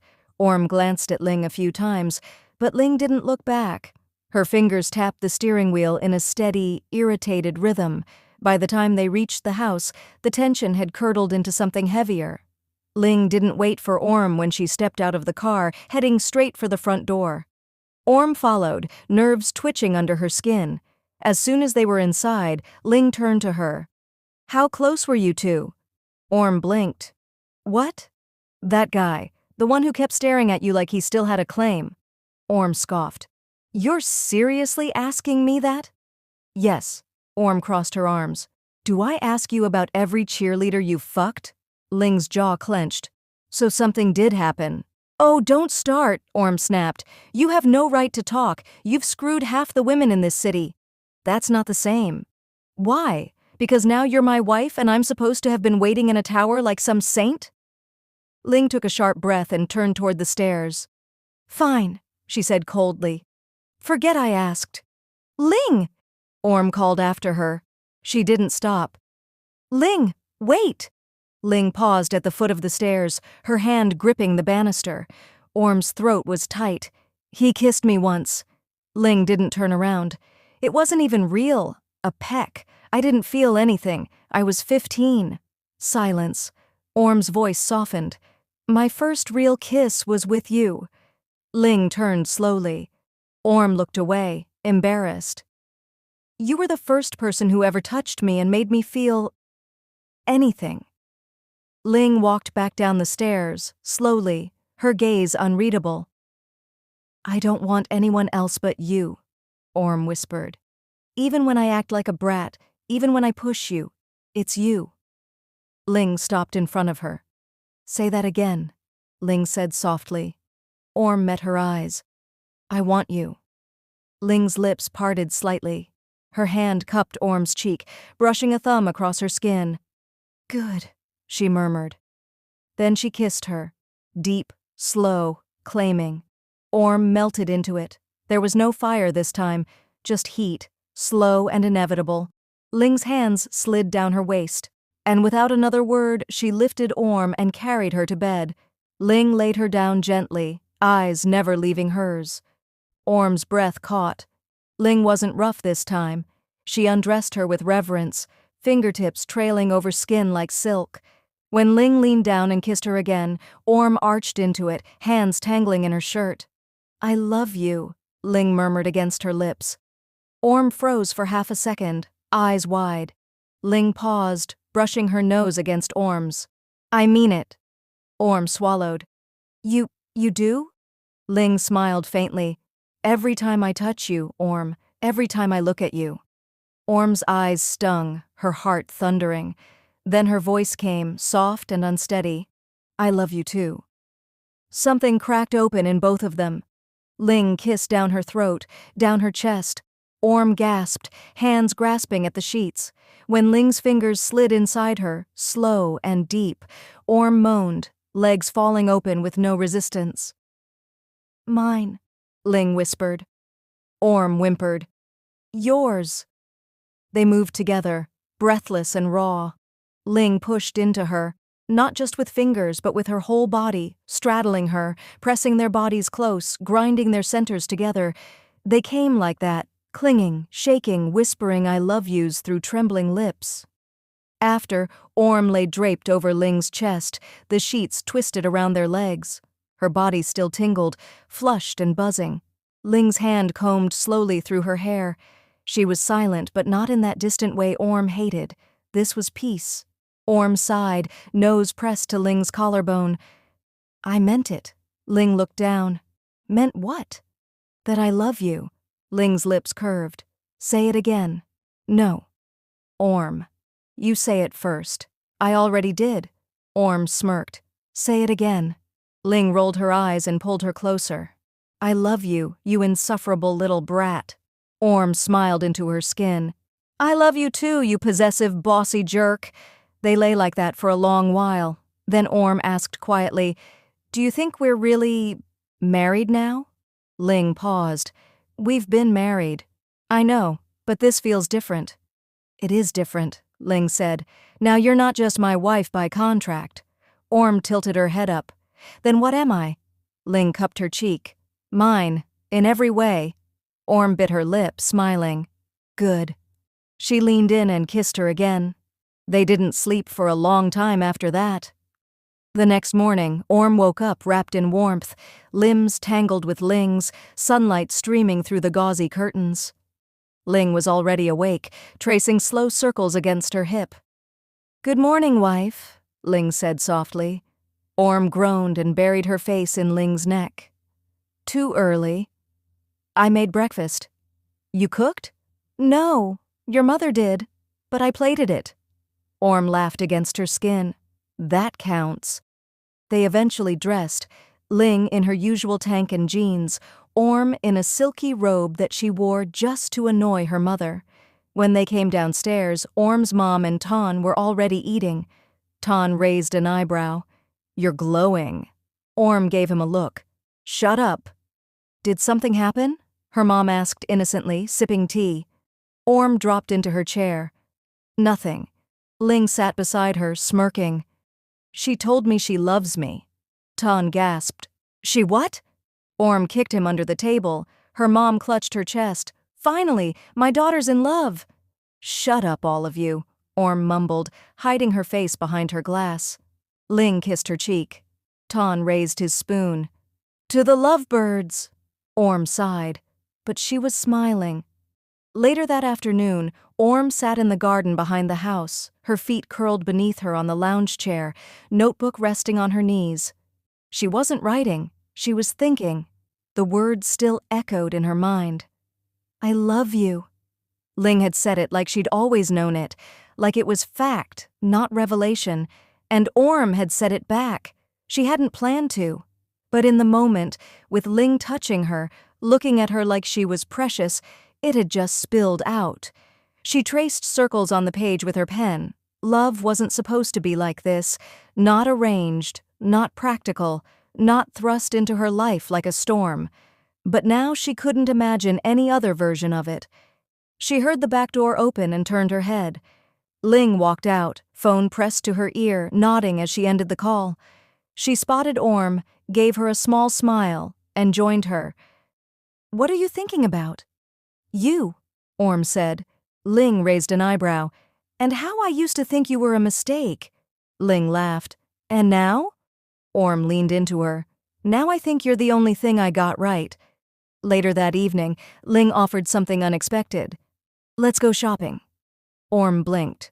Shopping? Ling nodded. You need new clothes.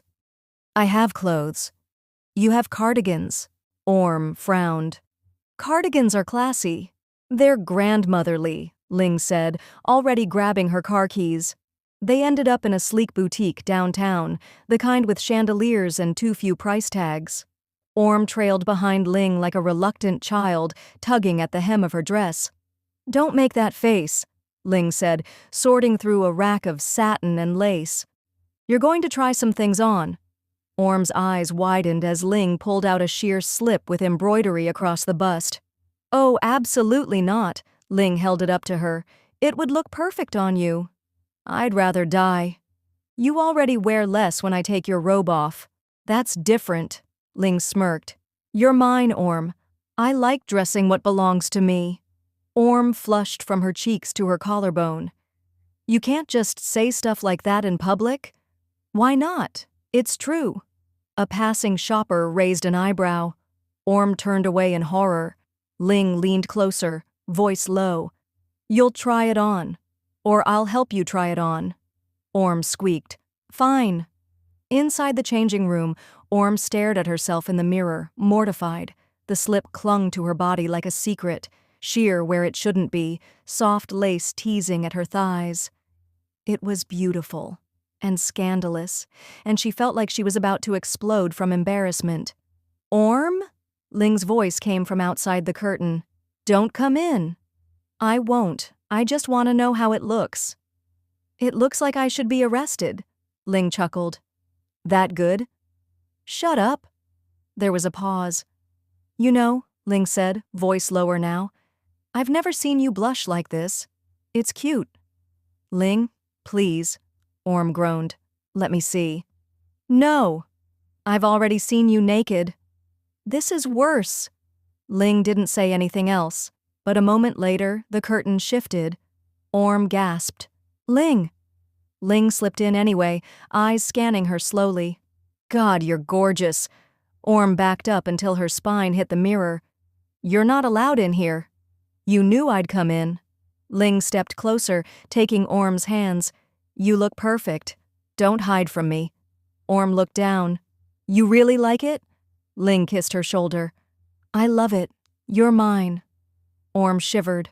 Back at home, Orm flopped onto the bed with a dramatic groan, burying her face in a pillow. Ling set the shopping bags down and smirked. "You survived." Orm's muffled voice came through the pillow. "Barely. That shop assistant looked at me like I was a hooker." That shop assistant was jealous. Orm rolled onto her back and narrowed her eyes. "You enjoyed that way too much." Ling climbed onto the bed beside her. "Watching you squirm? In lace? Trembling when I said you're mine?" "Yeah, I did." "You're a lingerie pervert." Ling grinned. "Only for you." Orm grabbed a pillow and smacked her with it. Ling caught her wrist mid-swing and leaned in. "Want to know something?" "What?" "I couldn't stop thinking about how it would feel taking that slip off you." Orm's cheeks darkened again. "You already took it off." "Yeah, but I want to do it slower this time." Orm sucked in a breath as Ling leaned down, pressing a kiss to her throat. "You're going to wear it again tonight," Ling murmured, "and I'm going to make you beg." "You're insane," Orm whispered. Ling kissed her jaw. "And you love me for it." Night fell, and Orm stood in front of the mirror in their bedroom, adjusting the slip Ling had chosen. Her skin still tingled with remembered touches from earlier. She heard the door open. Ling stepped inside, pausing when she saw her. Slowly, deliberately, Ling shut the door behind her. "Lie down," she said. Orm swallowed, her breath catching, but did as she was told, sinking onto the bed, legs curling beneath her. Ling crossed the room, eyes never leaving her. She climbed onto the mattress, straddling Orm with practiced ease. "Stay still." Orm's breath hitched. Ling reached out, brushing the strap off one shoulder, then the other. She kissed each spot the fabric left behind. Slow, possessive. "Do you know what you do to me when you wear this?" Orm shook her head, wide-eyed. Ling slid her hands beneath the slip and up Orm's thighs. "You drive me insane." Her fingers found Orm's heat, already damp, already wanting. Orm gasped. "Ling, I told you I'd make you beg." She slipped 2 fingers inside her, curling slow. Orm moaned, hips lifting, helpless under the rhythm. Ling bent low, her voice a breath against Orm's lips. Say it, Orm whimpered. Please. Ling didn't stop at please. She curled her fingers deeper, then withdrew slowly, making Orm whimper at the loss. But before Orm could protest, Ling pressed forward, sliding their bodies together. Skin to skin. Slick warmth meeting slick warmth. She ground against her slowly at first, holding Orm's wrists down against the mattress. Orm arched, breathless, her thighs parting wider. God, Ling! Ling leaned down, lips brushing her ear. You're mine, only mine. Her hips rolled again, harder this time, and both of them moaned. The friction, wet, searing, electric, sent shocks up Orm's spine. You don't get to let anyone else touch you, Ling whispered. You don't get to kiss anyone else. I won't, Orm breathed. Never. You're not some cheap whore, Orm gasped. Her eyes flicked open, but she didn't stop. If anything, her hips lifted faster.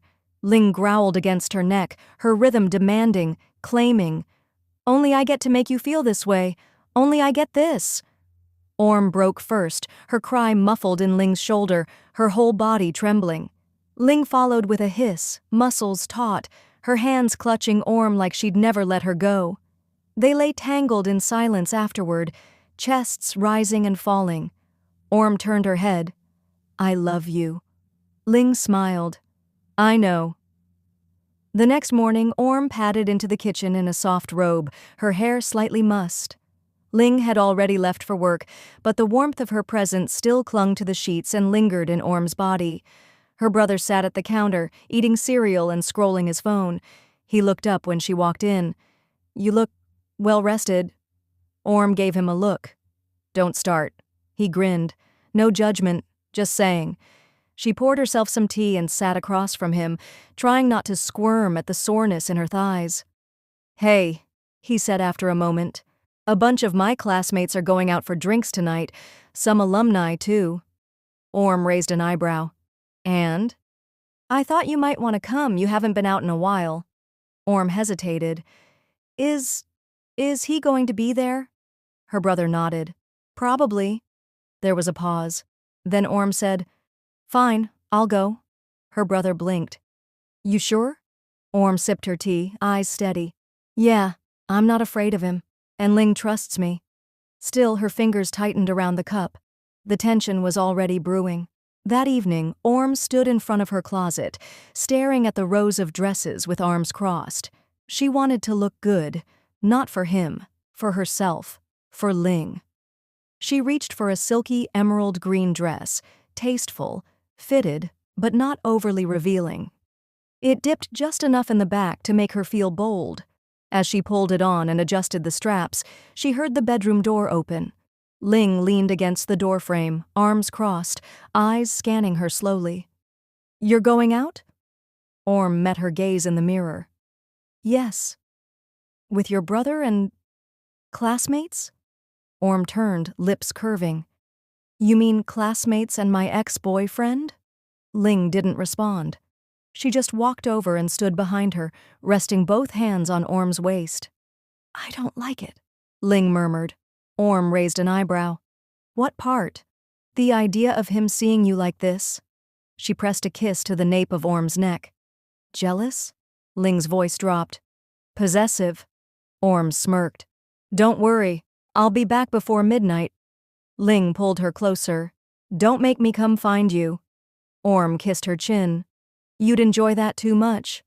Orm slipped on her heels and grabbed her purse, pausing in the foyer to check her reflection one last time. Her hair framed her face in soft waves, lips glossed, eyes clear. Ling stood by the doorway, arms still folded, watching silently. Orm stepped up to her, resting a hand on her chest. I'll be fine. Ling searched her face. I don't like the idea of him being near you. I know. But I'm not yours because you keep other people away. She leaned in and whispered, I'm yours because I want to be. Ling's jaw tensed, then her hand slid around Orm's lower back, pulling her in for a firm kiss. When she pulled away, her voice was low. Come home to me. Orm nodded, cheeks flushed. Always. She turned and opened the door. Ling didn't stop her. She only watched, jaw tight, eyes unreadable, as Orm stepped into the night. Orm's heart was beating fast, not from fear, but from adrenaline. Whatever happened tonight, she would face it, and tomorrow she would still be Ling's. The clock read 12:47 a.m. when Orm finally unlocked the front door and stepped into the darkened foyer. Her heels clicked softly against the floor as she eased the door shut behind her. The lights were off, but the tension in the air was unmistakable. Ling was waiting in the living room. She sat on the couch, one arm draped over the backrest, her expression unreadable, but her eyes sharp with fury. Orm froze. "You're late," Ling said flatly. Orm kicked off her shoes and tossed her purse onto the table. "It was just a few drinks. No big deal." "You said you'd be back before midnight." Orm shrugged. "Things ran late." "And he was there, wasn't he?" Ling stood, her voice low and tight. "I told you I didn't want you anywhere near him." "You don't get to decide that," Orm snapped, folding her arms. "You're not my owner." Ling's jaw clenched. "You're not allowed to go to any event where there's an ex again, and you sure as hell don't get to come home at this hour." Orm stepped forward, bristling. "Don't tell me what to do." "I will tell you what to do," Ling hissed. "You'll do what I say." "Or what?" Orm's voice cracked with defiance. "You'll lock me in my room?" "I don't need to," Ling said coolly. "You live here. You're mine. Act like it." Orm narrowed her eyes. "I'll do what I want. If you don't like it, maybe you should go satisfy your urges with one of those whores you used to screw." Ling's lips curled, a dangerous smile. "Why would I do that when I have one at home?" The slap echoed in the room. Orm's palm stung, her chest heaving. Ling didn't flinch. Instead, she stepped forward and kissed Orm, hard, punishing. Orm shoved her. "Don't!" She turned and stormed up the stairs, fury and humiliation pulsing in her chest, but Ling followed. Silent, relentless. Halfway up the steps, Ling caught her wrist, spun her around, and kissed her again, ruthless, claiming. And this time, Orm didn't pull away. Orm barely had time to gasp before Ling's hand slid behind her neck and yanked her in again. Her back hit the banister, the wood cool against her bare shoulder blades, and Ling's mouth crushed against hers with a desperate hunger that melted into fury. Orm shoved at her once, weakly, but Ling caught both wrists and pinned them against the railing. "Stop!" Orm breathed, flushed, trembling. "I'm still mad at you." Ling didn't let go. Her lips trailed down Orm's jaw, teeth grazing skin. "You're mad?" she murmured. "Then why are you so wet?" Orm gasped as Ling's thigh pressed up between hers. "I hate you," Orm hissed. "You hate this?" Ling's fingers slipped beneath the hem of her dress, found the soaked fabric of her panties, and pushed it aside. Orm squirmed. "Ling, someone could see." "No one's awake," Ling growled. "Now shut up and take it." With one hand still gripping Orm's wrists, Ling slid 2 fingers inside her, slow but firm. Orm's head tilted back, lips parted in a breathless moan. Her legs wobbled. The banister creaked. Ling didn't stop. She added a 3rd finger, making Orm whimper against her shoulder. "I hate you," Orm repeated, voice cracking. Ling kissed her again, hard and deep, fingers moving faster. "Good," Ling said, lips brushing her ear. "You can hate me all you want, but you're still going to come for me." Orm tried to hold back, but her body betrayed her. Her thighs clenched, her voice broke on a low cry, and she came, shuddering against the staircase, back arching, wrists still held. Ling watched her fall apart, eyes locked on her face. When the last wave passed, Orm sagged against the railing, panting. "You're insane," she muttered. "You like it," Ling said, finally letting her go. Orm leaned into her, shaky and warm. "Maybe." They stood there for a moment, tangled on the stairs, breath mingling. Finally, Orm laughed softly. "My ass is going to be sore tomorrow." Ling grinned. "You should have listened." Orm smacked her arm. "Don't start." Ling kissed her again. "Let's go to bed." Still trembling, Orm nodded. "Yeah, before we break something." They made it to the bedroom, still half-dressed, still laughing softly between lingering kisses. Orm stripped off her wrinkled dress and crawled beneath the sheets, her thighs sore, her hair a tangled halo around her flushed face. Ling joined her, sliding in behind and wrapping an arm around her waist. "Are you smug now?" Orm muttered, not turning around. Ling nuzzled her shoulder. "A little." Orm sighed. "You can't talk to me like that, you know." "You can't provoke me like that, you know," Ling countered, voice low and warm against her skin. Orm rolled onto her back, eyes narrowed. "So I deserve to be manhandled on the stairs?" Ling's lips twitched. "Seemed effective." Orm huffed, but didn't move away when Ling kissed her again. Softer this time, tracing her bottom lip with care. "You scared me," Ling whispered. "Coming home that late, not knowing if something happened." Orm blinked. "You were scared?" "I didn't like feeling that way. I didn't like the thought of him being near you again." Orm's expression softened. "He didn't even speak to me." Ling's fingers brushed her cheek. "Doesn't matter. You're mine." "You really don't like sharing." Ling leaned in close, lips brushing hers. "Never have, never will." Orm kissed her back. "I wasn't trying to make you jealous." "I know," Ling said, "but next time just tell me if you're going to be late." Orm nodded. "Fine, but you stop calling me a whore." Ling smirked. "You called yourself that first." "Still." Ling kissed her shoulder. "Fine." A beat of silence. "Ling?" "Mm-hmm." Orm turned toward her, pressing close. "I really do like it when you put me in my place." Ling exhaled a laugh. "Dangerous thing to admit." "I mean it." Ling kissed her temple. "Then don't test me next time." Orm's eyes gleamed in the dim light. "Where's the fun in that?" Ling growled, pulling her close. "Brat." Orm smiled. "Yours?" The next morning, Orm woke up alone in bed. Her body ached in places she hadn't expected, from her thighs to her back to the bruised spot on her shoulder where she'd bumped into the banister. She groaned, stretching carefully, and winced when the movement pulled at sore muscles. "Worth it," she muttered under her breath. The scent of fresh coffee drifted through the hallway. Ling must have already gone downstairs.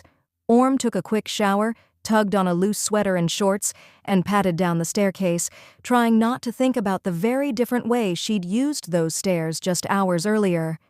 The moment she stepped into the living room, she froze. Her mother was seated on the couch with a cup of tea. Her brother lounged beside her, grinning, and across from them sat a man she recognized instantly, Ling's father. He was tall, broad-shouldered, with streaks of gray in his hair and an amused look in his eyes. Orm's heart leapt into her throat. Ling, of course, was standing calmly at the kitchen counter, sipping coffee like nothing was unusual. "Oh, Orm," her mother said sweetly, "look who dropped by." Orm tried to smile. "Mr. Satang? I didn't know you were visiting." "I heard," he said with a smirk, eyes twinkling. "In more ways than one." Orm blinked. "Excuse me?" "I arrived early this morning, waited in the living room a bit before knocking. Heard a passionate exchange from the staircase." Orm's face turned scarlet. Her brother snorted. Ling's father chuckled. "No need to be shy, girl. If Ling's taking care of you like that, I'd say she's making the family proud, in all departments." Orm made a strangled noise and buried her face in her hands. Her mom laughed, delighted. "She gets it from your side of the family, Ling." Ling sipped her coffee without flinching. "Must be." Orm shot her a look. "You let him sit there?" "While we were—" Ling finally smiled. "I didn't know he was outside, but I'm not sorry." "I hate all of you," Orm mumbled, collapsing into a chair and hiding behind a throw pillow. "Brat," Ling murmured, brushing a kiss to her temple. Mr. Satang lifted his cup. "To young love." Orm moaned softly into the pillow. "I'm never coming out of this room again." Orm tried to disappear into her seat during breakfast, but the amused glances from everyone at the table made it impossible. Ling's dad had stayed for breakfast, and the kitchen was now filled with the scent of congee and fried eggs. Her mom served tea like it was any normal family gathering. Her brother kept smirking at her from across the table. Ling sat beside her, cool as ever, as if her father hadn't just heard her finger his wife on the stairs. "I have to say," Mr. Satang began as he stirred his tea, "I wasn't sure my Ling would ever settle down. She used to have quite the fan club." Orm lifted her eyes warily. "Fan club?" Ling glanced sideways. "Dad? Oh, you should have seen her in college," he continued, grinning. "Girls waiting outside the business school just to get a glimpse of her. Once I picked her up and 3 cheerleaders followed us to the car." Orm's eyebrow twitched. "Cheerleaders?" Ling's jaw tightened. "Dad, didn't you date one of them?" her dad mused aloud. "Or was it 2? There was that tall one with the red hair." "Dad," Ling said more firmly, placing her chopsticks down. Orm crossed her arms. "So how many were there?" Ling looked at her, expression unreadable. "None that matter," her dad chuckled. "You've got a jealous one on your hands." Orm muttered, "Maybe I just don't like thinking about my wife as the cheer squad's entertainment." Ling reached under the table and squeezed her thigh. "Cut it out." Orm pouted. "You didn't deny the redhead." Her brother leaned over. "Orm, do you remember when you used to say you'd only marry someone with no past?" "Shut up!" Orm snapped, and the table erupted into laughter. Ling's father lifted his tea. "Well, past or no, I'm just glad she finally chose someone." "Someone?" Orm echoed. Ling answered for him. "The only one that matters." Orm softened, her cheeks still pink, and looked away. "Still," Mr. Satang said, eyes twinkling, "that redhead was pretty." "Out," Ling ordered, standing and pointing at the door. Everyone laughed again, and even Orm couldn't help but smile as Ling pulled her closer under the table. She didn't say anything, but the way her hand found Ling's, fingers interlocking, thumb stroking gently, said enough. Later that afternoon, the mood around the house shifted. Orm stepped out of the kitchen, intending to ask Ling something, but paused in the hallway when she heard her wife speaking quietly with her father in the den. "You haven't told her yet?" Mr. Satang asked. Ling's voice was firm. "No, and I don't want you to say anything either." "But she's your wife, Ling." There was a pause. Then Ling said, "I know, but it's not time yet." Orm's chest tightened. She backed away before they noticed her and slipped into the guest room, her thoughts racing. Not time for what? By the time she rejoined her mom and brother in the living room, her face was pale. "What's wrong now?" her brother asked. "Nothing," she said too quickly. "I just heard something." Ling and her dad. Something about not telling me something. Her mom frowned. "Maybe it's a business thing." Orm shook her head. "It didn't sound like that. It sounded serious." Her brother rolled his eyes. "You're spiraling again." "Maybe I have a right to," Orm snapped. "What if it's about me?" "Ling would tell you if it mattered," her mom said gently. "She's never hidden anything from you." "Except this," Orm muttered, folding her arms. Her mother and brother exchanged a glance. "Come on," her mom said, standing. "Let's get some fresh air. You're starting to stew." Reluctantly, Orm followed them outside. The garden had been freshly swept, flower petals scattered over the grass. The setting sun cast a golden glow over everything. Orm stopped short. There was a small white arch at the center of the garden. Candles flickered in glass jars. A soft instrumental version of their wedding song played from a hidden speaker. Ling stood under the arch, dressed in a simple white blouse and black slacks, holding something small in her hands. "What is this?" Orm whispered. Ling smiled. "I've wanted to ask you this for a while, but I was waiting for the right moment." Orm blinked, stunned, as Ling stepped forward and opened the small velvet box. Inside was a delicate ring, not flashy, but elegant. "I don't want to spend the rest of my life with you out of duty. I want to spend it with you by choice. So I'm asking again. Orm, will you marry me? For real this time?" Tears welled up in Orm's eyes. She threw her arms around Ling's neck. Yes, of course." From behind them, her mother sniffled. "My baby's getting married. Again. Again." her brother echoed, pretending to dab at his eyes with a leaf.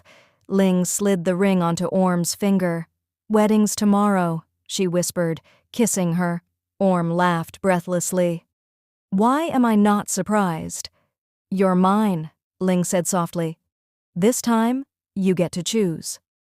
And Orm, eyes shining, nodded. That night, long after the garden had gone dark and the guests had drifted to their rooms, Orm lay in bed staring at the ring on her finger. The soft glint of the band caught the moonlight from the window. Her hand rested on her chest, rising and falling slowly as her thoughts swirled. She wasn't sure how long she'd stared at it. 5 minutes? An hour? Time felt suspended. She heard the door open and close gently. Ling crossed the room quietly and sat beside her on the bed, freshly showered, her hair still damp, dressed in one of Orm's oversized shirts. "You're still awake?" Ling asked, brushing a hand lightly through her hair. Orm nodded. "Just thinking." Ling followed her gaze to the ring. "Cold feet?" she asked, a teasing lilt in her voice. Orm turned to face her. "No. Warm everything. Just overwhelmed." Ling leaned down and kissed her forehead. "Good, you should be. Tomorrow's the rest of our lives." Orm laughed softly, tears threatening again. "I didn't think I'd get to choose this," she whispered. Ling tilted her chin gently. "But you did." Orm hesitated. "That thing with your dad. What is it that you didn't want to tell me?" Ling brushed a strand of hair from her face. "It was about him moving in. He's been thinking of selling his house and staying closer. I didn't want to stress you before the proposal." "Oh." Orm blinked. "That's it?" Ling smirked.